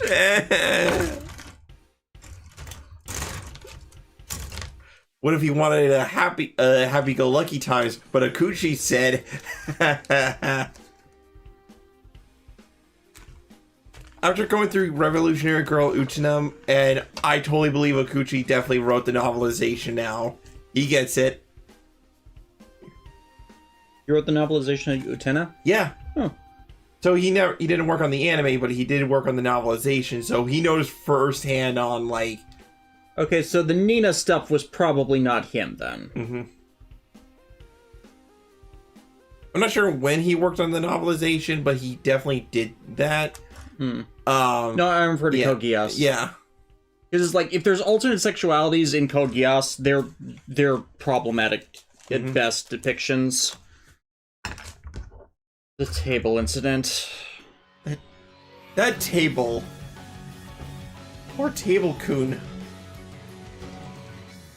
And then there's Millie's problematic pansexuality, and then there's Cece not being acknowledged as being asexual. Shit, they're finally here. Hi, Shiro. Ironic timing, considering the counterattack track that just started playing from Xenoblade 2. Yeah, Shiro just got done with their semester. Yay.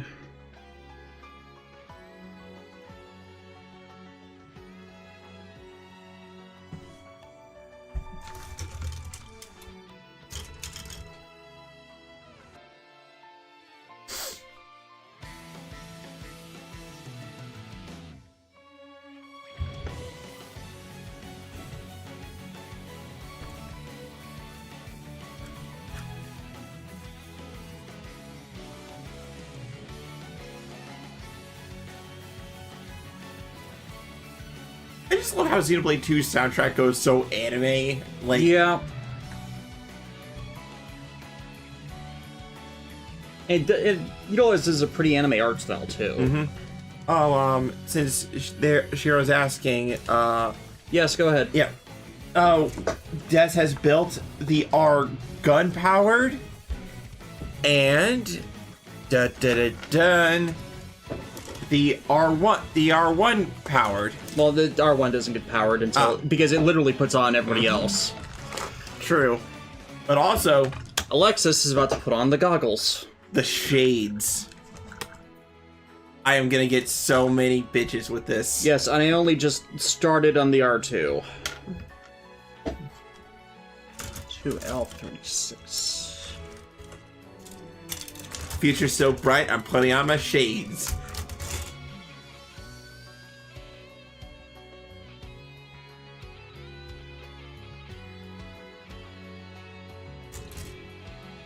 Honestly, people who complain about it, Xenoblade 2 going more anime are weak. They will not survive the winter. No, they will not survive the winter. They will be eaten by mall food.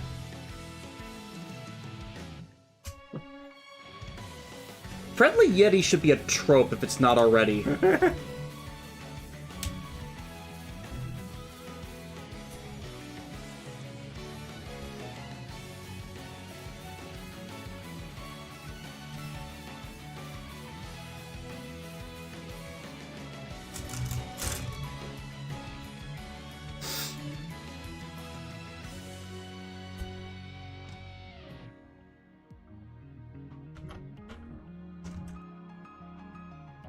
Emerald saying, times like I wish we had another Dynasty Warriors Gundam game. I had fun with 1 and 2.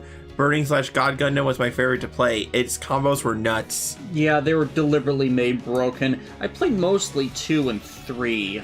The Double O Riser was broken in 3. I main Strike Freedom in 2.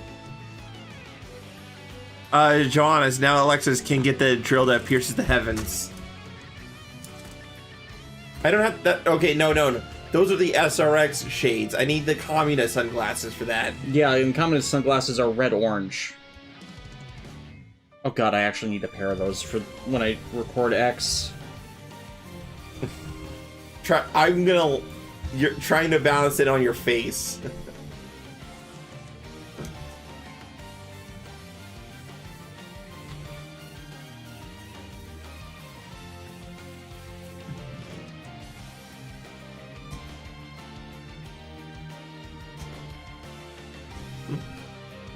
Keith Thompson says, yeah, the R1 in the GBA SRW OG anime and game, when it gets fully equipped, unlocks new attacks, namely the TK sword. Yeah. This thing. The giant, yes, the giant chopstick.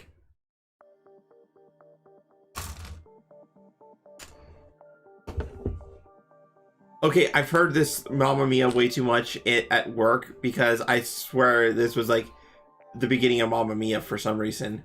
No, this song? Yeah. That's a rock cover of one of the Bell Network songs. Oh, but oh god, when the store plays country music, I feel my sanity slipping.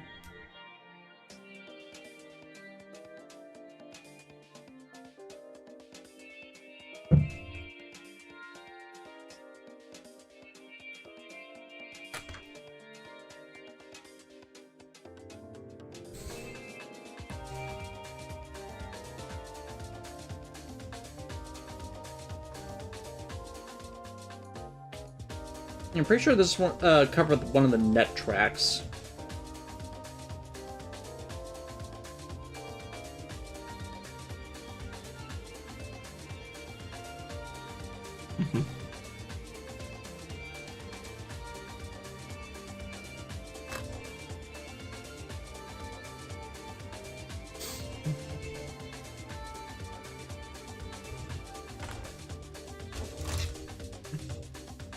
Keith saying, nope, he means in the, like in the R1 form, he starts chucking the swords at people.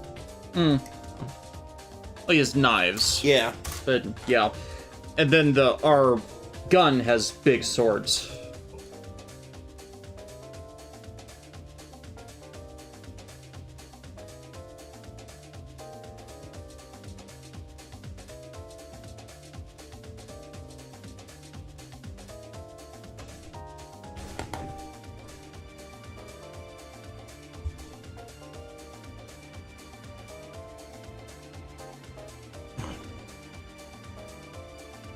Oh, Emerald was talking about like the Dynasty Warrior stuff with Peace in the chat, and I'm like, oh, that would be another crazy game, Xenoblade Warriors. Like just Xeno Warriors, so you can get the. I guess that would be the appropriate time to bring in the Saga cast. Like, don't make it not part of any big continuity or anything. Just go full fan service. You know what? Because like all these characters can go anime as heck. So, like, let's just let them go nuts. They literally have the power of God and anime on their side. Yes. Uncle Rex. All right, I know what time it is. Double spinning edge, double spinning edge, double spinning edge, double spinning edge, double spinning edge. You're just Beyblading around the battlefield. And his three wives are like face palming. And it's like, if it works! If it works! Noah, is he always like this? Yeah. And it's like Mio and Glimmer are gobsmacked. They're just face palming from embarrassment, like.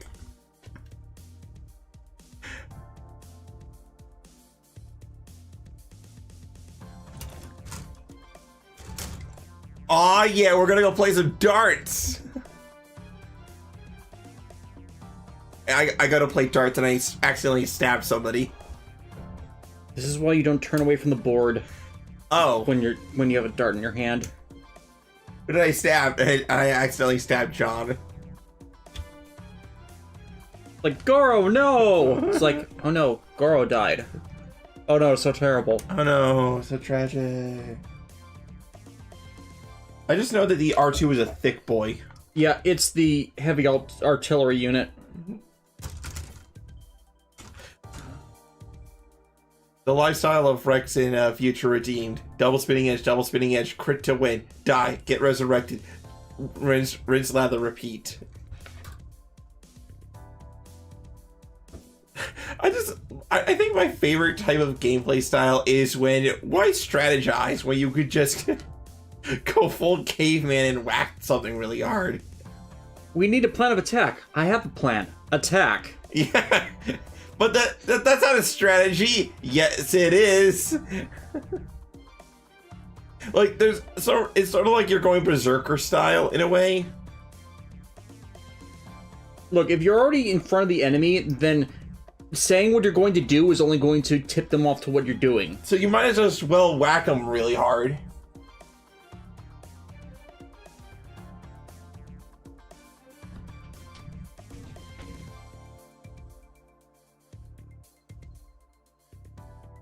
Yeah, Emerald brings up a point that, yeah, they'd be down with the Dynasty Warriors with the Xenocast, but Xenogears would probably be the ones left on lock because, you know, Square Enix. Yeah, but they've created proxy characters of basically every member of that cast, so it doesn't matter.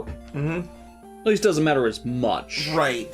But, like, what's really unfortunate about, like, Xenogear fans is that they do appear in crossover mobile games. Square Enix is clearly using them, but not to an extent that, like... Yeah, they're using them to retain the IP rights. Right, but not in any significant way, which is, like... I do feel for fans for characters in that situation, you know? It's like... Yeah, sure, Xenogears may not be our cup of tea at the end of the day, but that doesn't mean I would want to see, like... Yeah, oh, spoilers for the videos that are going to continue releasing until December, by the way.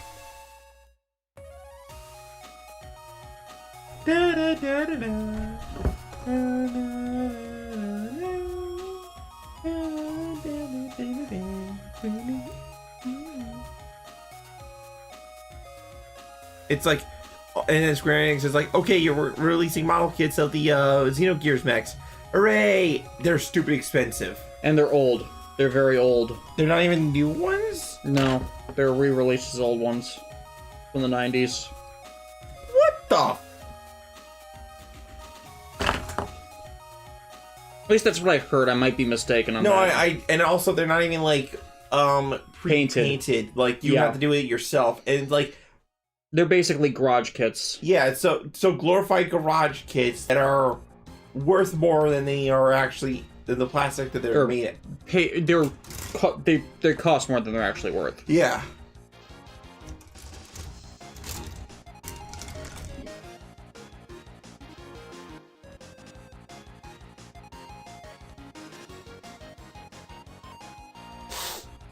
Whereas this entire set is like, look at just this.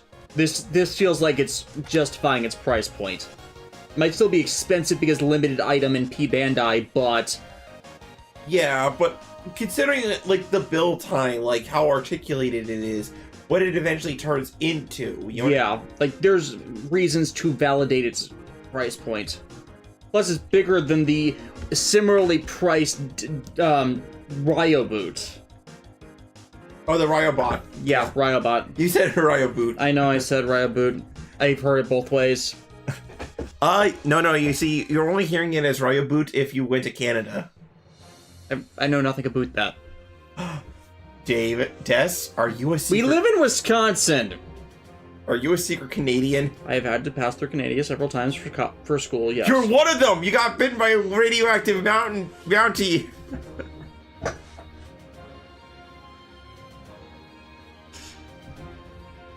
Canada, our mortal nemesis to the north.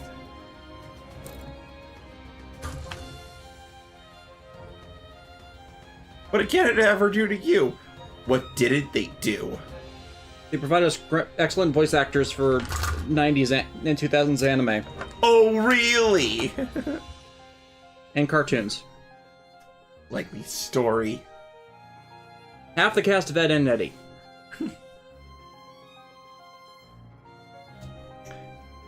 This is the hat of discipline. Do you live in a cave?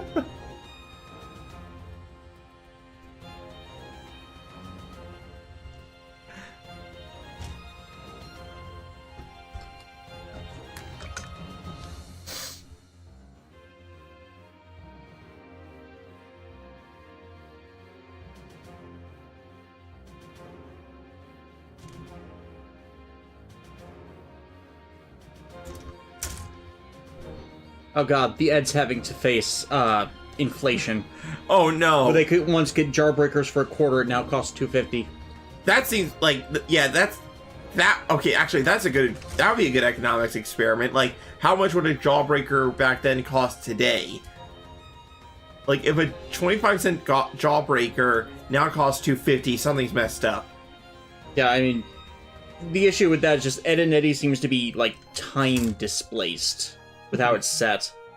Well, they also did once break realities. Life has many doors, Ed boy. And it's like, it's the dangers of the suburbs. It's like, there's nothing there to do. What do you expect the kids to do? Break reality? Eat reality? Eat your mattress. Good lord! Ed, where are the stairs? My parents took them.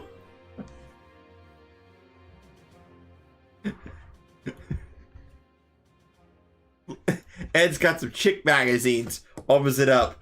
It's actual baby chicks.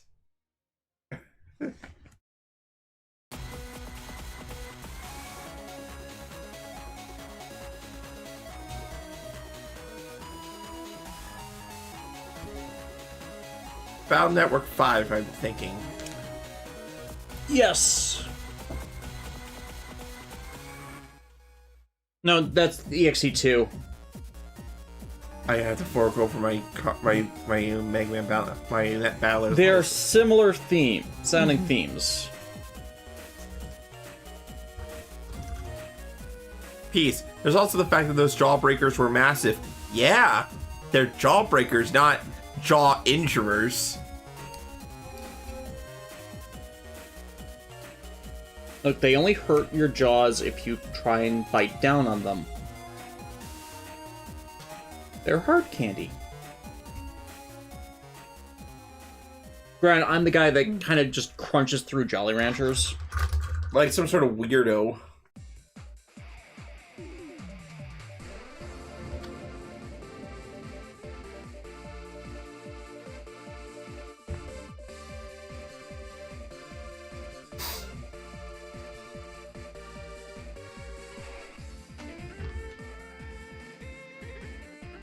I really want to know what the engineering behind, like what the design process was like for making the SRX. Aside from being genius. Mm-hmm. Like this whole model kit process, you know? Mm-hmm. I feel like that would be just as much fascinating in of itself, right? And considering my idea to possibly buy my own 3D printer, we could possibly find that out for ourselves. Mm-hmm. Like, it's just the problematic part is just getting the 3D camera for proper mapping.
this is Mo. Salt the milk, Ed boys. The spirit of the tiny animators automatons speak.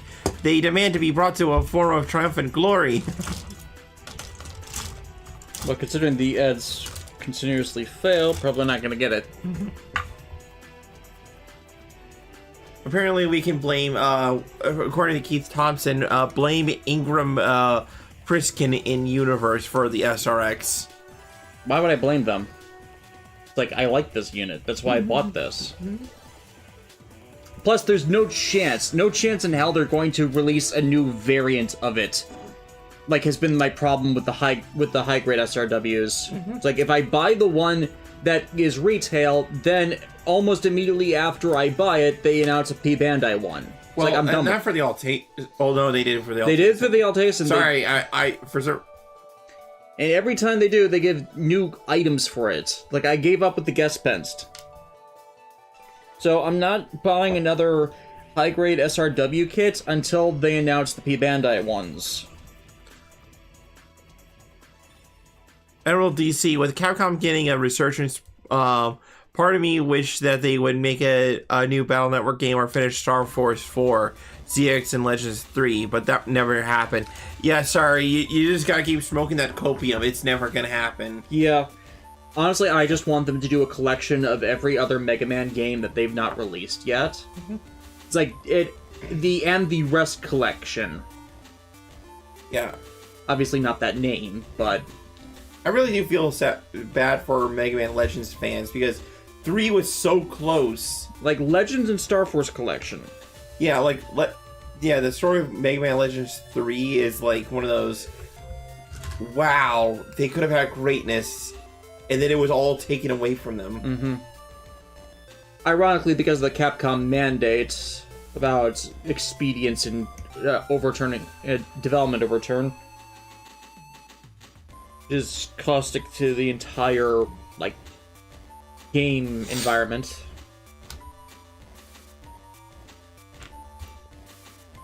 Industry. I meant to say industry.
But yeah, it really does seem like Capcom is going on the attack as of late with like...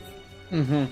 Granted, it's been mainly fueled by remakes and re-releases and like But sequels. it's something. It's something. Like, it feels like, you know, they're putting forth genuine effort into things. Mm-hmm.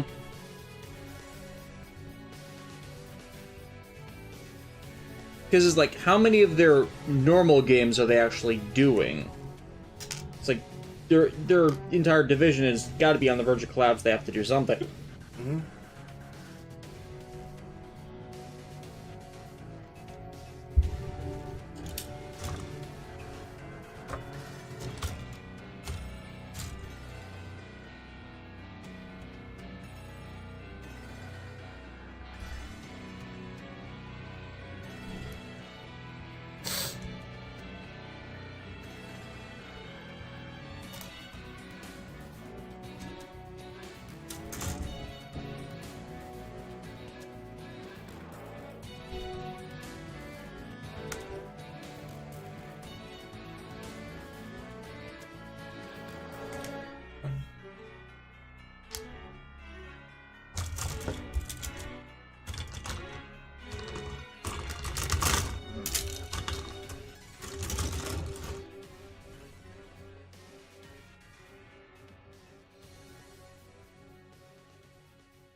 Oh yeah, that thing. Emerald was mentioning, I hope we get a Bon Prios model kit with the most next OG Super Wars being the most likely the last. I'd be surprised if Bandai Namco didn't release a model kit of that. Mm.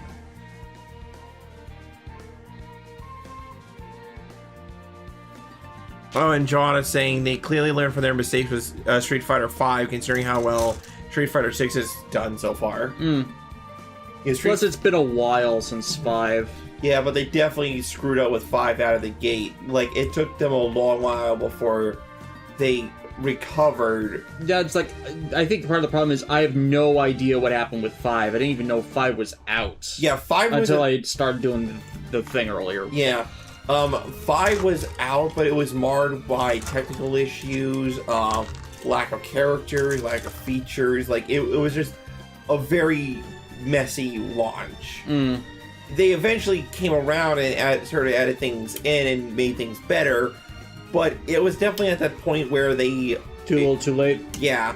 So the fact that Street Fighter 6 seems to be doing so many things right out of the gate, it's like with the whole character creation thing. Consumer confidence. Yeah. Like, it feels like they actually learned from their mistakes. Plus, it was probably in that era where they thought, like, oh, it's a mobile game, as long as the people play it, are going to play it, then you don't need to... It wasn't even a mobile game. I know it wasn't a mobile game, but it was likely in that mobile game era where people think, like, oh, you don't need story, you just need a gimmick. Because that is unfortunately what a lot of mobile games were like back in the 2010s. Like Angry Birds. Everybody wanted to be the next Angry Birds. Like, I know that EA has that problem, because that's the entire reason why people have gotten sour about Star Wars: The Old Republic and why they're now selling that off. So honestly, with Street Fighter 6, I wouldn't be surprised if, like, the DLC for that game wouldn't not necessarily be like not just new fighters, but like more character customization options or something.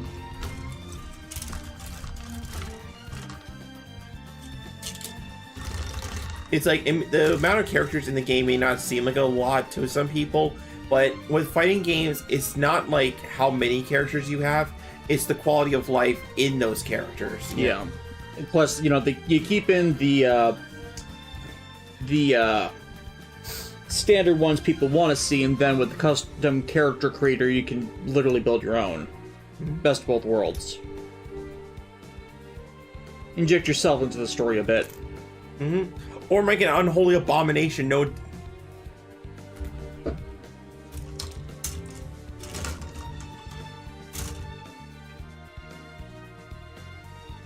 Oh wow, yeah. According to Emerald, Street Fighter V had a rough start. Game came out with no story mode until 2 weeks after it was released, and it didn't take until the game's third season before things got better. And in fighting game terms, if you're in like season 3 is like that depends on how long those play seasons last. Yeah, season 3 it wouldn't be for like I want to say 18 months. Yeah, 18 months sounds about right. But like the fact that it took that long for things to get better, not like that's a death knell. Yeah, it's like people want their games to be playable on launch. So the fact that it launched with no story mode, which is something that, like, granted, Street Fighter games weren't exactly known for like their robust story mode, but that's usually the proving ground for like learning how the game works, you know. And if you get invested in the characters along the way, then that's kind of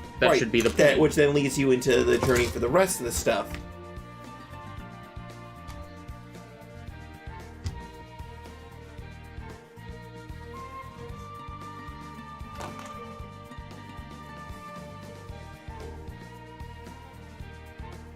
No, wrong way.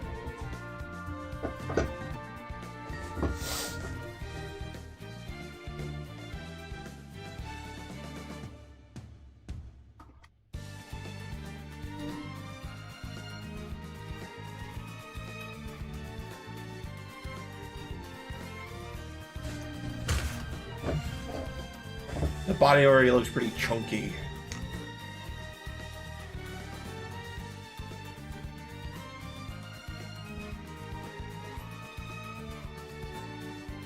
It looks like there's a lot of stickers for the R3 mainly. Like this small section, that's just R2. Oh wow, the rest is R3? Yeah. Dang. Which is ironic because R3 is primarily the legs. And I'll form the legs.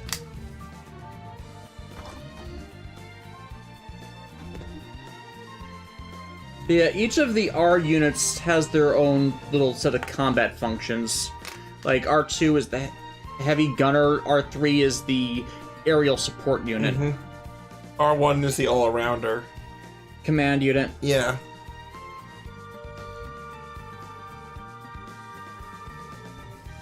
And our gun is kind of like high-speed combat / escort.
Yeah, Johannes is saying, success of the previous Mortal Kombat reboot series has proved that these days fighting games need a good single player. Mm-hmm. Like, not everyone wants to be on multiplayer. Mm-hmm. There are people out there where from multiplayer is just hell for them. Yeah, because they're gonna go in and then somebody's gonna whip their butt like to no tomorrow, you know. Mm-hmm. And not in a fun way. There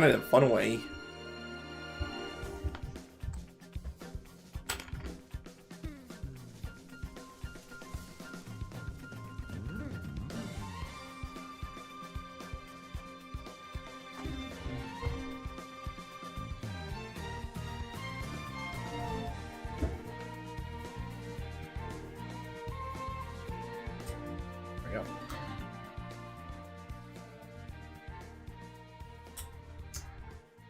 Oof, yeah, that is bad. From Emerald, the season 3 was when the arcade edition released, and it came out in January 2018, 2 years from the initial release of Street Fighter V. Yeah, okay, so seasons are year-long. Gotcha. Yeah, that's even worse.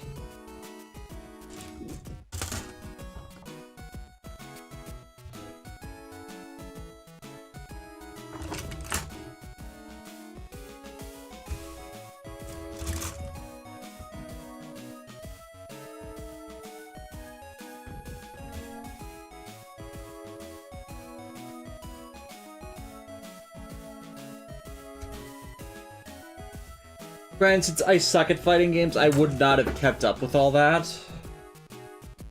But I feel for those who do.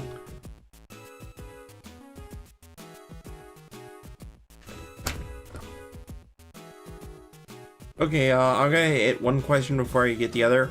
Golden Garo, I almost forgot to mention I posted a Xenoblade and Final Fantasy 14 crossover fic that basically has Rex as the Warrior of Light, and I had the first dungeon of the game be the as a framing device for Pyro's Awakening. Fair enough.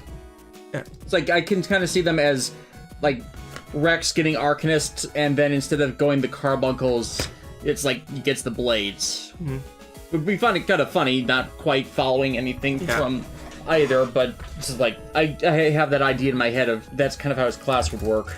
And I'll handle this one. Joey the Cow, I got a question. How well would Xeon be in IBO's world? That's a question.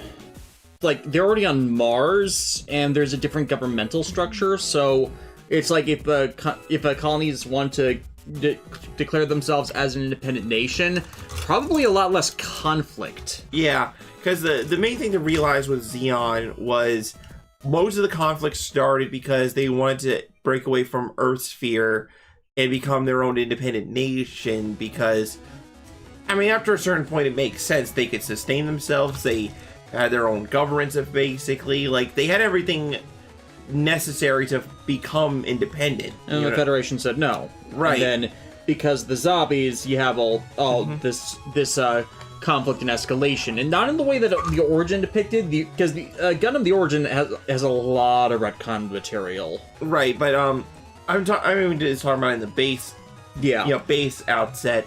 So if you put them in Xeon in a situation where nobody's antagonizing them, they said we want to be our own independent nation, and Gjallarhorn or whoever said, all right, just make sure, like, follow the common laws, and we'll leave you alone. Like, it's only if, like, if Xeon started trouble after that, then you could, like, if they start doing crap after, then you have justifiable reason for them to be the bad guys. But a lot of Universal Century don't end up doing that. Golden Garo said no. They have the blades and Napon part of Final Fantasy XIV's world. It's like just how it sounded from the description. Yeah. It's like there are multiple ways you could cross that up. Although the greatest mystery of all of Xenoblade, what the heck's a Napon? It's a very good question. The fact that we never learned the answer to that is hilarious to me. Like, that I feel like every franchise is allowed to have, like, that one question. The Napon R. The Napon R. It's like Dark Side.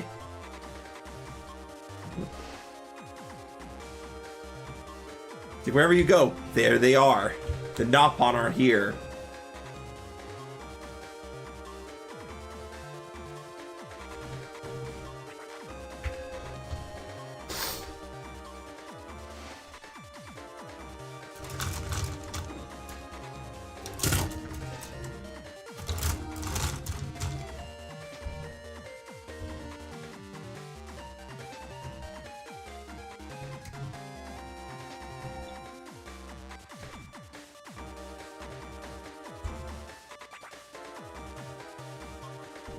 Oh god, now I kind of want to reread what's been posted about for Warriors of Light.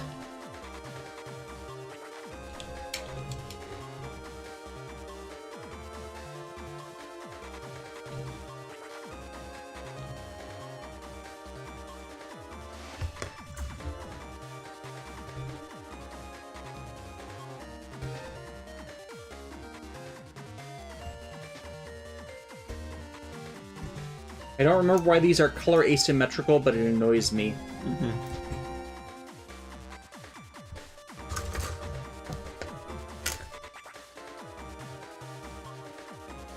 Oh, Golden Garo. And then there's Riku, who is an enigma among enigmas. Now, you see, that's the thing. Riku is just common variety Napon.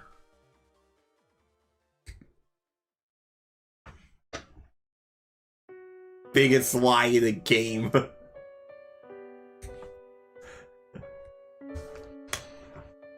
No, Riku not liar. He is not. I am just common variety Napon. I don't like to name drop celebrities. It's like you freaking... How long does a Napon live for? Forever. Yes.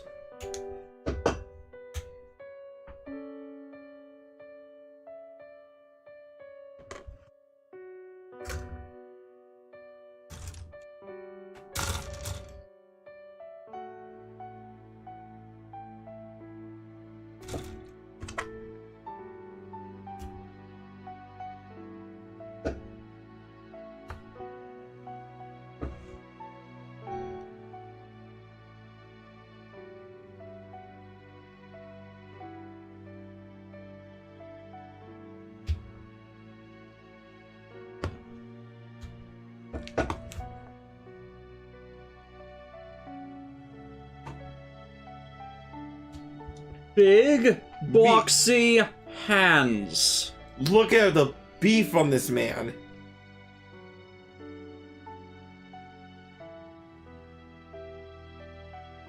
Jesus.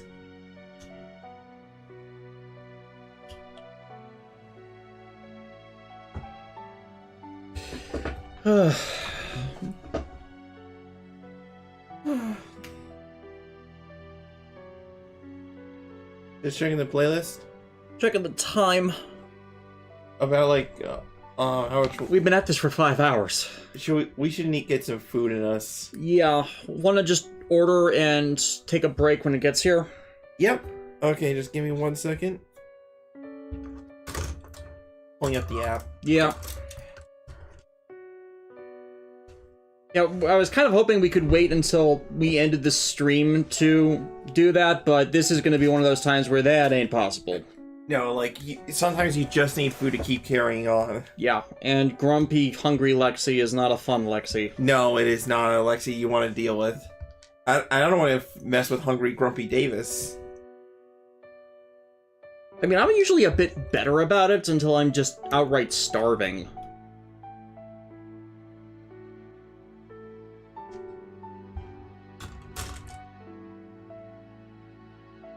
Alright, did you want any sides? You do my usual?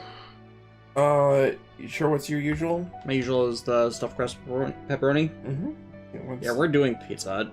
It's a Friday.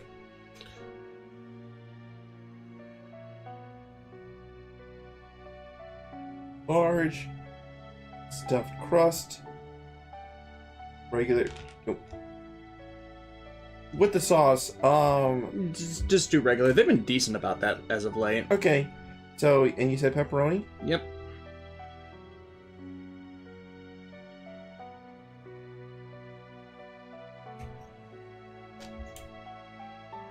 And you said you wanted bread.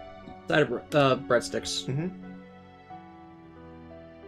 And I have some free breadsticks. Yay.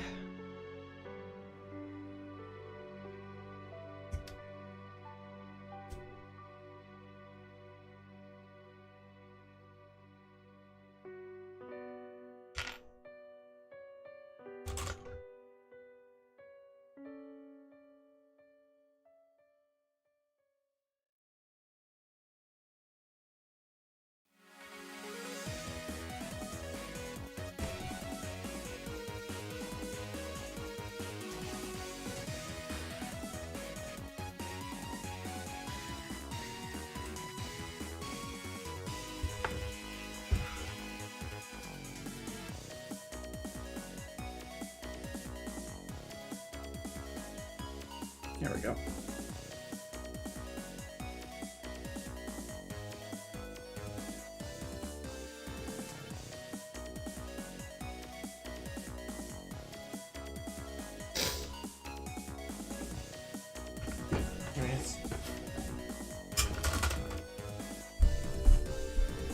Asking what John's order would be.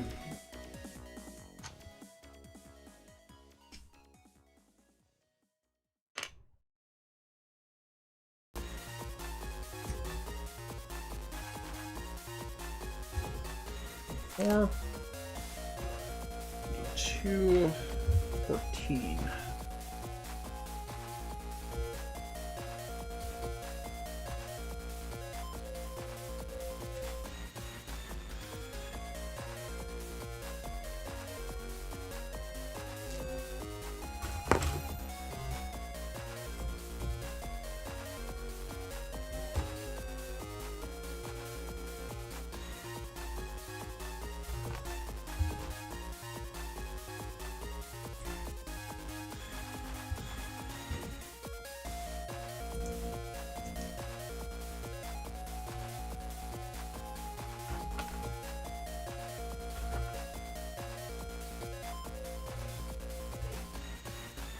And then 25.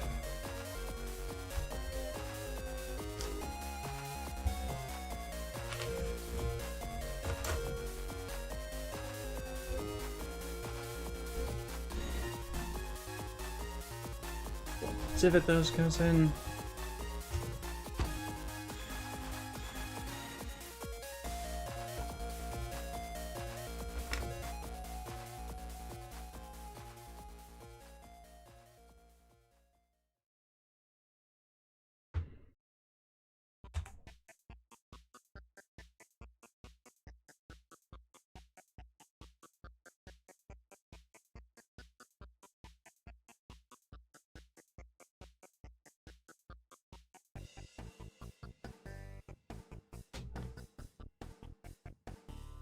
D20.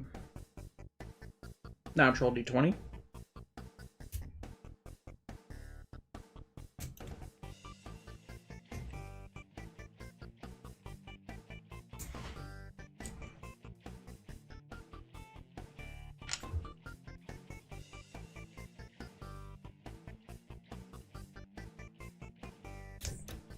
This stage. Yeah. Once you run around a palace for enough, or like a dungeon for enough, you recognize it. Yep.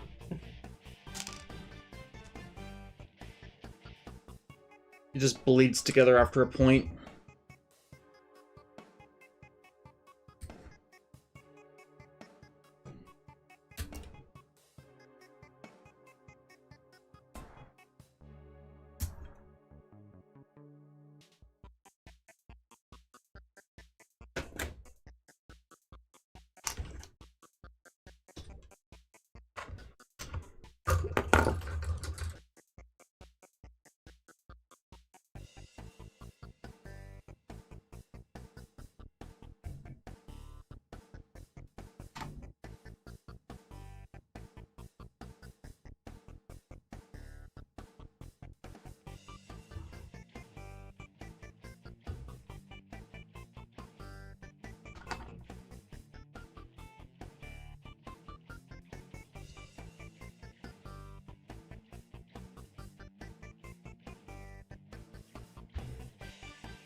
Order has been placed. Yay. Yep. Carry out, or not carry out, delivery. Delivery. Yeah. Yeah. Because we're gonna be I'm still going to be busy building. Yep. Hey, I covered the delivery charge and stuff. You know. Yeah. It's just like I couldn't speak because I'm focused on this so much. It's all good, man.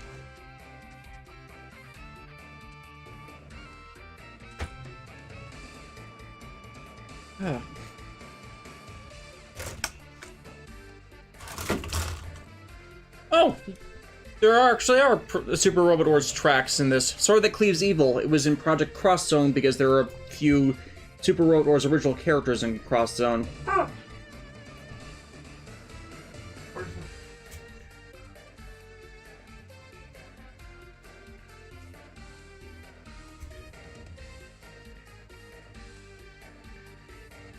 Wait, I'm cutting out the wrong part.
Seven.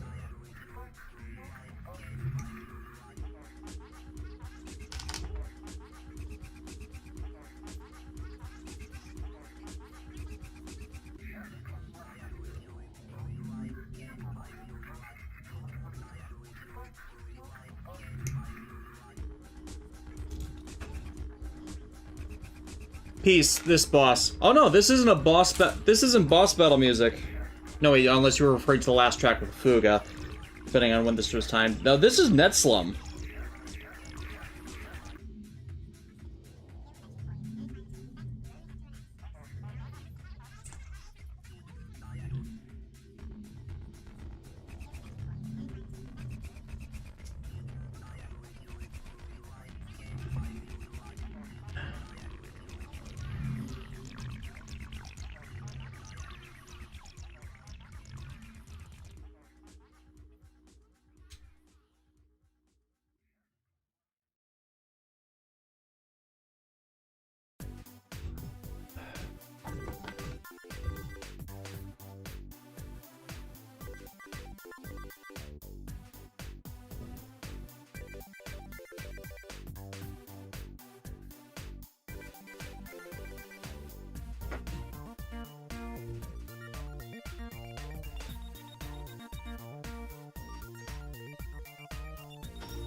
Yep.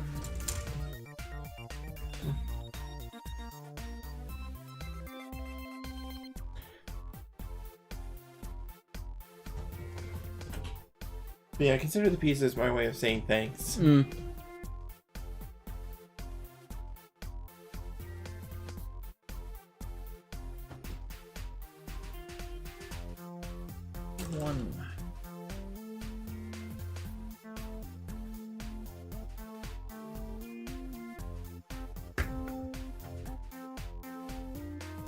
Squirrel. Squirrel? On a tree out there. Squirrel.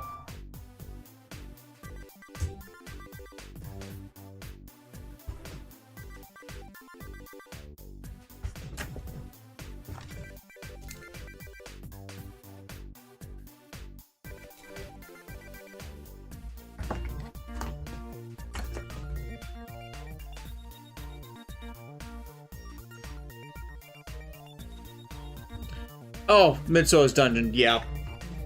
Yeah, I guess we're that far back.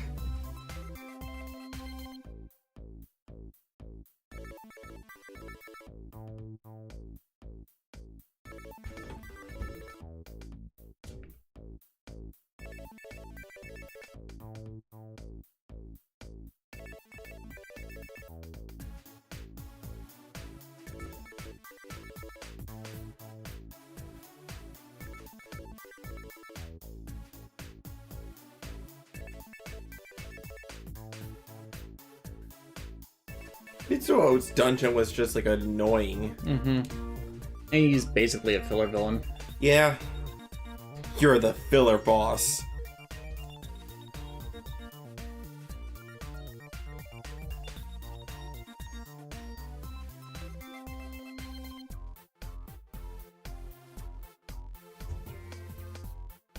There we go.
tiny little pin parts. Mm-hmm.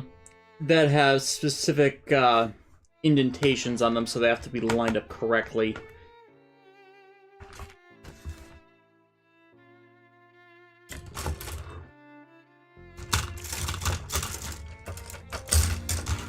Oh wait, there we go.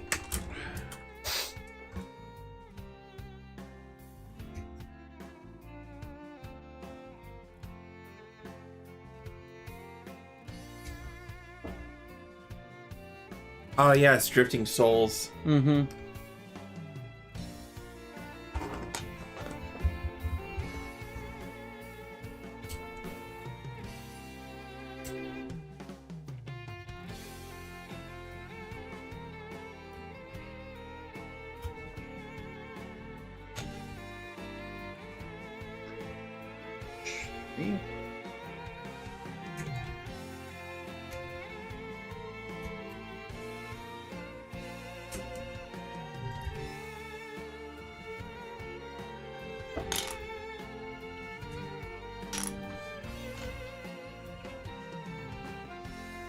J board.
Oh man.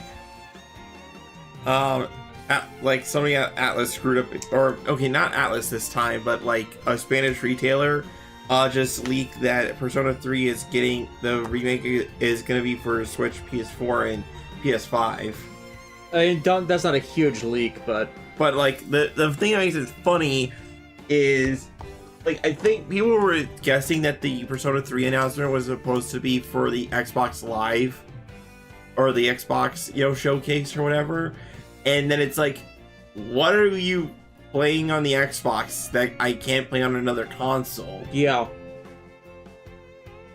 I mean, not even their exclusives, because since they're now Microsoft exclusives, they'd be available on PC. Exactly, so it's just funny now. Yeah. It's like, what's there to play exclusively on Xbox? Mm-hmm. Well, okay, stuff that's...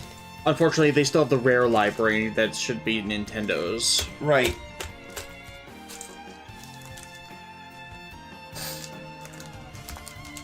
Including my boy Banjo. The Banjo. I was honestly so happy when Banjo got added into Smash. Yeah.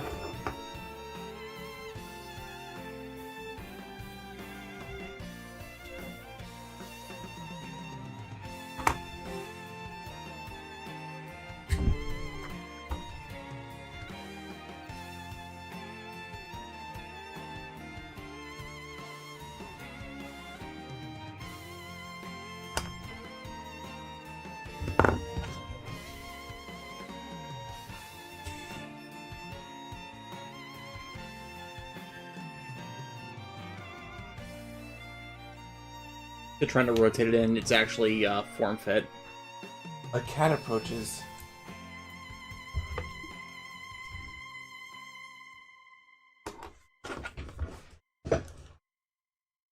She just loves staring at that window. Things move out there. Exactly.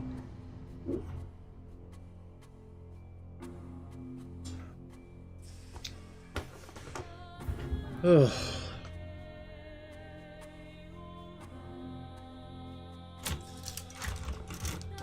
Okay. M.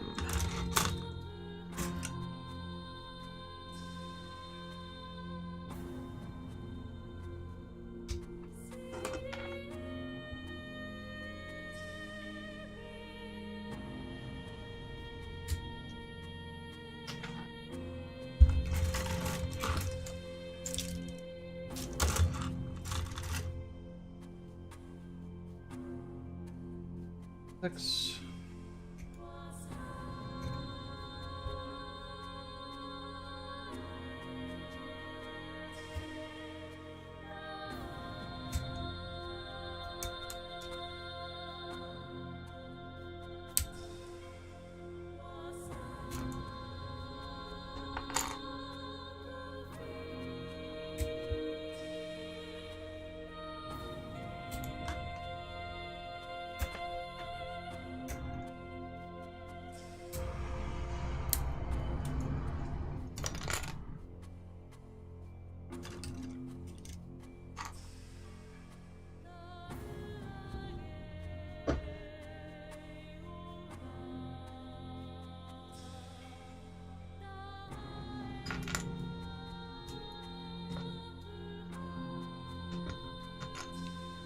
Blocked by him.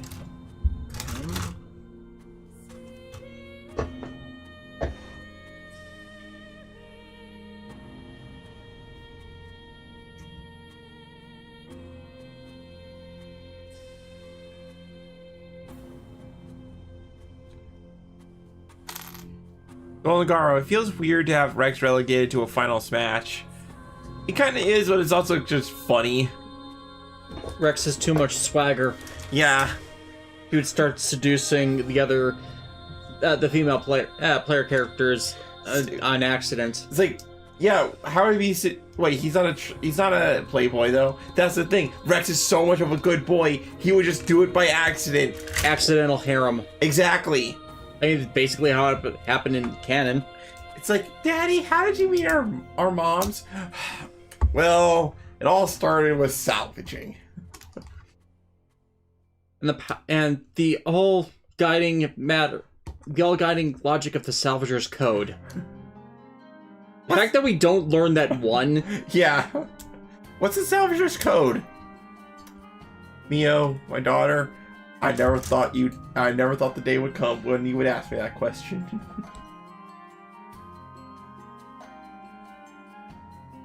Peace, what was your favorite Smash reveal? Probably Banjo-Kazooie, because I love those games. Like, Cloud was awesome. Pyra and Mithra, admittedly, I knew of the Xenoblade games, but I wasn't really that engaged with them yet. So, but it was still cool. Terry Bogard, I clapped at that.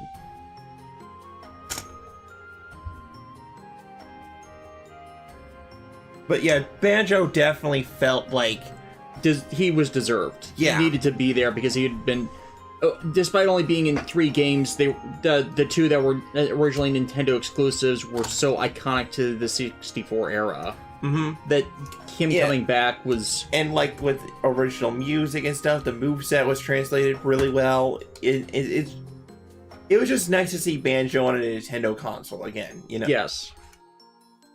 If only Rare would give them permission to get Switch ports. Because I would stream those games again.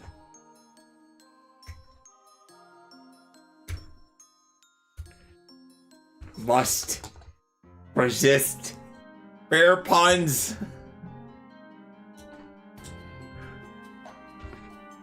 Yeah, you can be a bit grisly with them.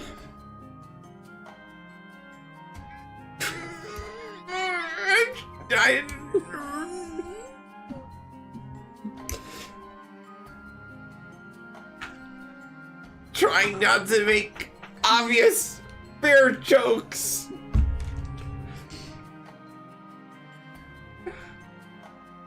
Hey, we're gonna have to pause for pizza.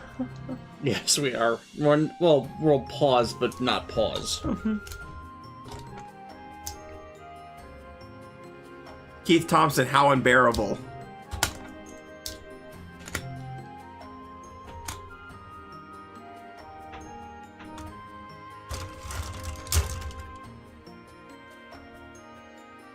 Joey Nakao said they loved Byleth's reveal. And considering they'd already had a bunch of Fire Emblem characters, made sense. Oh, I think pizza's here. Yep, pizza's here. Didn't think it'd been that long.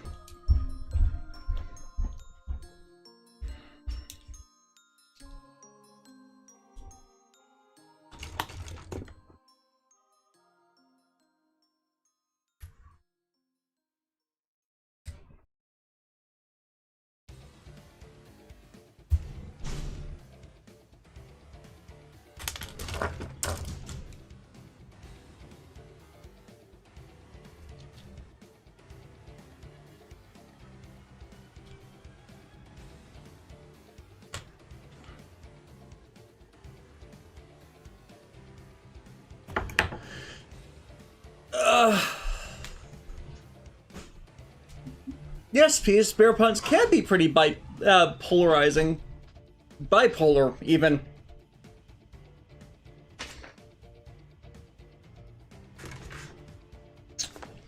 As an idea of how far we have to go on the SR, I am on page 7 of the SR2's assembly. This pamphlet goes to page 35. So I'm about a fifth of the way on this set.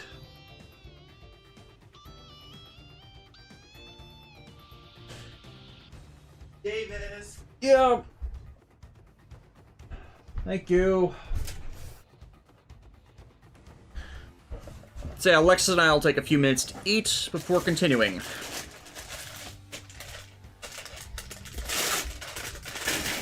Obviously, we're not stopping the stream, so continue to ask us questions or just listen to the background music. As you wish.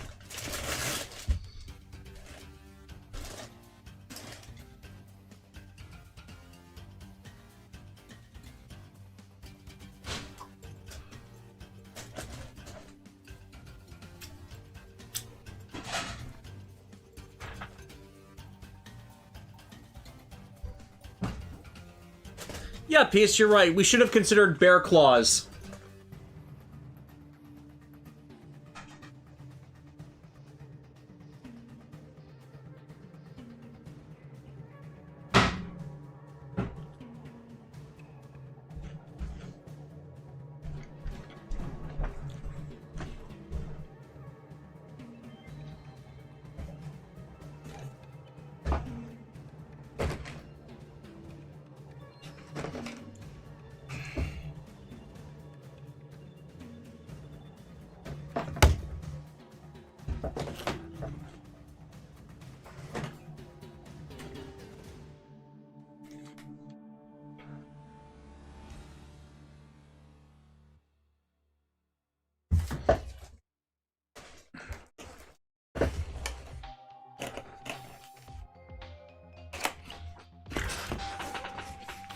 Lexi provides.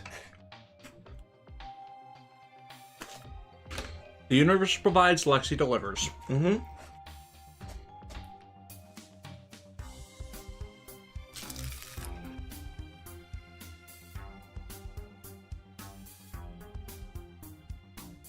But yeah, the more and more I build this, the more I feel it justifies its price point. Mm-hmm.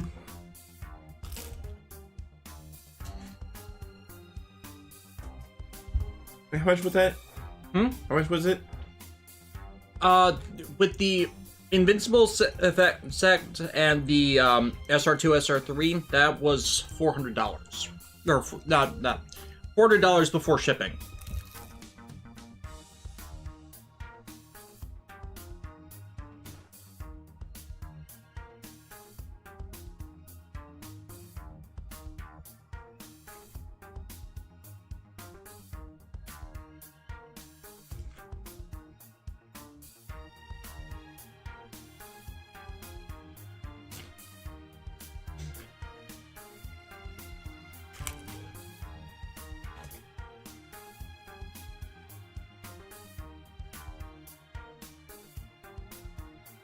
How does it feel to get some food in you? Better.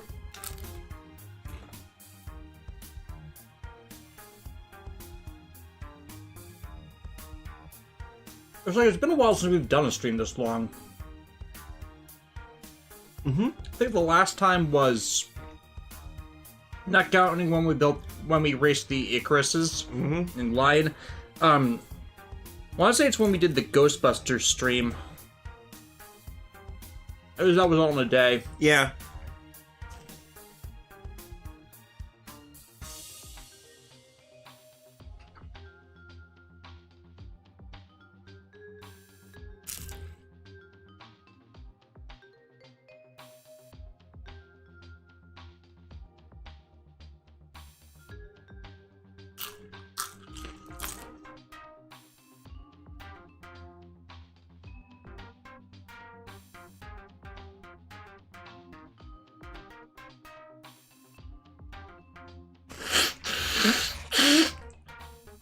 Drifting Soul is such a great track, though. Hmm.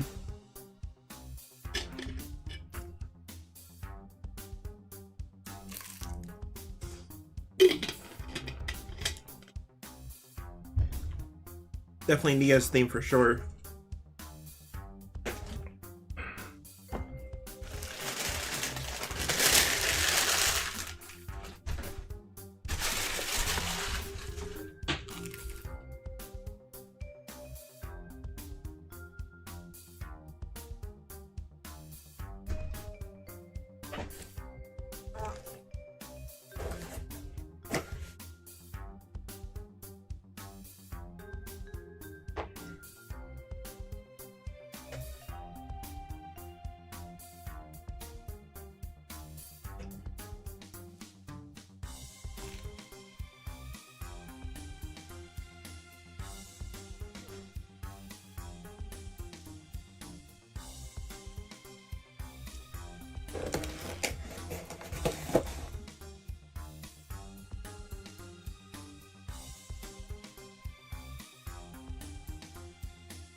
Oh, that's definitely a you question. What? Oh.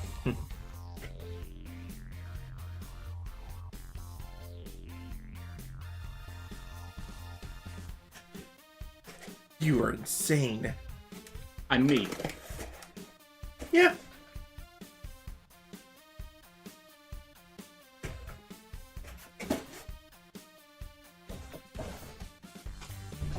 So yeah, Pisa's question is, if you two watching it, if it hasn't been mentioned on stream yet, any thoughts on the Mikoto versus Killua death battle? I'm really excited for that one because, like, first off, Hunter x Hunter and Rail Dex has not been a part of Death Battle, so this is the first time both franchises will actually be part of the show. And also, just matchup-wise, I think Mikoto has, like, the overall versatility and power to, like, overcome Killua. But she's not a trained killer. Right, like, Killua has a lot of... he's like a trained assassin. He may be small, but that little kid is a lightning-fast killing machine, you know? So, it's a question on... can Mikoto, like, handle Killua's, like, assassin prowess, you know? But then again, this is Death Battle where they give characters all their arsenals, so... if they're smart, they're more than likely going to give her the anti-arms attachment and stuff. Yeah. Maybe not level 5.3, which is the farthest she got in the level 6 shift, but with them, who knows? Because the problem with that is it takes time to power up to that stage, and Killua will take advantage of that. Right. Yeah, so that's why I find it going to be a very interesting matchup, because it's going to be on... Plus, she can't control levels 5.1, 0.2, and 0.3. Right. So, like, it's going to be a fun one, especially since, like, they're going to have to discuss, like, how the power sets and rail decks work, and that's going to be fun to, like, you know what I mean? Mm-hmm.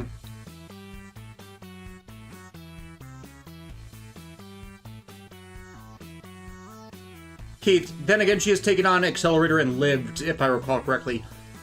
Accelerator was toying with her, that's the thing. Because it's like, then he knew there'd be a stint if he actually killed the actual Mikoto during the entire level 6 experiment. And plus, he thought he was of the mindset that a lot of the sisters were organic drones, not sentient people. Which has been part of his redemption arc. Also, Makoto's had people try to kill her before. Yeah. I'm not saying that she has it. There's also another situation that I can also foresee them possibly giving her access to her sisters. Yeah, but access to her sisters would be going up to the levels, and that still goes into the problem of the Berserker state. Yeah. But as I was trying to say about people trying to kill her, it's like, yes, she has, but she has never gone as far as killing a person. Mm-hmm.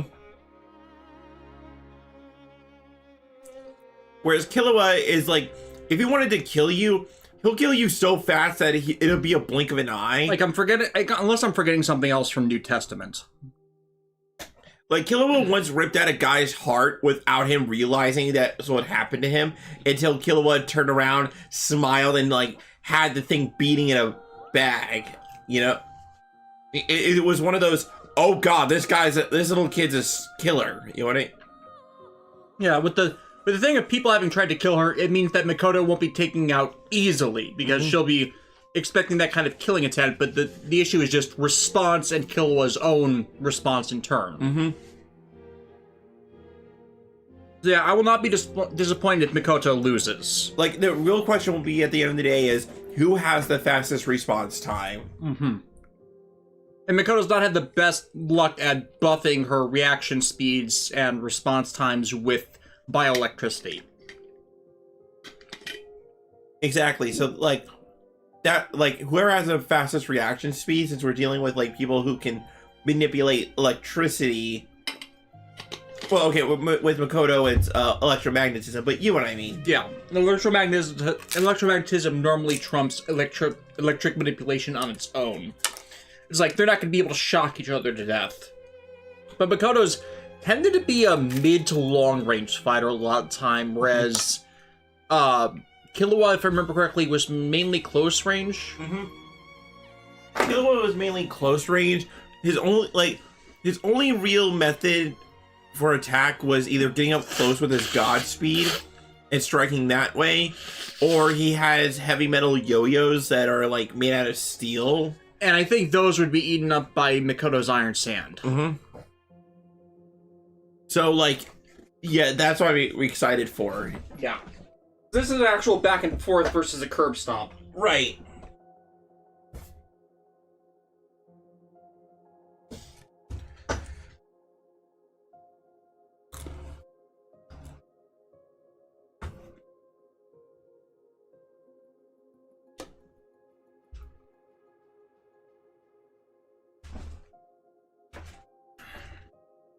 Okay, back to building.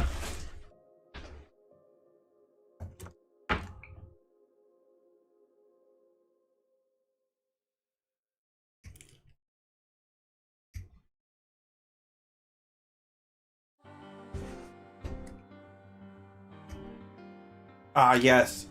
Gentle madman.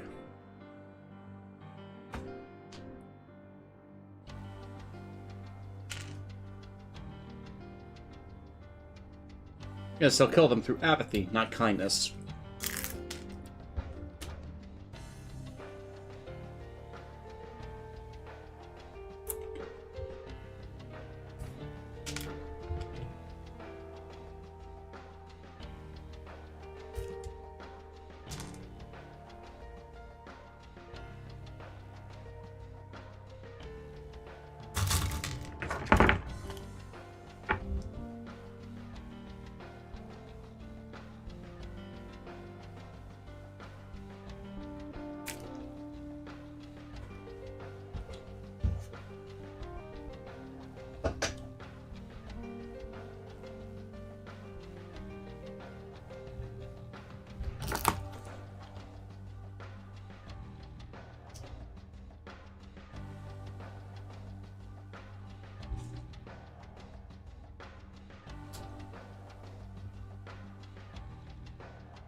No. Golden Gar, so I saw your tweet on Beast Machines, and one idea I had for a way to make Tigerhawk work is if they ever tried to redo the plotline with those two, they would have made them a combiner. Yeah, but the issue was just having to, pre-plot that, and with Tigerhawk, they couldn't. They were just given the concept art and for the Maximal, and then they figured, oh, why not make it into Tigatron and Air Razor brought back? Like, that's usually how it worked back then. You get a design, and then someone else would have to build a character out of it. Not a bad idea, though.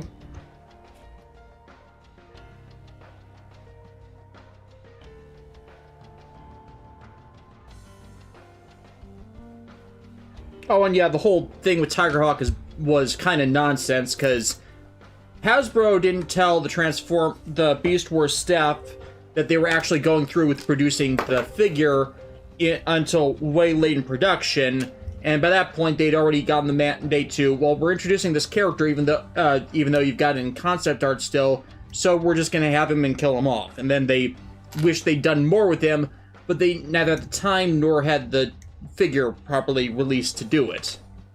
So that's whoops all the way around. But it's Hasbro that screwed that up.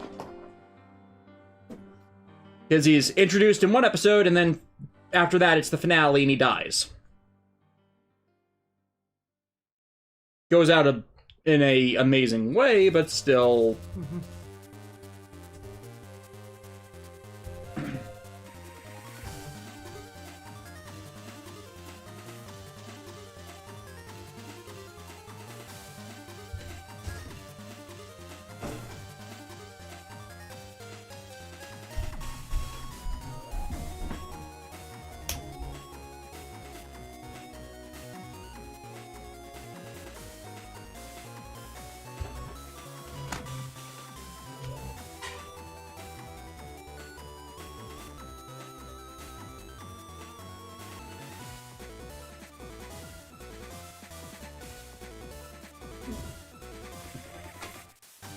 Odette, no. Hey, I see you doing that. Just scratching at the couch.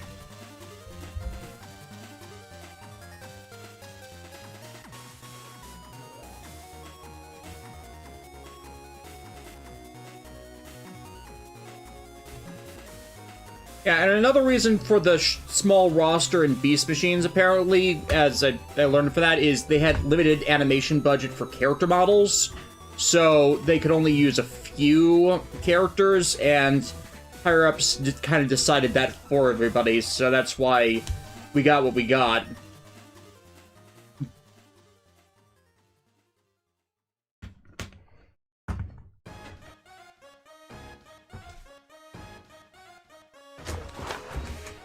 Okay, where next?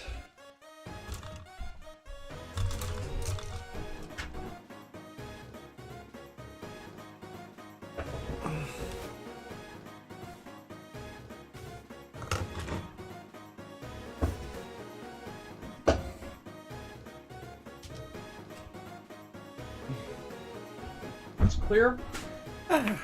Finally, some food in me, so I don't have to kill anybody.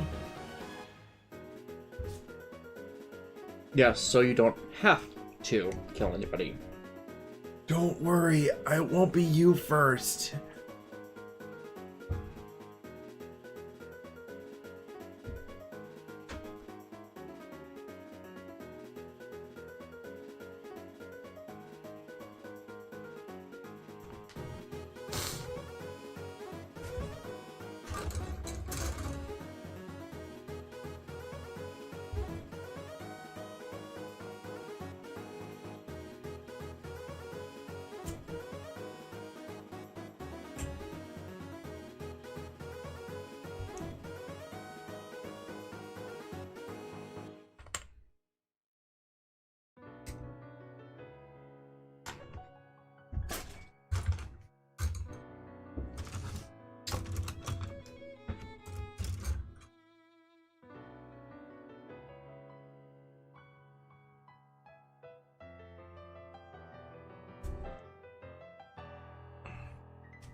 That's amusing. Hmm?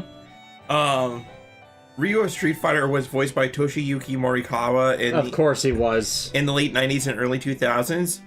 He also provided the voice of Jinochi in the Toei Yu-Gi-Oh anime. That one I knew. The second Yu-Gi-Oh series saw Jinochi voiced by Hiroki Takahashi, and now he is the official voice actor for Ryu. Yeah.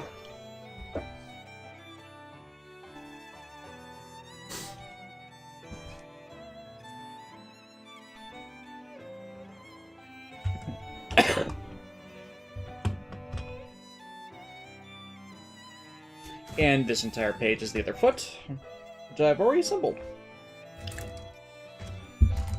It seems like a violent cover of Battle Network's theme. No, this is from Xenoblade. Oh, really? Yeah.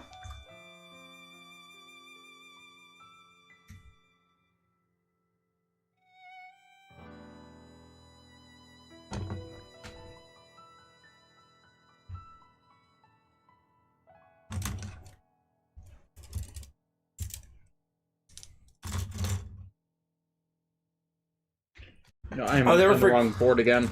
I'll never forget when I got that freaking ice cabbage in Xenoblade. You remember when I... Oh, yeah. It's like you cackled. I got it. I got it. the cabbage! I got the cabbage!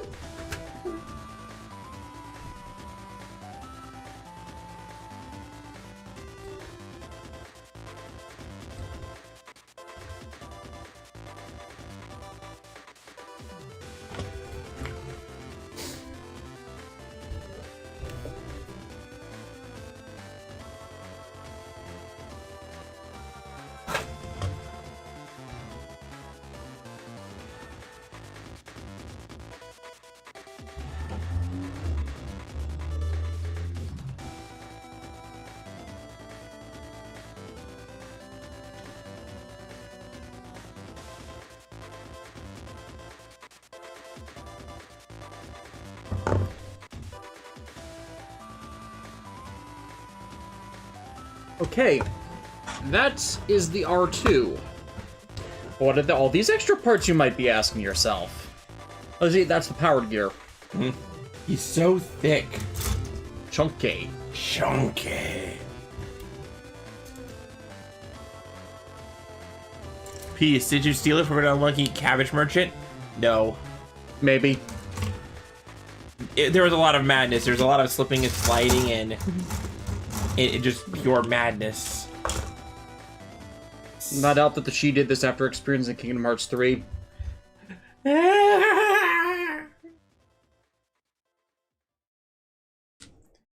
Mentions Kingdom Hearts 3. I immediately get dragged off to the funny farm.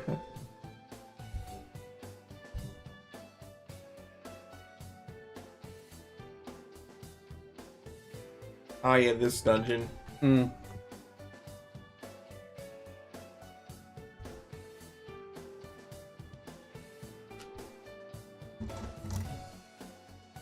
Oh yeah, Naoto's bait.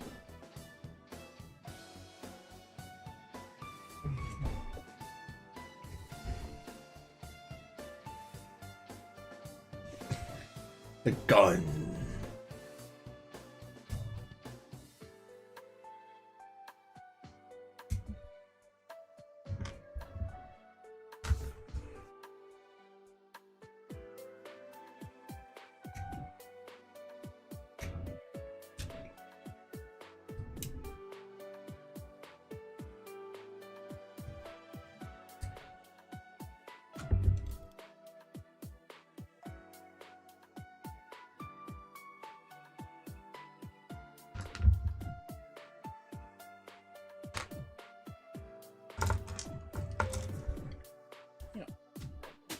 Done.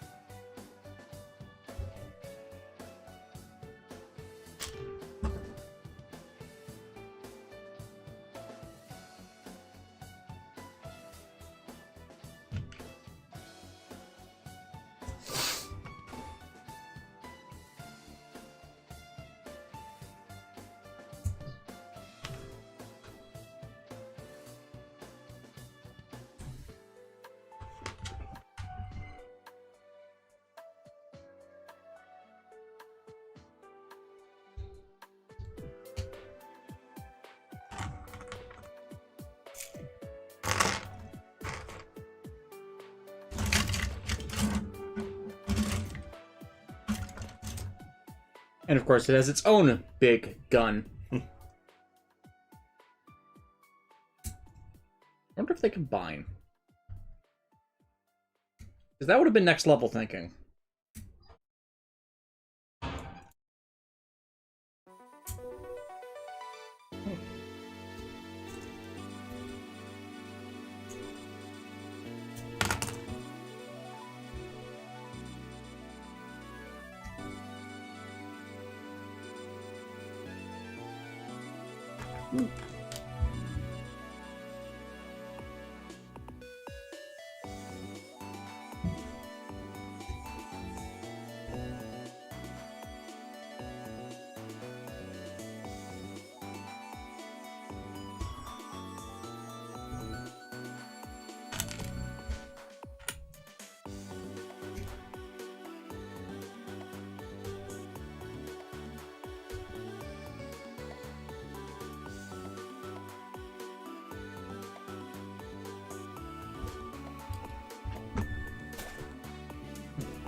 He said, "Oh, Dad, what are you doing?"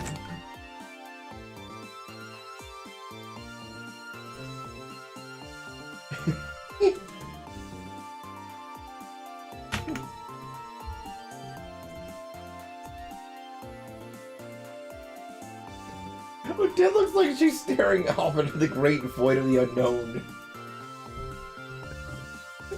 She's staring at you. No, she's just like all wide-eyed, like, gosh, what's going on, man? Yeah, I'm looking at you. Must.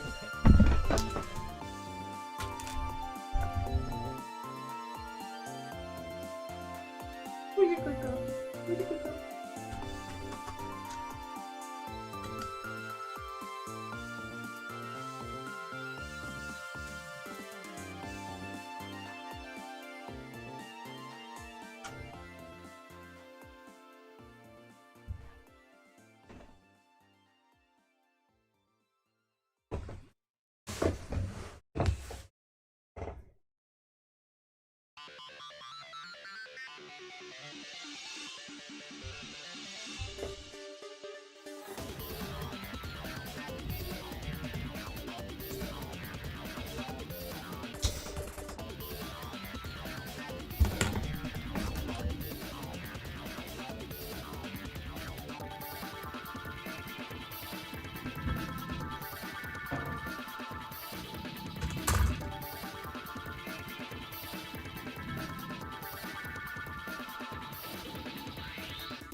Yes, that is a gun. Done.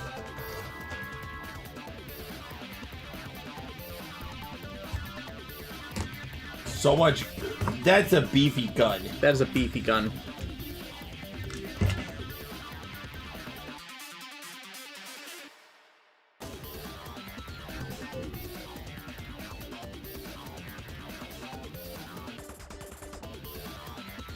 If I can only get the hand to peg in.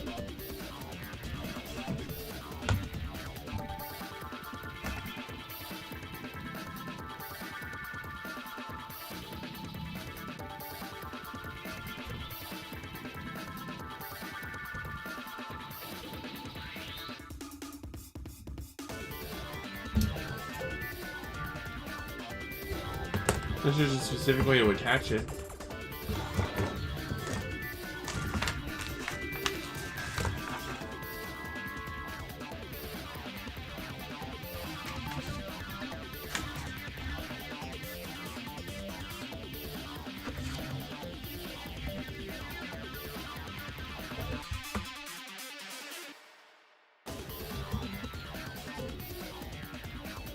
Piece. Big beefy guns.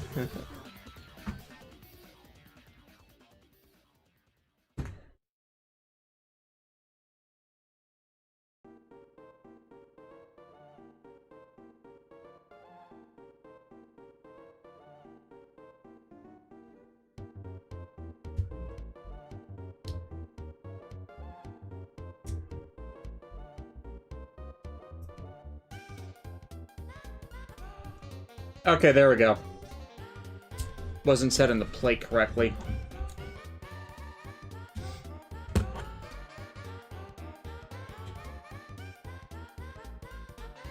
Done. Gun. Like, that is a stocky gun. Mm-hmm.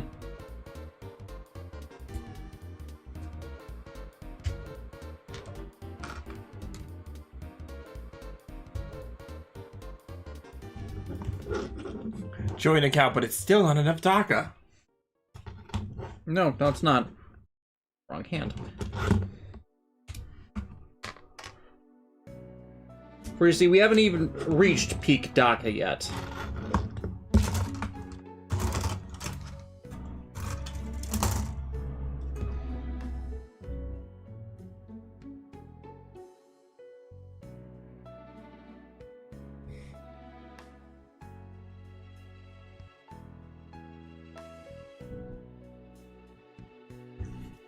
All she has beam sabers.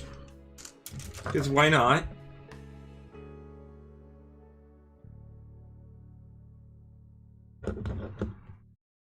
Look, it's not plagiarism if you own the company.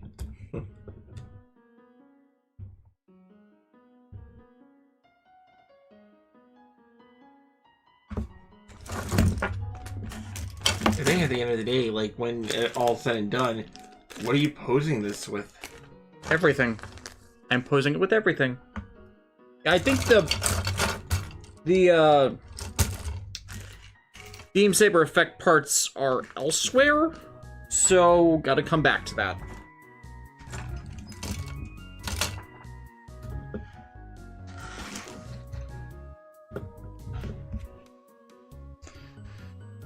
Okay. Moving on. Moving right along.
eyelashes. She's just sitting there.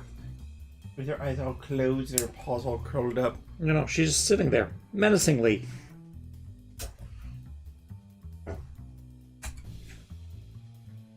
Also, Keith Thompson, I see what you did there. Footloose and fancy free.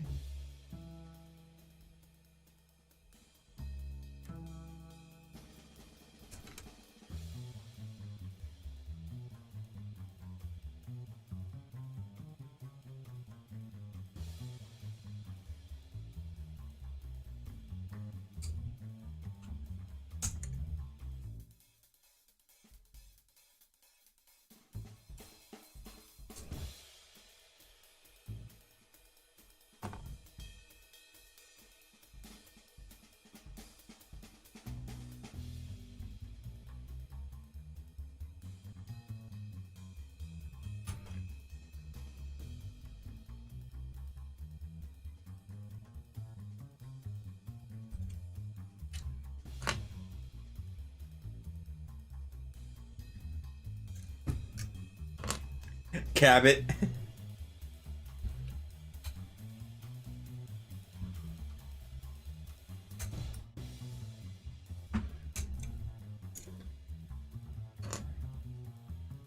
Oh,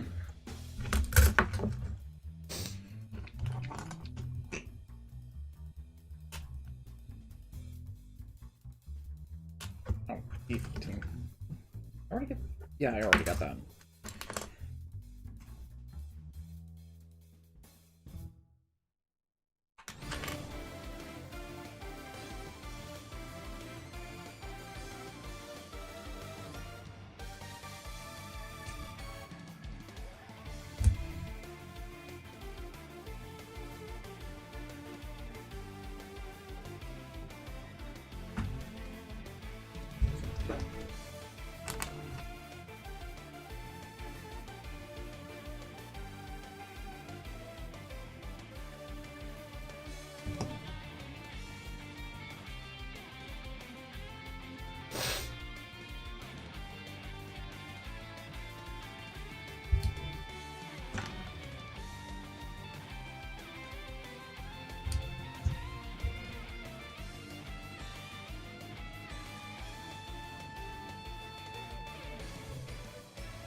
Oh, peace. What mythological tool or weapon would you like to see as a Synfocure?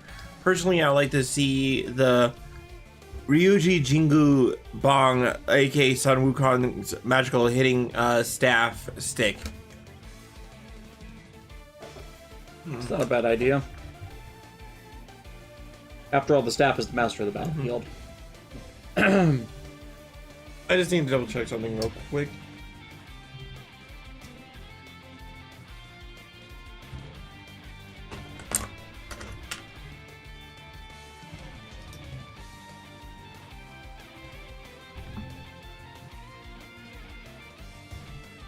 I would go.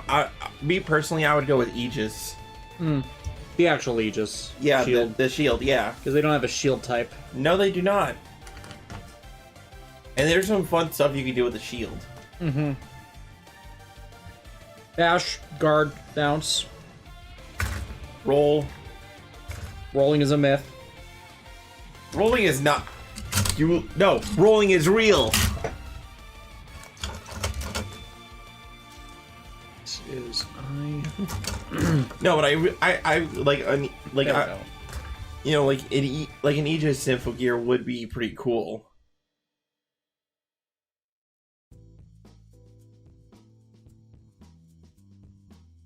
If the gun gear is the spear that pierces everything, then Aegis could be the shield that protects everything.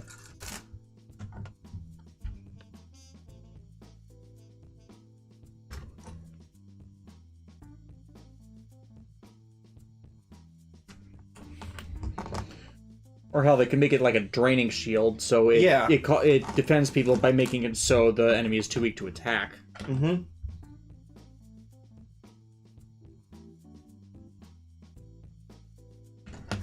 Like, there's a lot of ways to swing that. Yeah.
Piece. Use the shield as a hoverboard or a skateboard.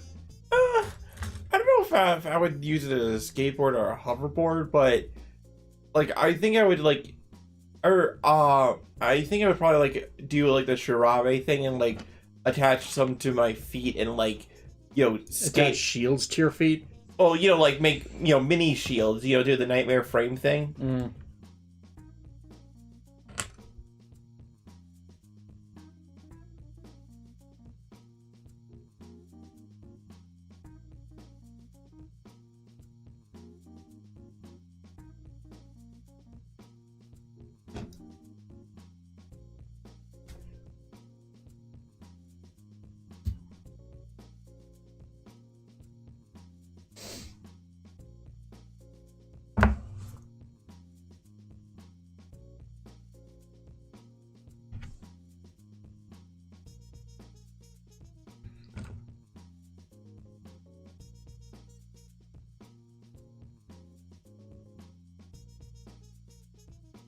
Emerald's asking, regarding Yu-Gi-Oh cards, what would be the weirdest cards you've seen on the ban list that don't make sense for being on said ban list?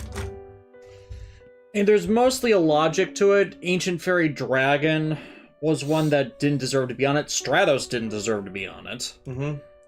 Stratos got done dirty. Stratos was never the problem, but Konami was not willing to research why.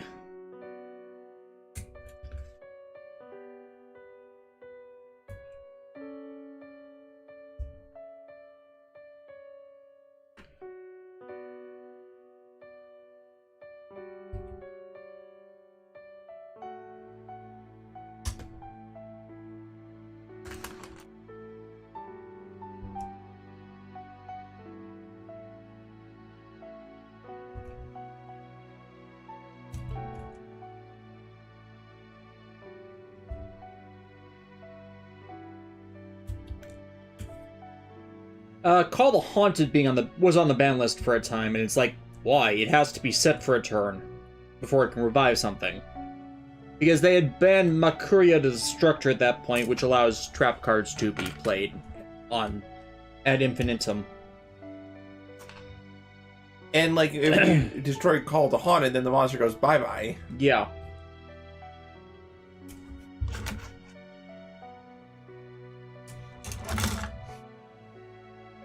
I think at that point they were just trying to restrict all summoning. Or all graveyard summoning. Now, these days, not so much.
These hands are complex. I mean, they kind of have to be. Mm-hmm.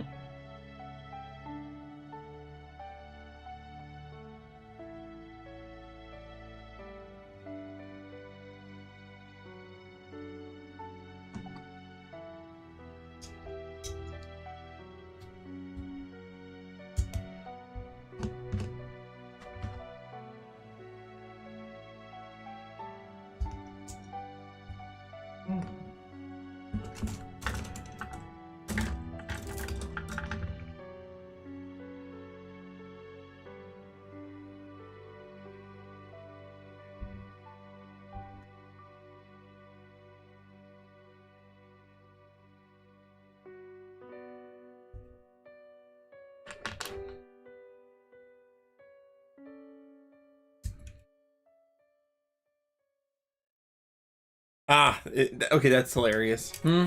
Today in Persona 5 Royal 6-9 pancakes. Irony.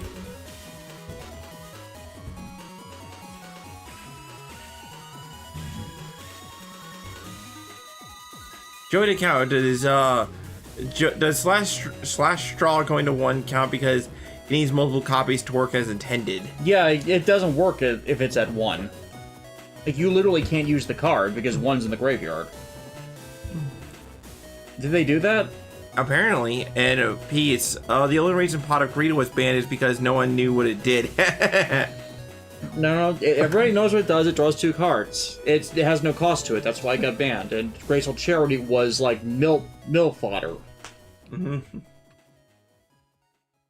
Ironically, Graceful Charity was the balanced one of the two.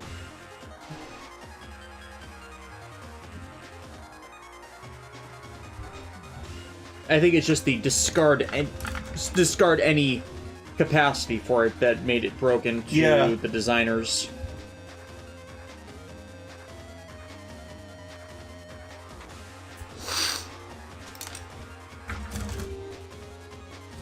Emerald, I get why cards like Maxi and Ash Blossom are necessary for some duels these days. Every duelist, they're staple cards until Maxi hit the ban list. Because yeah, they're floodgates. Mm-hmm. And like, if you play Maxi wrong, you can lose.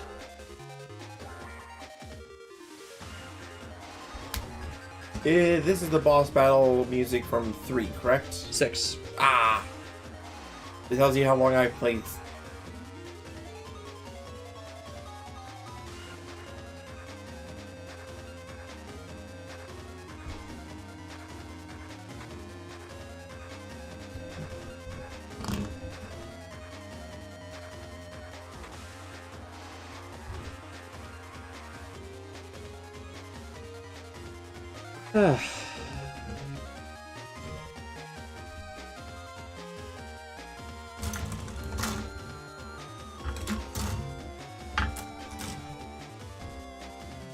This entire board has not been touched yet. Oh god.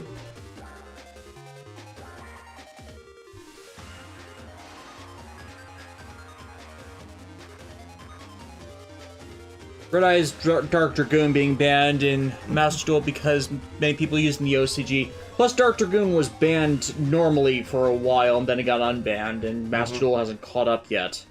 Or they have their own ban list. Either or.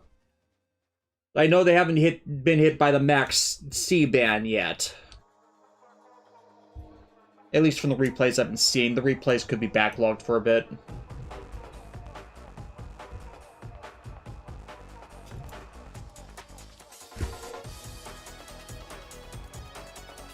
Yeah, if you think this is all complex, oh god, the R3. We haven't even gotten there yet.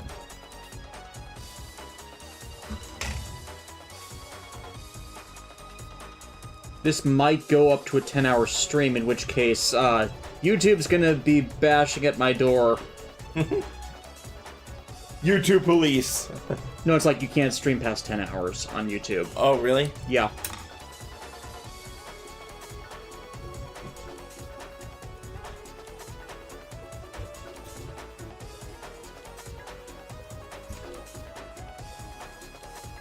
We're only at 6 hours right now.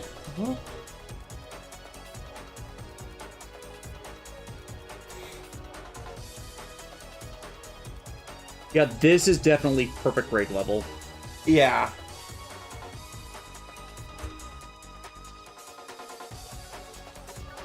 Like, it's complicated, but it also doesn't feel like it has the... For the perfect grades I built, I felt like there's a lot of extra finesse in them that didn't necessarily have to be there. Sometimes. Yeah. Just an over-designed joint. Yeah, like the double O riser. Those springs. You didn't build the double O. No, not riser. 7? Oh. 7 sword. Yeah. There's a lot of double O's. Yeah. Finally, the Gundam Double 1. Wouldn't that just be the Gundam 11?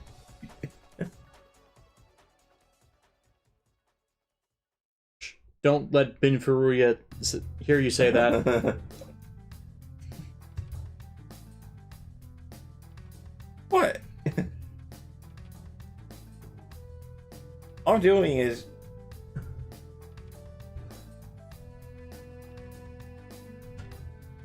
Join account, just double checking. Yeah, slash draw is still limited for some reason. Yeah, that is weird. That's weird. Why is that? It's like, you don't need to put it on the ban list, it just doesn't work at that point. Like, maybe that's why they did it. Because it limited to 1, nothing about it works.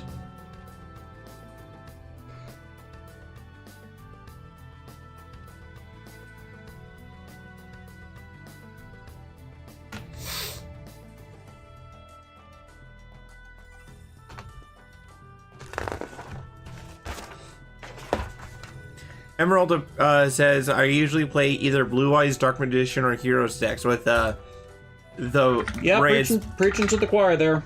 with the brands mixed with them. Brandeds, yeah. Yeah. But yes, a fellow Blue Eyes enjoyer. I swear, I watched Saga's duels. Saga and 2 other, I'm forgetting the name off the top of my head, on YouTube, who post dual streams and mix in, comedic memes of them, and I see so many bad Blue Eyes players. Like, one of them was trying to summon Blue Eyes, or Neo Blue Eyes, to deal with something that didn't... forgetting off the top of my head. Basically, it was something that would not be destroyed by battle and would make it so they lost. Oh yeah, it was the magic cylinder combos. So they basically walked into them when they could have summoned Blue Eyes alternative White Dragon or Tyrant Dragon, which were immune to destruction and targeting. There's that's a bad Blue Eyes player that goes for the multi-tax when you had alternate cheaper options.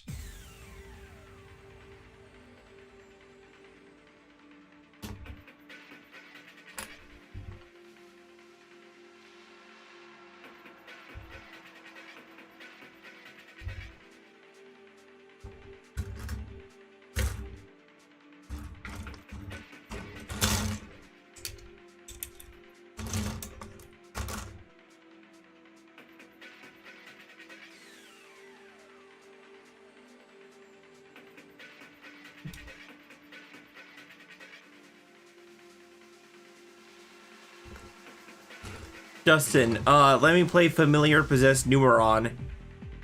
Familiar Possessed Numeron? Yeah, well, I guess that's some sort of deck strategy.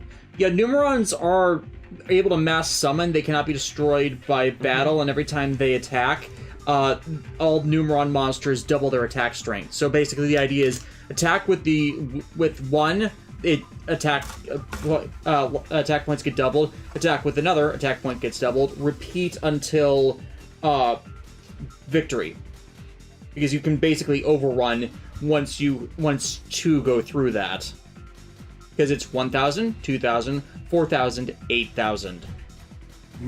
They're machine types, so you can limit or removal them because they are destroyed at the end of the turn.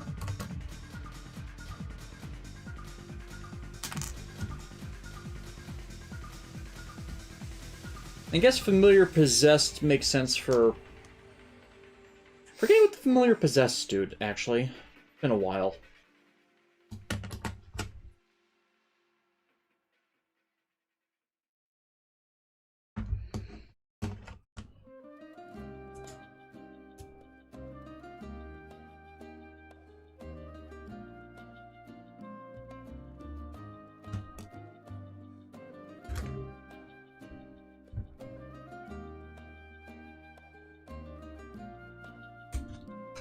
Yep, I recognize this Xenoblade music. Mm-hmm.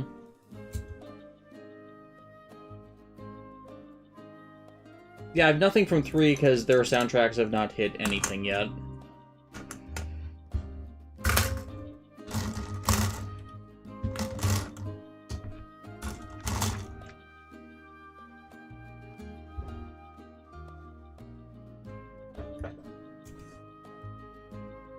Neuron Network plus Dustin. Neuron Network plus Awakening of the Possessed plus the Familiar Possessed Charmers for extra damage dealing slash attribute attack boost.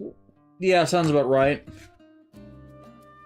Doesn't really tell me what the familiar possessed effects are because I do not remember them at all. Emerald, Jet and Tyrant versions of Blue Eyes are godsends. Makes playing a Blue Eyes much more fun with them. Hmm. Oh, Familiar Possessed are part of the, I know what archetype they're part of, I forget their effects.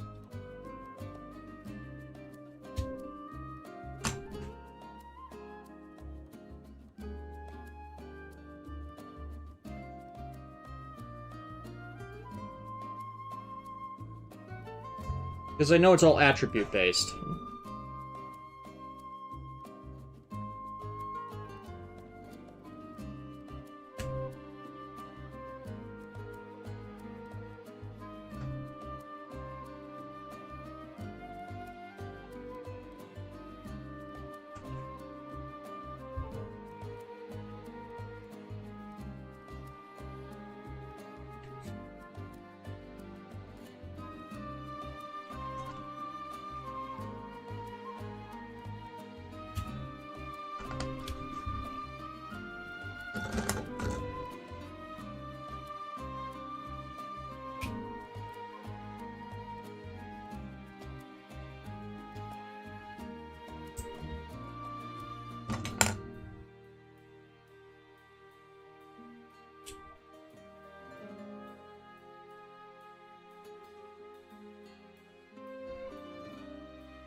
Feeling the exhaustion? Nope.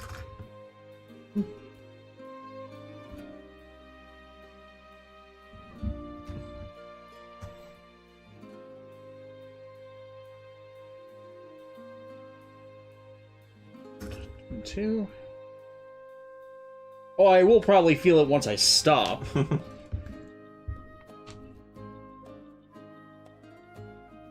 But the advantage of tandem building is I don't get... It doesn't feel as monotonous. Like so that reduces the amount of repetition.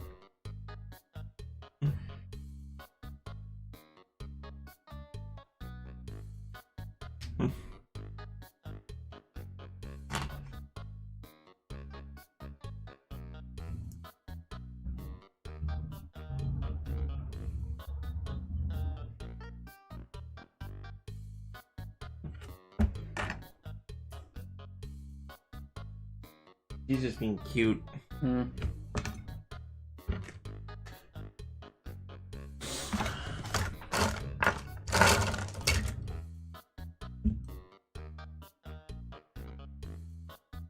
Oh, I just gotta say, for anyone who is still stuck in those who have stuck around all this time, thank you so much. Yes. Oh, you do have it. Hmm? This is the track, Beneath the Mask. Ah, yeah. Like I said, I wasn't sure. Because, like I also said, I don't have the complete soundtrack for Persona 5. Yeah, this is the instrumental one instead of the one with the, Lynn. Yeah. The vocalist, but both are still really good. It's like, you know, just crawling around Shibuya late at night and, you know, with like this music playing, it's so smooth.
Dang cannon fingers. Yeah.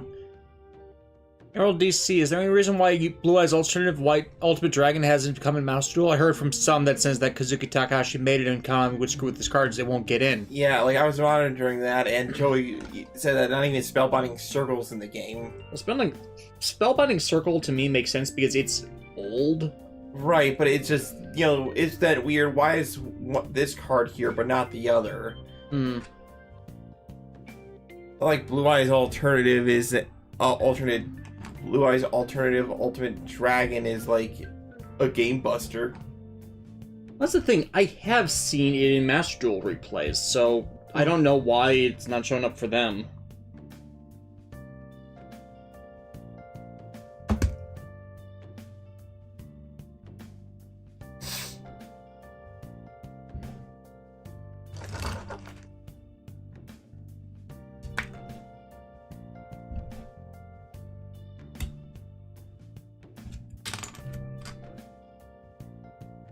Dang cannon fingers. Mm-hmm.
I'd say we're almost done, but that would be a lie.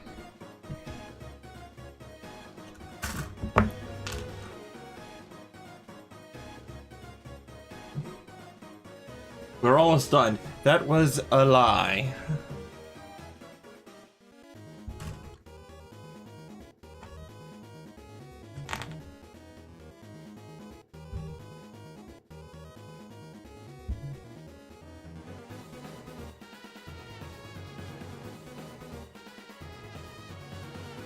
Why don't we take a closer look at that?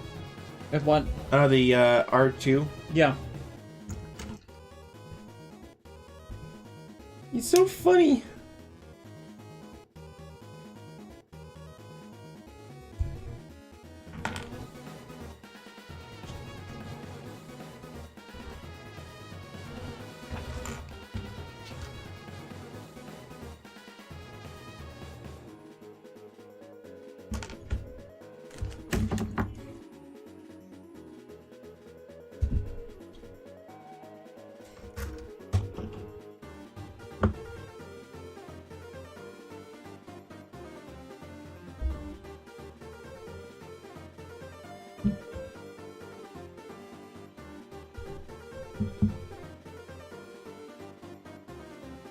There we go.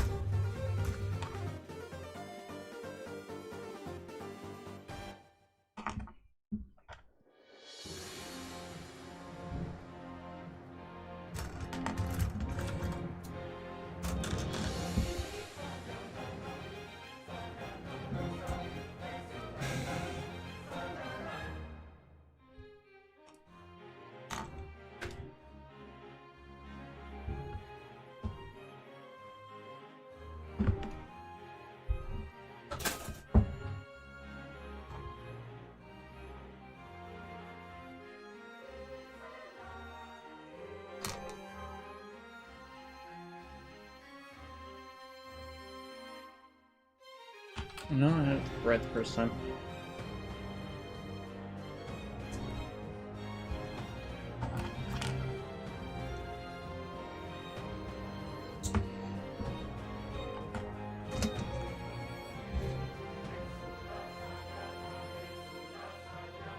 The True Wise Gamer. I would totally buy these if they were pre-built. Like, I'm the only one who feels that Well, and like not say those who build them are weird.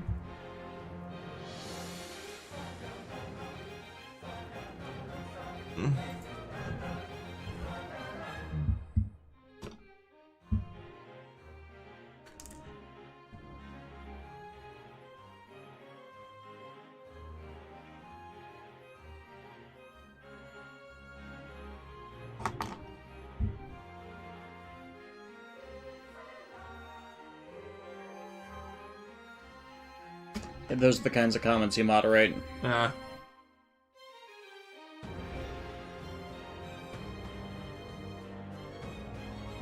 It's not the first time he's dropped into one of our build streams to say exactly that.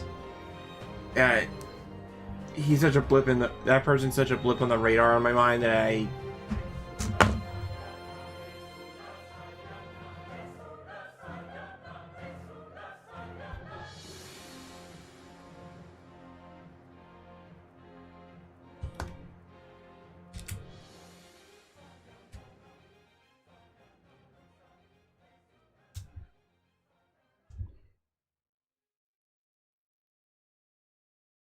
Cool.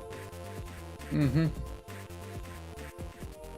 Ah, yes, network traveling music. Gun. Gun.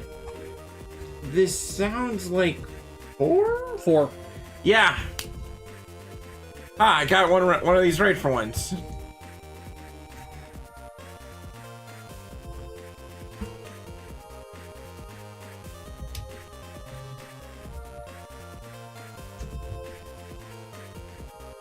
Okay, hand. Rotate.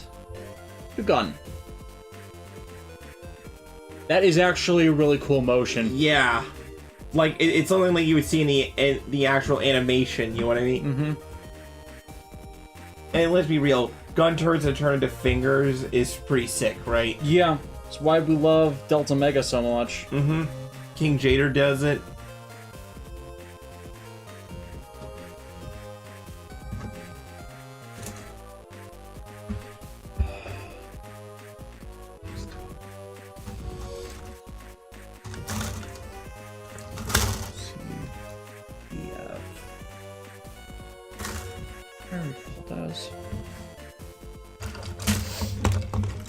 Oh wait, yeah, it's these.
The board down.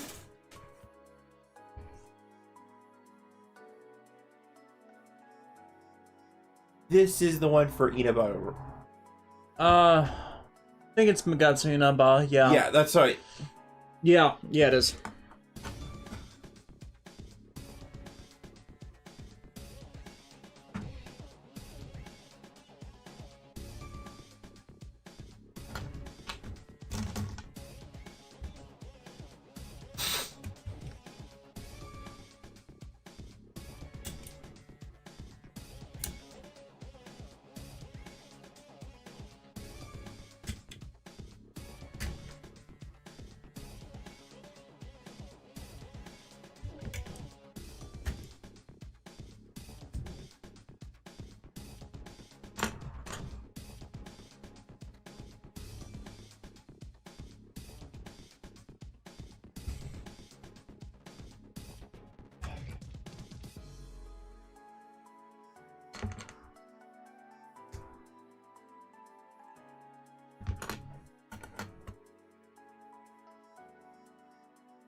Was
That's a cannon. this is a cannon.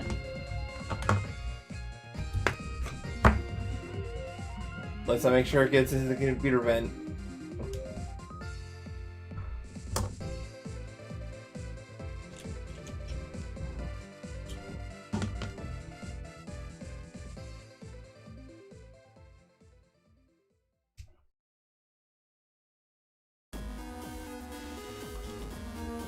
Ah, yes, the World 3 plotting music.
Honestly, seeing how everything comes together, It's satisfying. yeah, it's like, it's so complicated, yet when you actually see, when it's all put into practice, It's solid and secure. it's solid, secure, and it's like when you do transform it, I don't think you're gonna have an issue on, like, actually doing it. You know?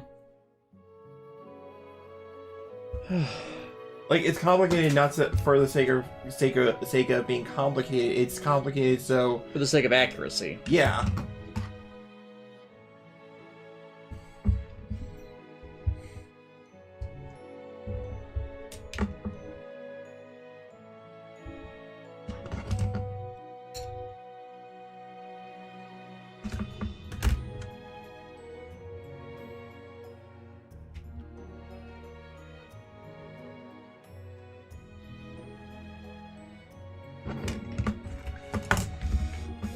And there are more parts to go in. 6, 15, 11.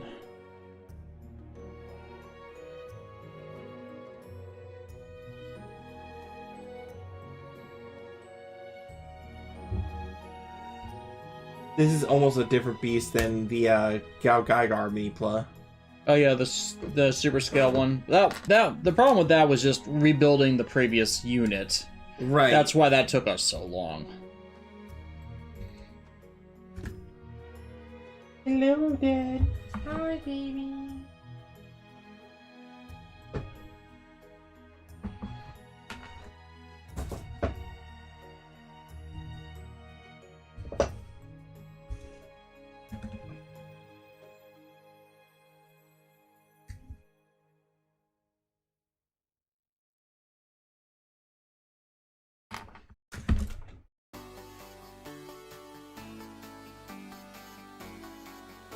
According to Pizza, it's a happy Rock Band Day. Neat.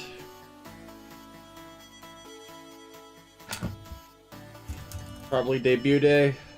Knowing how those work. Wish I could remember more of those dates. Honestly, I have a hard enough time remembering birthdays. There's only 3 I need to remember aside from my own.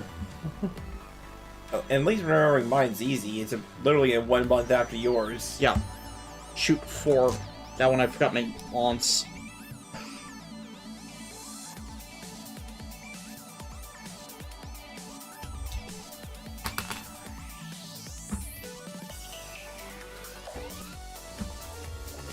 Well, if it's Rockman Day, it's a good thing I have all this Battle Network music playing.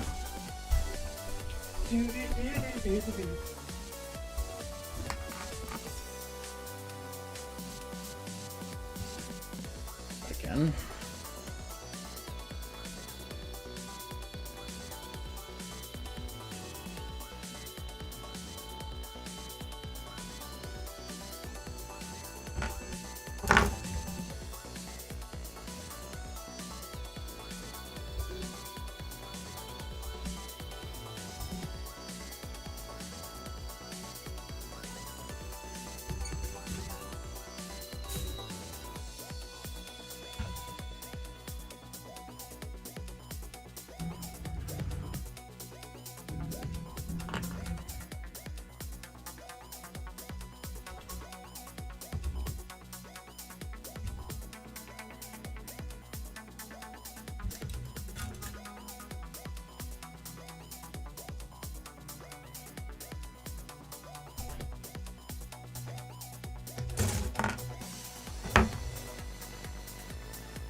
Goes in there.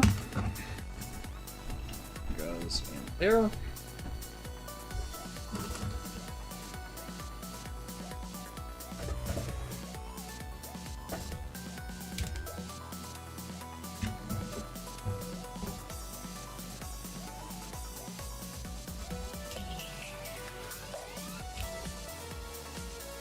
I just love the Battle Number theme so much. Yep. Those are some guns. These are cannons. You can like hold on. These are canonical cannons. May I? Like, you can hold. Look, it's almost like one of those old timey like flintlock pistols. Yeah. We are almost there.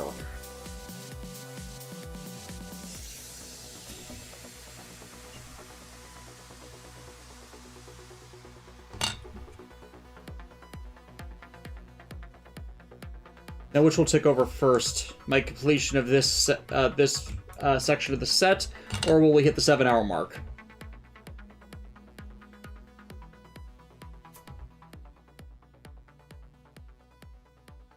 I don't think this was used anywhere.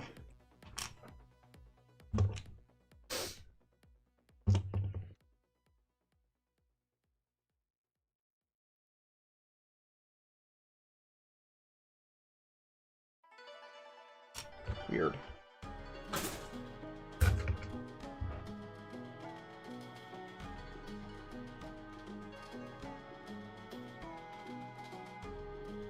Oh, that's a nice cosplay. Hmm? Somebody cosplayed as Morak from Xenoblade 2. Neat.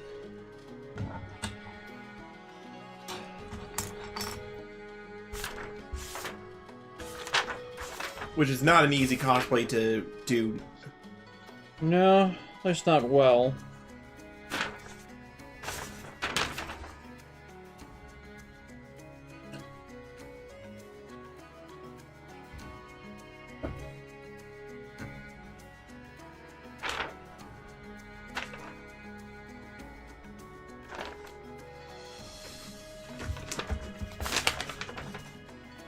Which one are you looking for? Looking for... Yeah, I was looking at 2I-19. Trying to see if I missed it from somewhere.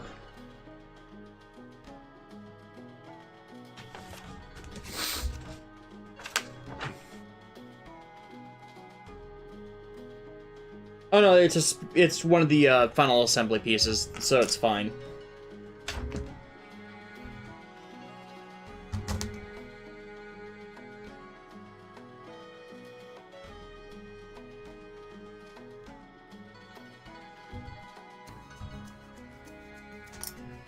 You're watching the clock like a hawk.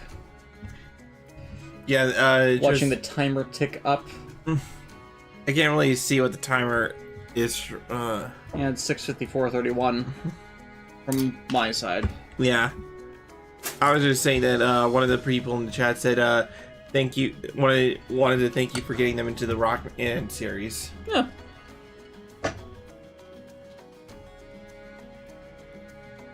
Yeah, more of those videos are coming. Episode 3 of Access is debuting this weekend. I'm still trialing all the older EXE videos before I can re-release them. That is a pain because Show Pro. So, if somebody wanted to watch those videos and they were and they subscribed to your Patreon, would those be all access? Yes.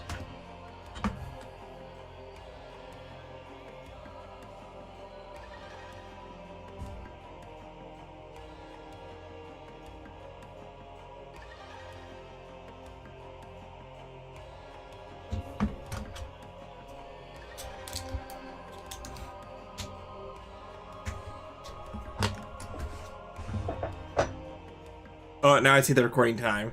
Yeah. Oh, what's it gonna be? Are we gonna time out before we actually complete it? These are deep questions. I honestly think we might time out before we actually complete this thing. Which would be hilarious. Mm-hmm.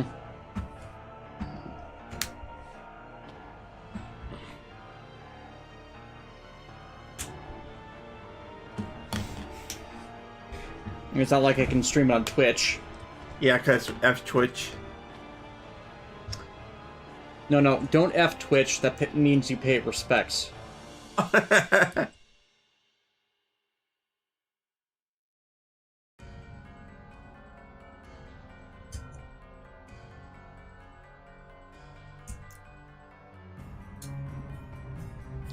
what do these go to? No idea. I think that might be part of the sword. Oh yeah, those might be part of the sword. And then, are there any more dots or divots that go to the rest of these? Yeah, I got a row of these. 1, 2, 3, 4.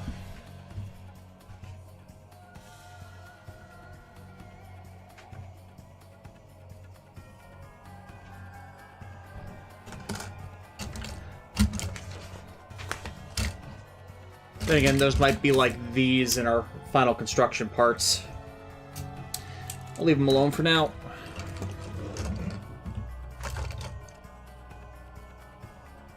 Yeah, same with this.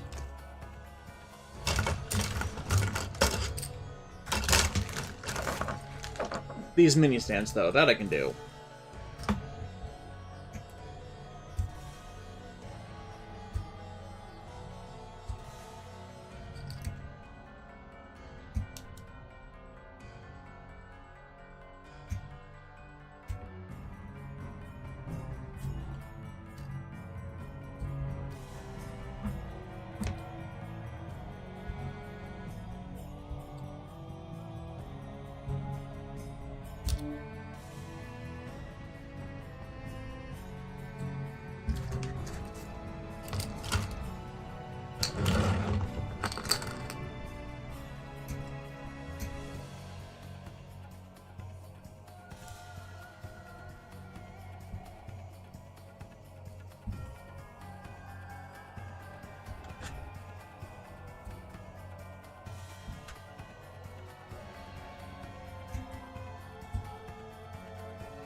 So how do we attach the gun to the R2?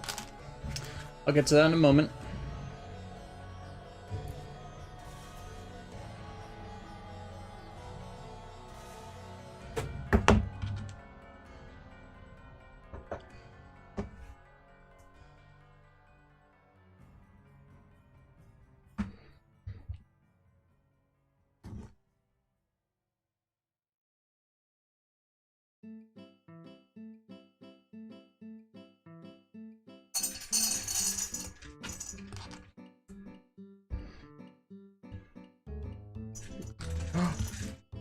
The food dispenser.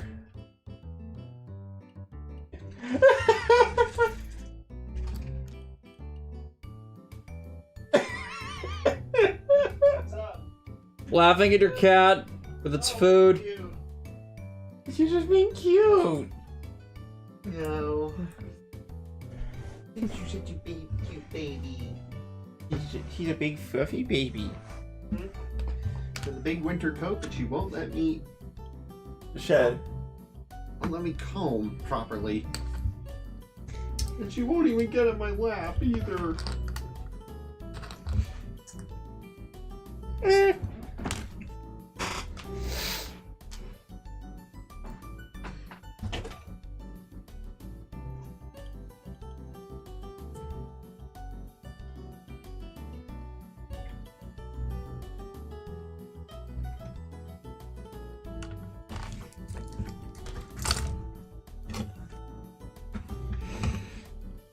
Okay.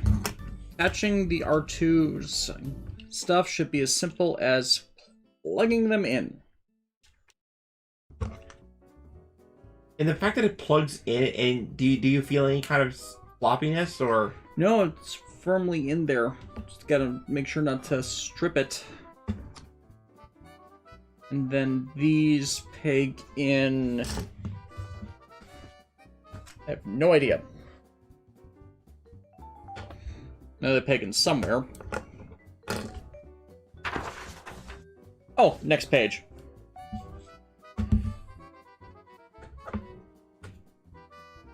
And that comes out of there.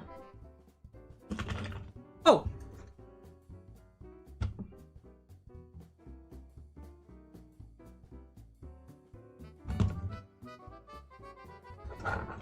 Yeah, it's been a couple hours, so I forgot about those.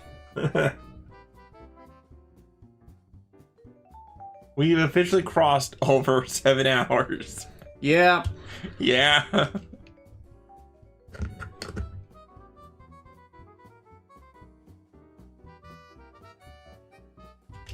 So I lost that bet. I never even placed my chips in the first place. Yeah. So R2 powered. Jesus. The chonk. Congratulations, chat. You saw this being built in real time. Like, holy crap. Look at this chunky boy. He's so he's so thick. And another bag for parts.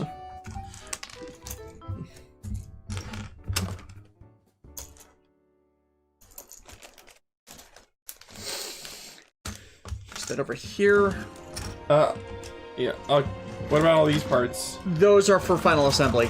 Ah, okay. I don't know why they're coded 2 in that case. They should be like 3. And then I have these that are left over and I don't know where they go.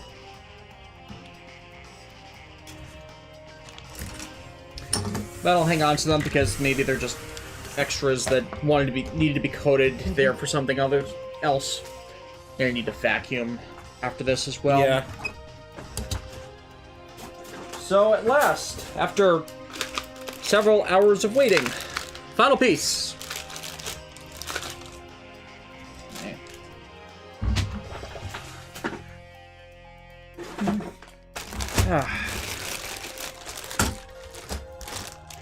Yeah, my friend Kyo's like, yeah, what a big chunky lad, but he's surprisingly short.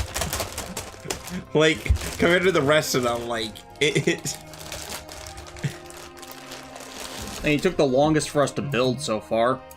Then again, there's a Q board on 3. Emerald DC, speaking of Mega Man.exe, if there's one thing I'm sad that wasn't in the collection, would be the 2 phone games, Phantom of Network and Legend of Network. Yep. I understand why, but I was curious on how it plays. Yeah, honestly, like, truth be told, guys, there is a whole, like, you may have heard this discussion about lost media, like, in regards to film, but nobody seems to mention that how there's probably entire phone games that, no, there are entire cease to exist. That just cease to exist, and all the art, all the, well, everything about them, like, is no more. So the fact that there are fandoms that want to preserve this, and there's charities for video game preservation. Yeah.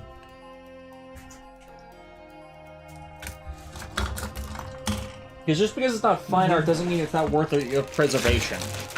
Oh, yeah.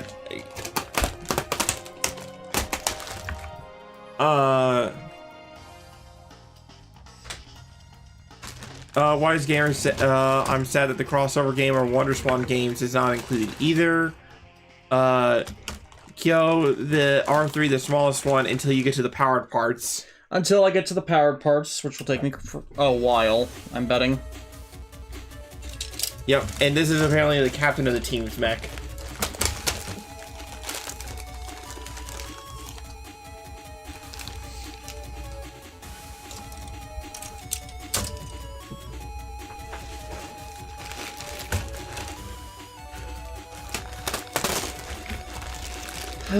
There is a V board. A V board? A V board. And that'll form the legs.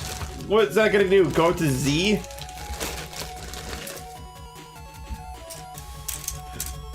Have you ever experienced a model kit that went up to V? Yes. Perfect grades, master grades. I've been there. Oh yeah.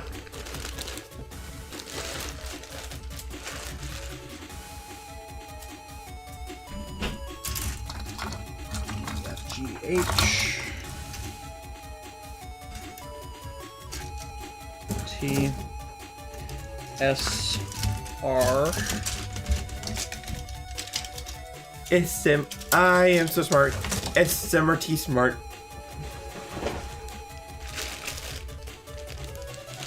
Oh look, an X board.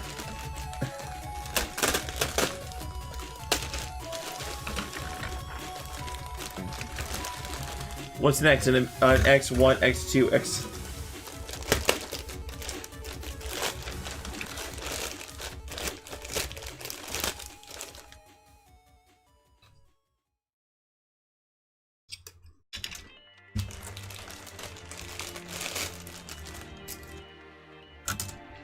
A Y board for effect parts.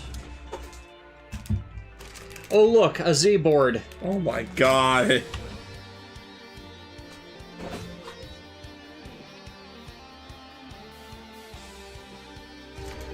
What do you think about the R2? It kind of makes me think of like a futuristic police mech or something. A little bit. Peace. Nexus XV.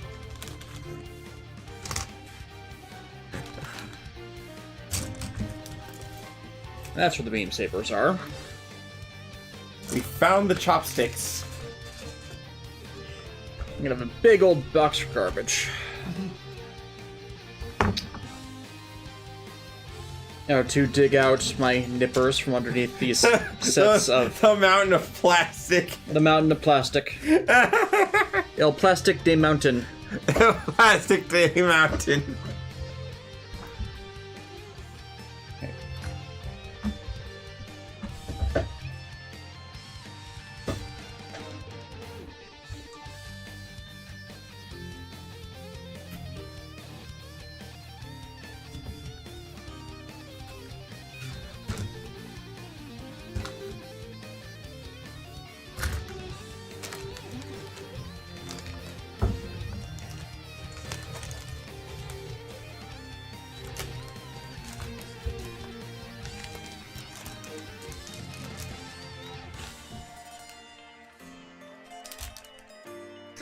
Also, the last time the Wonder Swan was used for anything was Kamen Rider X-Aid.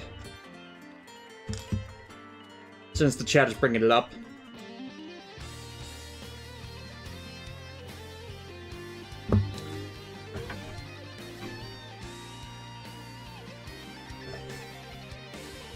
There's always the Wonder Swan, but nobody ever talks about the Amazing Goose. Yes, they do. It lays the golden eggs. But you keep laying the golden eggs, that is gonna decrease the value of gold. It'll no longer become rare. No, it can produce only so many.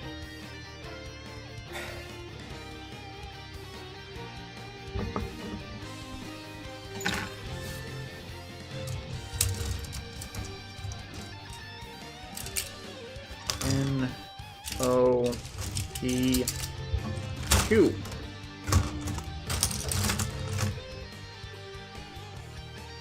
Looking at the R2 more, it's like, I'm okay with it being a mech that is posable, but there's not a lot of dynamic poses you can make with it.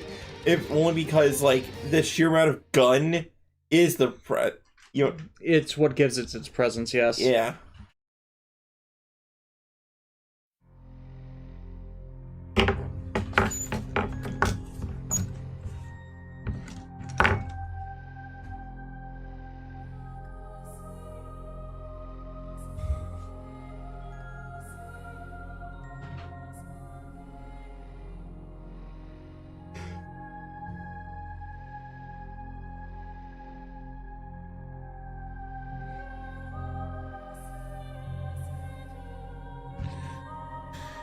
Okay.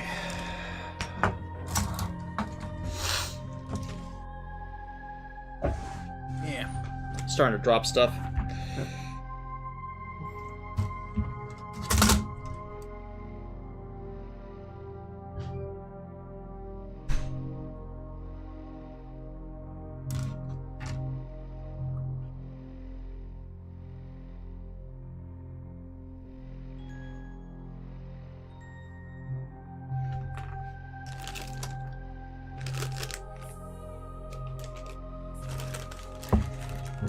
Its entire spine is pre-constructed.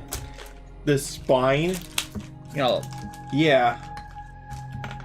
Wow. I'm not opposed, I'm just surprised. Yeah. I was expecting like a big old... But then again, if we're talking about something small... Mm-hmm.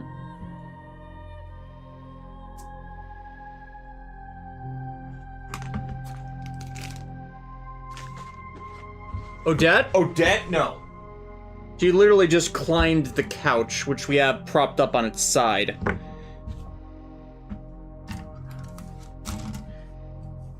You freaking leaving kitty?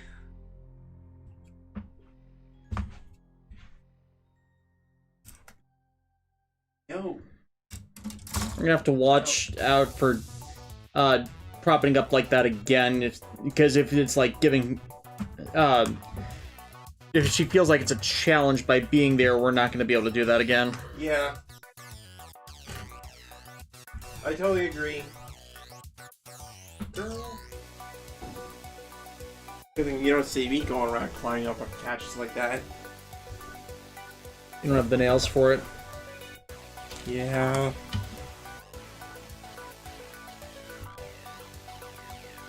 And humans in general don't.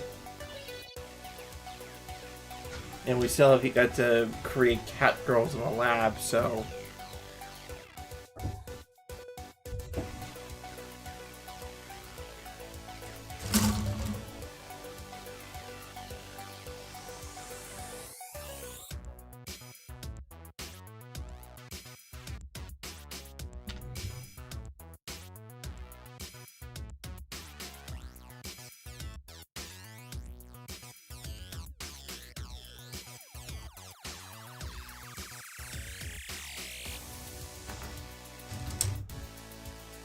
Q.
Xenoblade music is so good. Mm-hmm.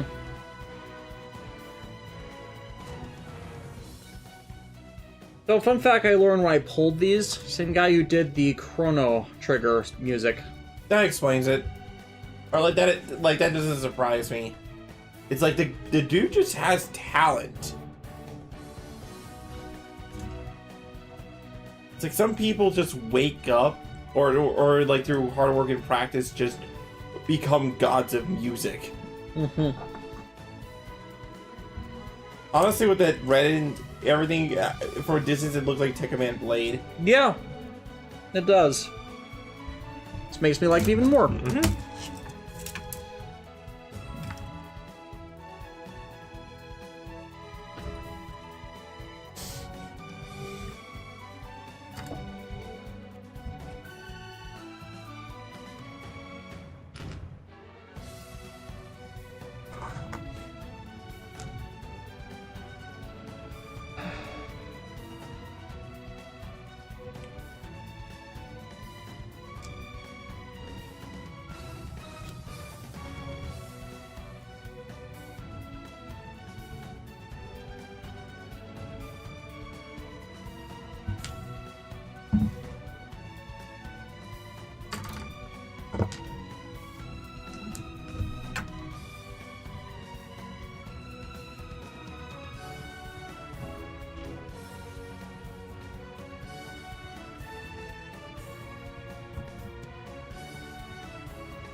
Keyboard.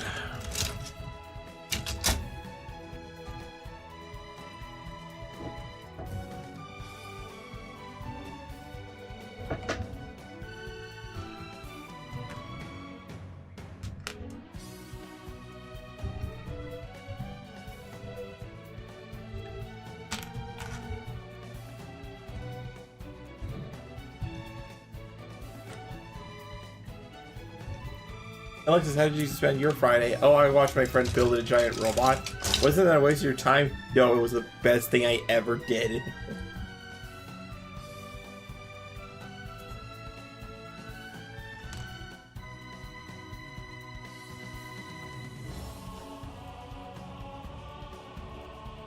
I think by this point they said, yeah, we know that you might be getting tired of building, so, you know, some of these parts might be a bit more simplified. I wouldn't call these simplified. Straightforward, maybe. Straightforward, that's the word, yeah.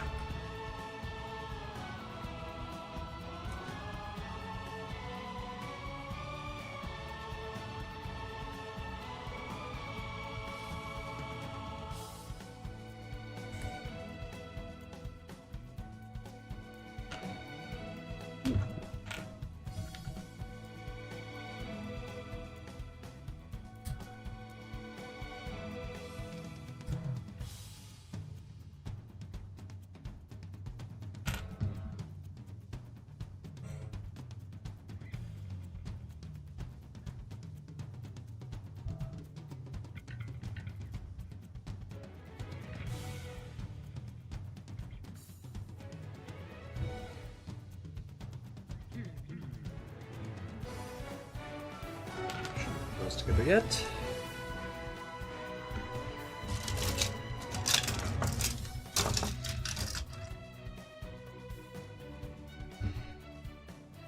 E13 and 30.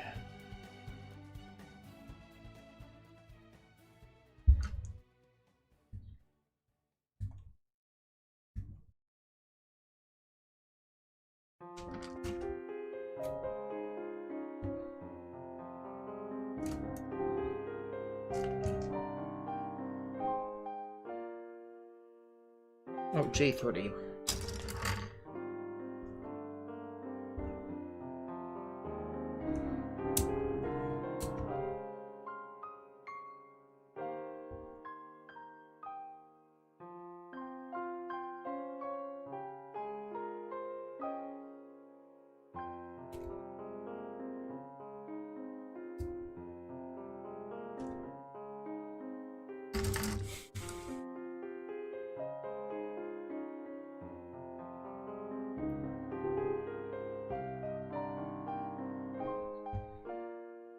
Dot hack, right? Yep, desktop.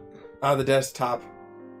All right, it's just desktop music. You don't have to go that hard. You don't have to go that hard on it. It's Chikayo Fukuda. They have no off switch. Right. It's like they're just like walking out of the studio on fire because of how like they're on.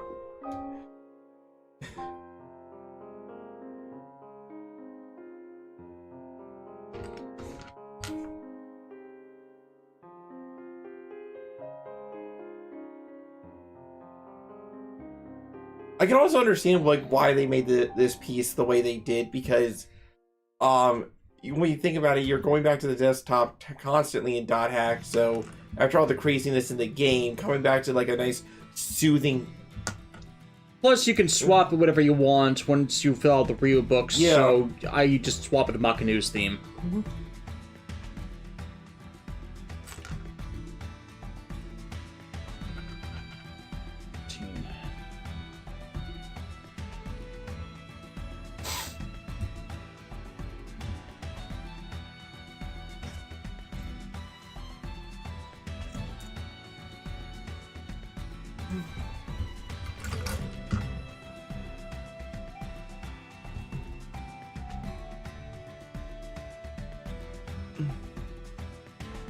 Emerald, I can understand why you don't want to review Battleship Challenge Deaths. I played it back when it was released in 2003. While I like May and Kai, the game, or Mary and Kai, the game was rough. Yeah. That's an understatement. It's like there's not really a lot of story to it. Yeah, it's like for how much BS you go from when I've seen the gameplay and I'm like, oof, that's a big oof. Like you can basically Game Shark everything you need for the game. That's what I did for it when I played it, but going through it raw, no. Yo.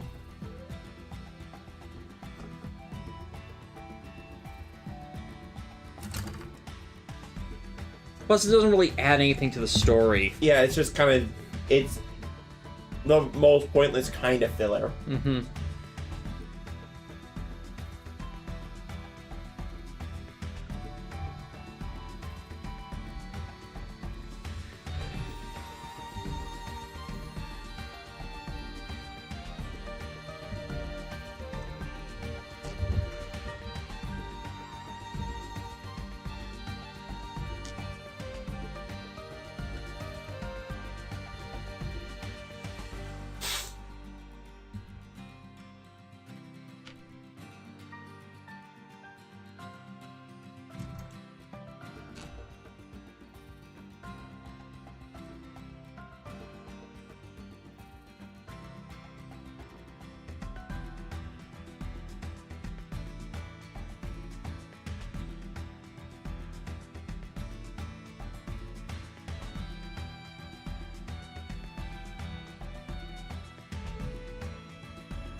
White's Gamer's asking, out of the 3 designs so mechs, which one is your favorite design-wise?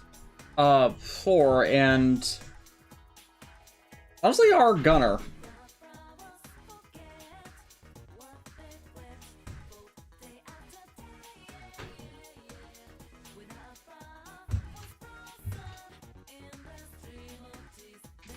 What's that, John? Oh, just my own candy Hawaiian Punch candy shoes I got a few days ago.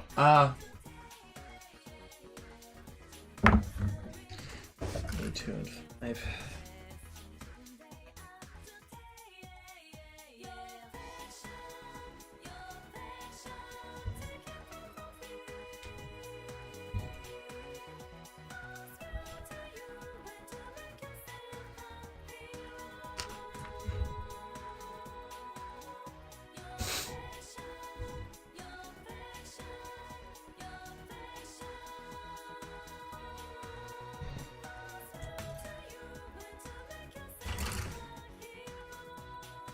See, I thought it was going to be a bit excessive with the 10-hour playlist. Now I realized it was foresight. You were always good. You know, that's one of your more admirable traits, right? You just have like extremely good foresight. Make a plan, execute a plan, expect the plan to go off the rails, throw away the plan.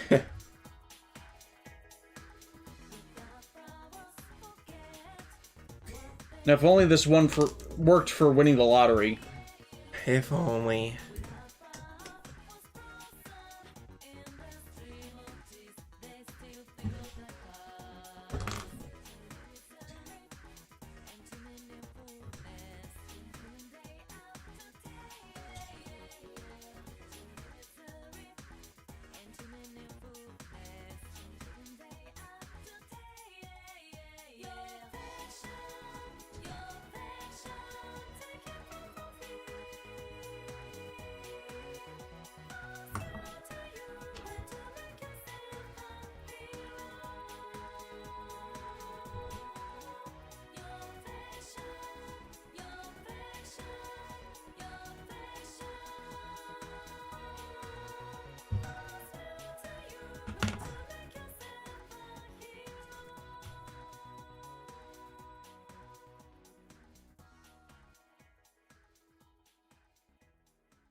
I'm amused they had me do the feet first.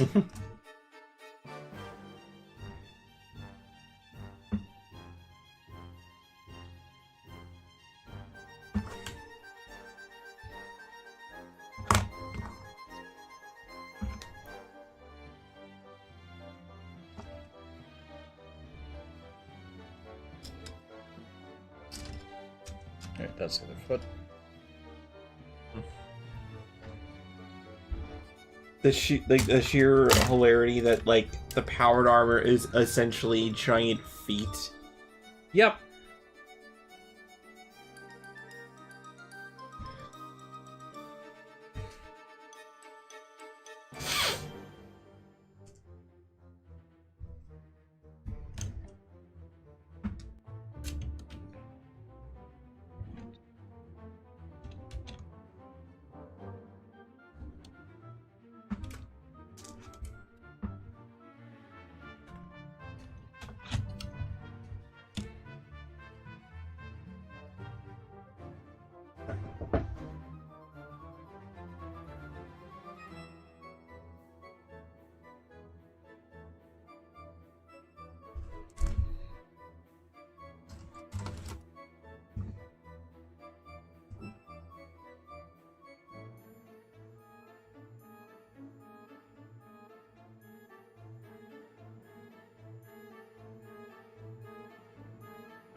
T2.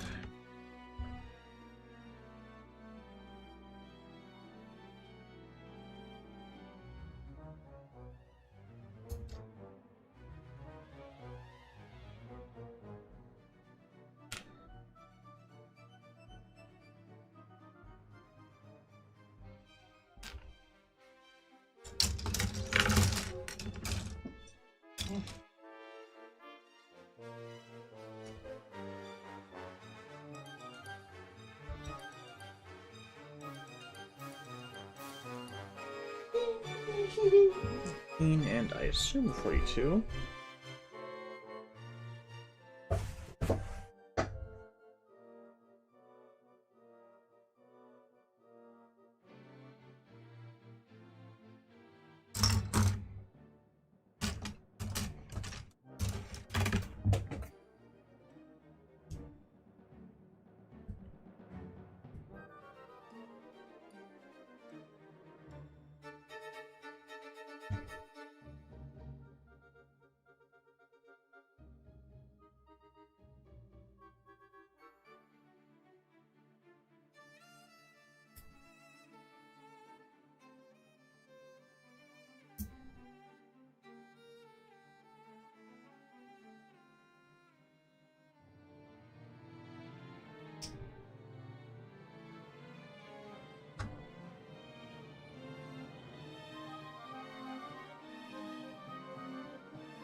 Tiny, tiny arms.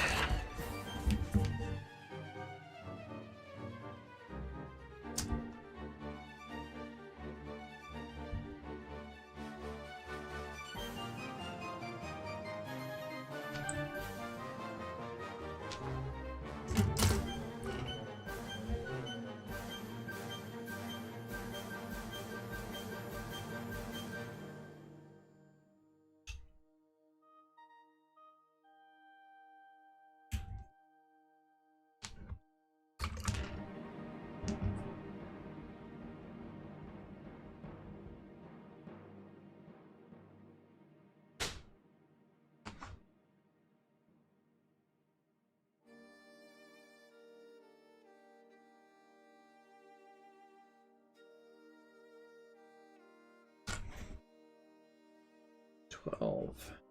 18.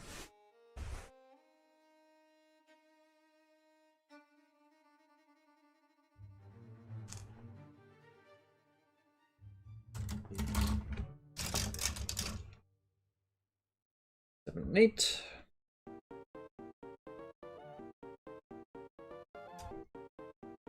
She's got legs.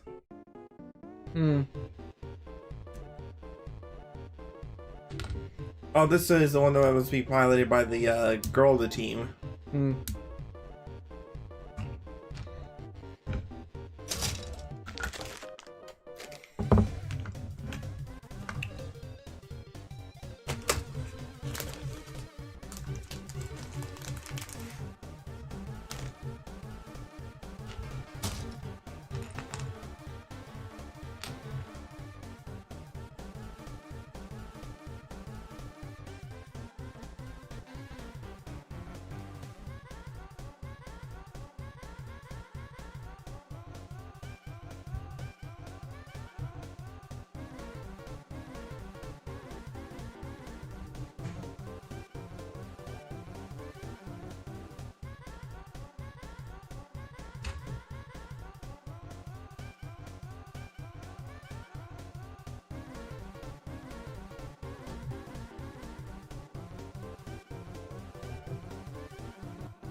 True-wise gamer.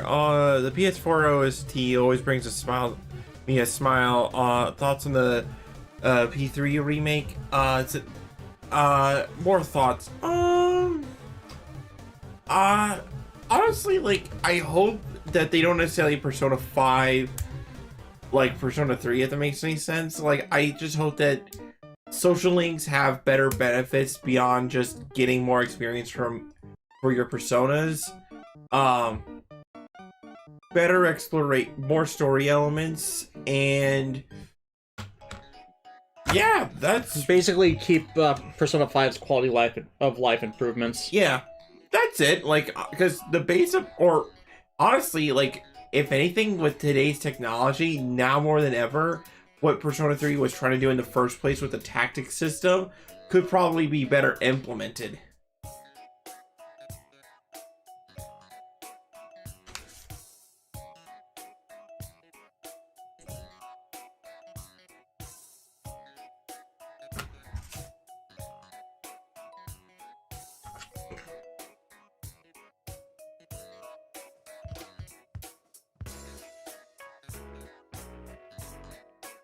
Yeah, this is one of those Battle Network OST remixes.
Bless you.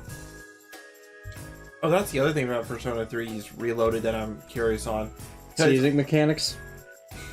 No, unlike other Persona games, all the Persona evolutions were tied to the story, and I wonder if they'll keep that. Hmm.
Emerald, speaking of P3, out of all the other versions, which one would you consider the best one?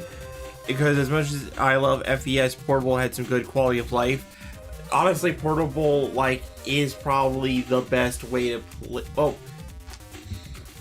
that's where it's tricky, because FES has the cutscenes, but, like, Portable goes for the slice of life visual novel style. So it's kind of weird, like, the quality of life stuff's in one game, but the presentation's in another game, which is kind of strange. Yep.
Tight. Tight.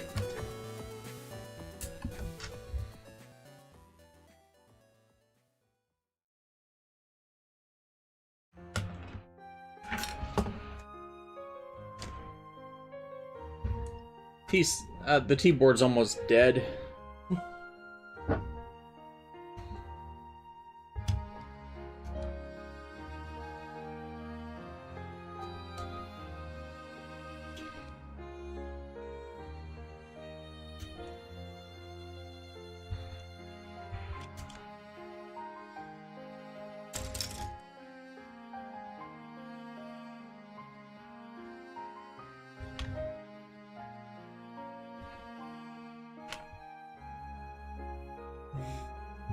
Yeah, the fact that the R3 does look like a tech command is just throwing me off. Mm.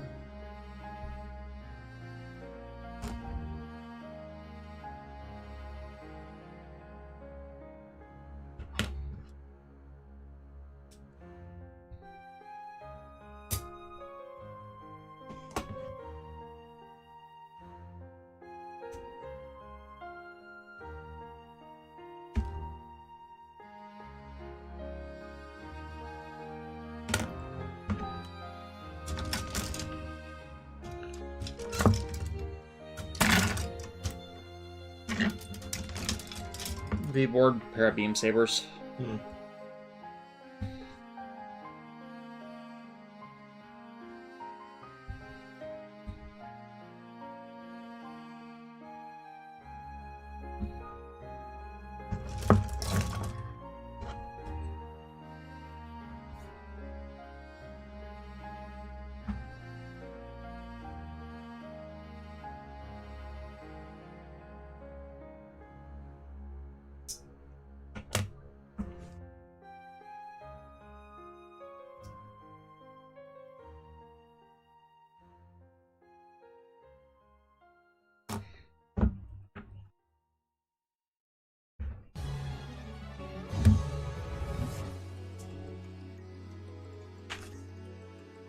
Surprise Pokemon track. There have been a few scattered in there. This is the one with Zinnia, I believe her name was. Yeah. The track that went unnecessarily hard.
This entire assembly is tight.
Good old title music.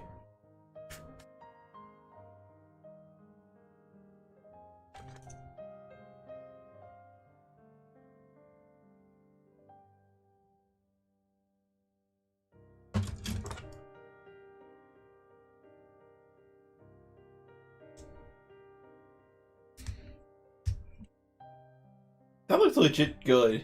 Yep.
Under gates.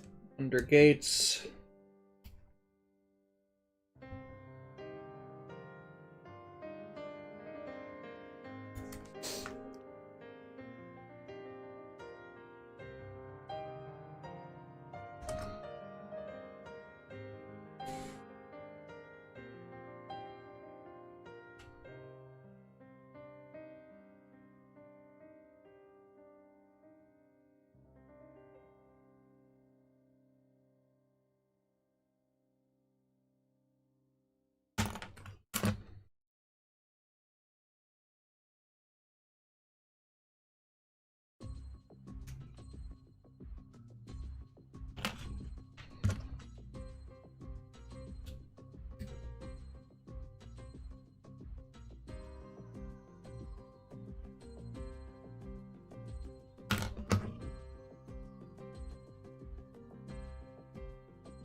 Seven.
Onto the gun.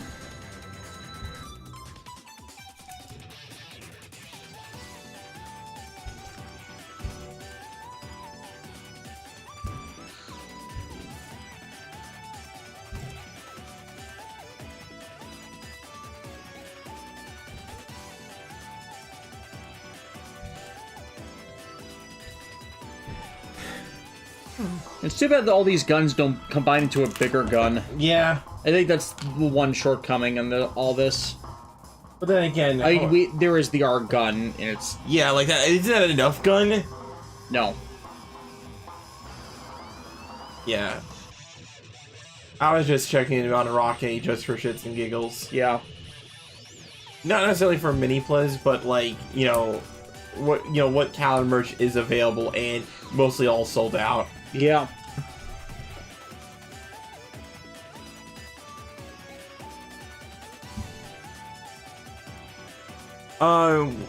Wise Gamer, okay, another question, because might as well. Is it just me or a lot of mech game strategy games? Yeah. Like, not all of them. There are fighting games. There's also the Armored Core series. Yeah. Well, even then, Armored Core is not necessarily a strategy game per se, but rather it's a true real robot.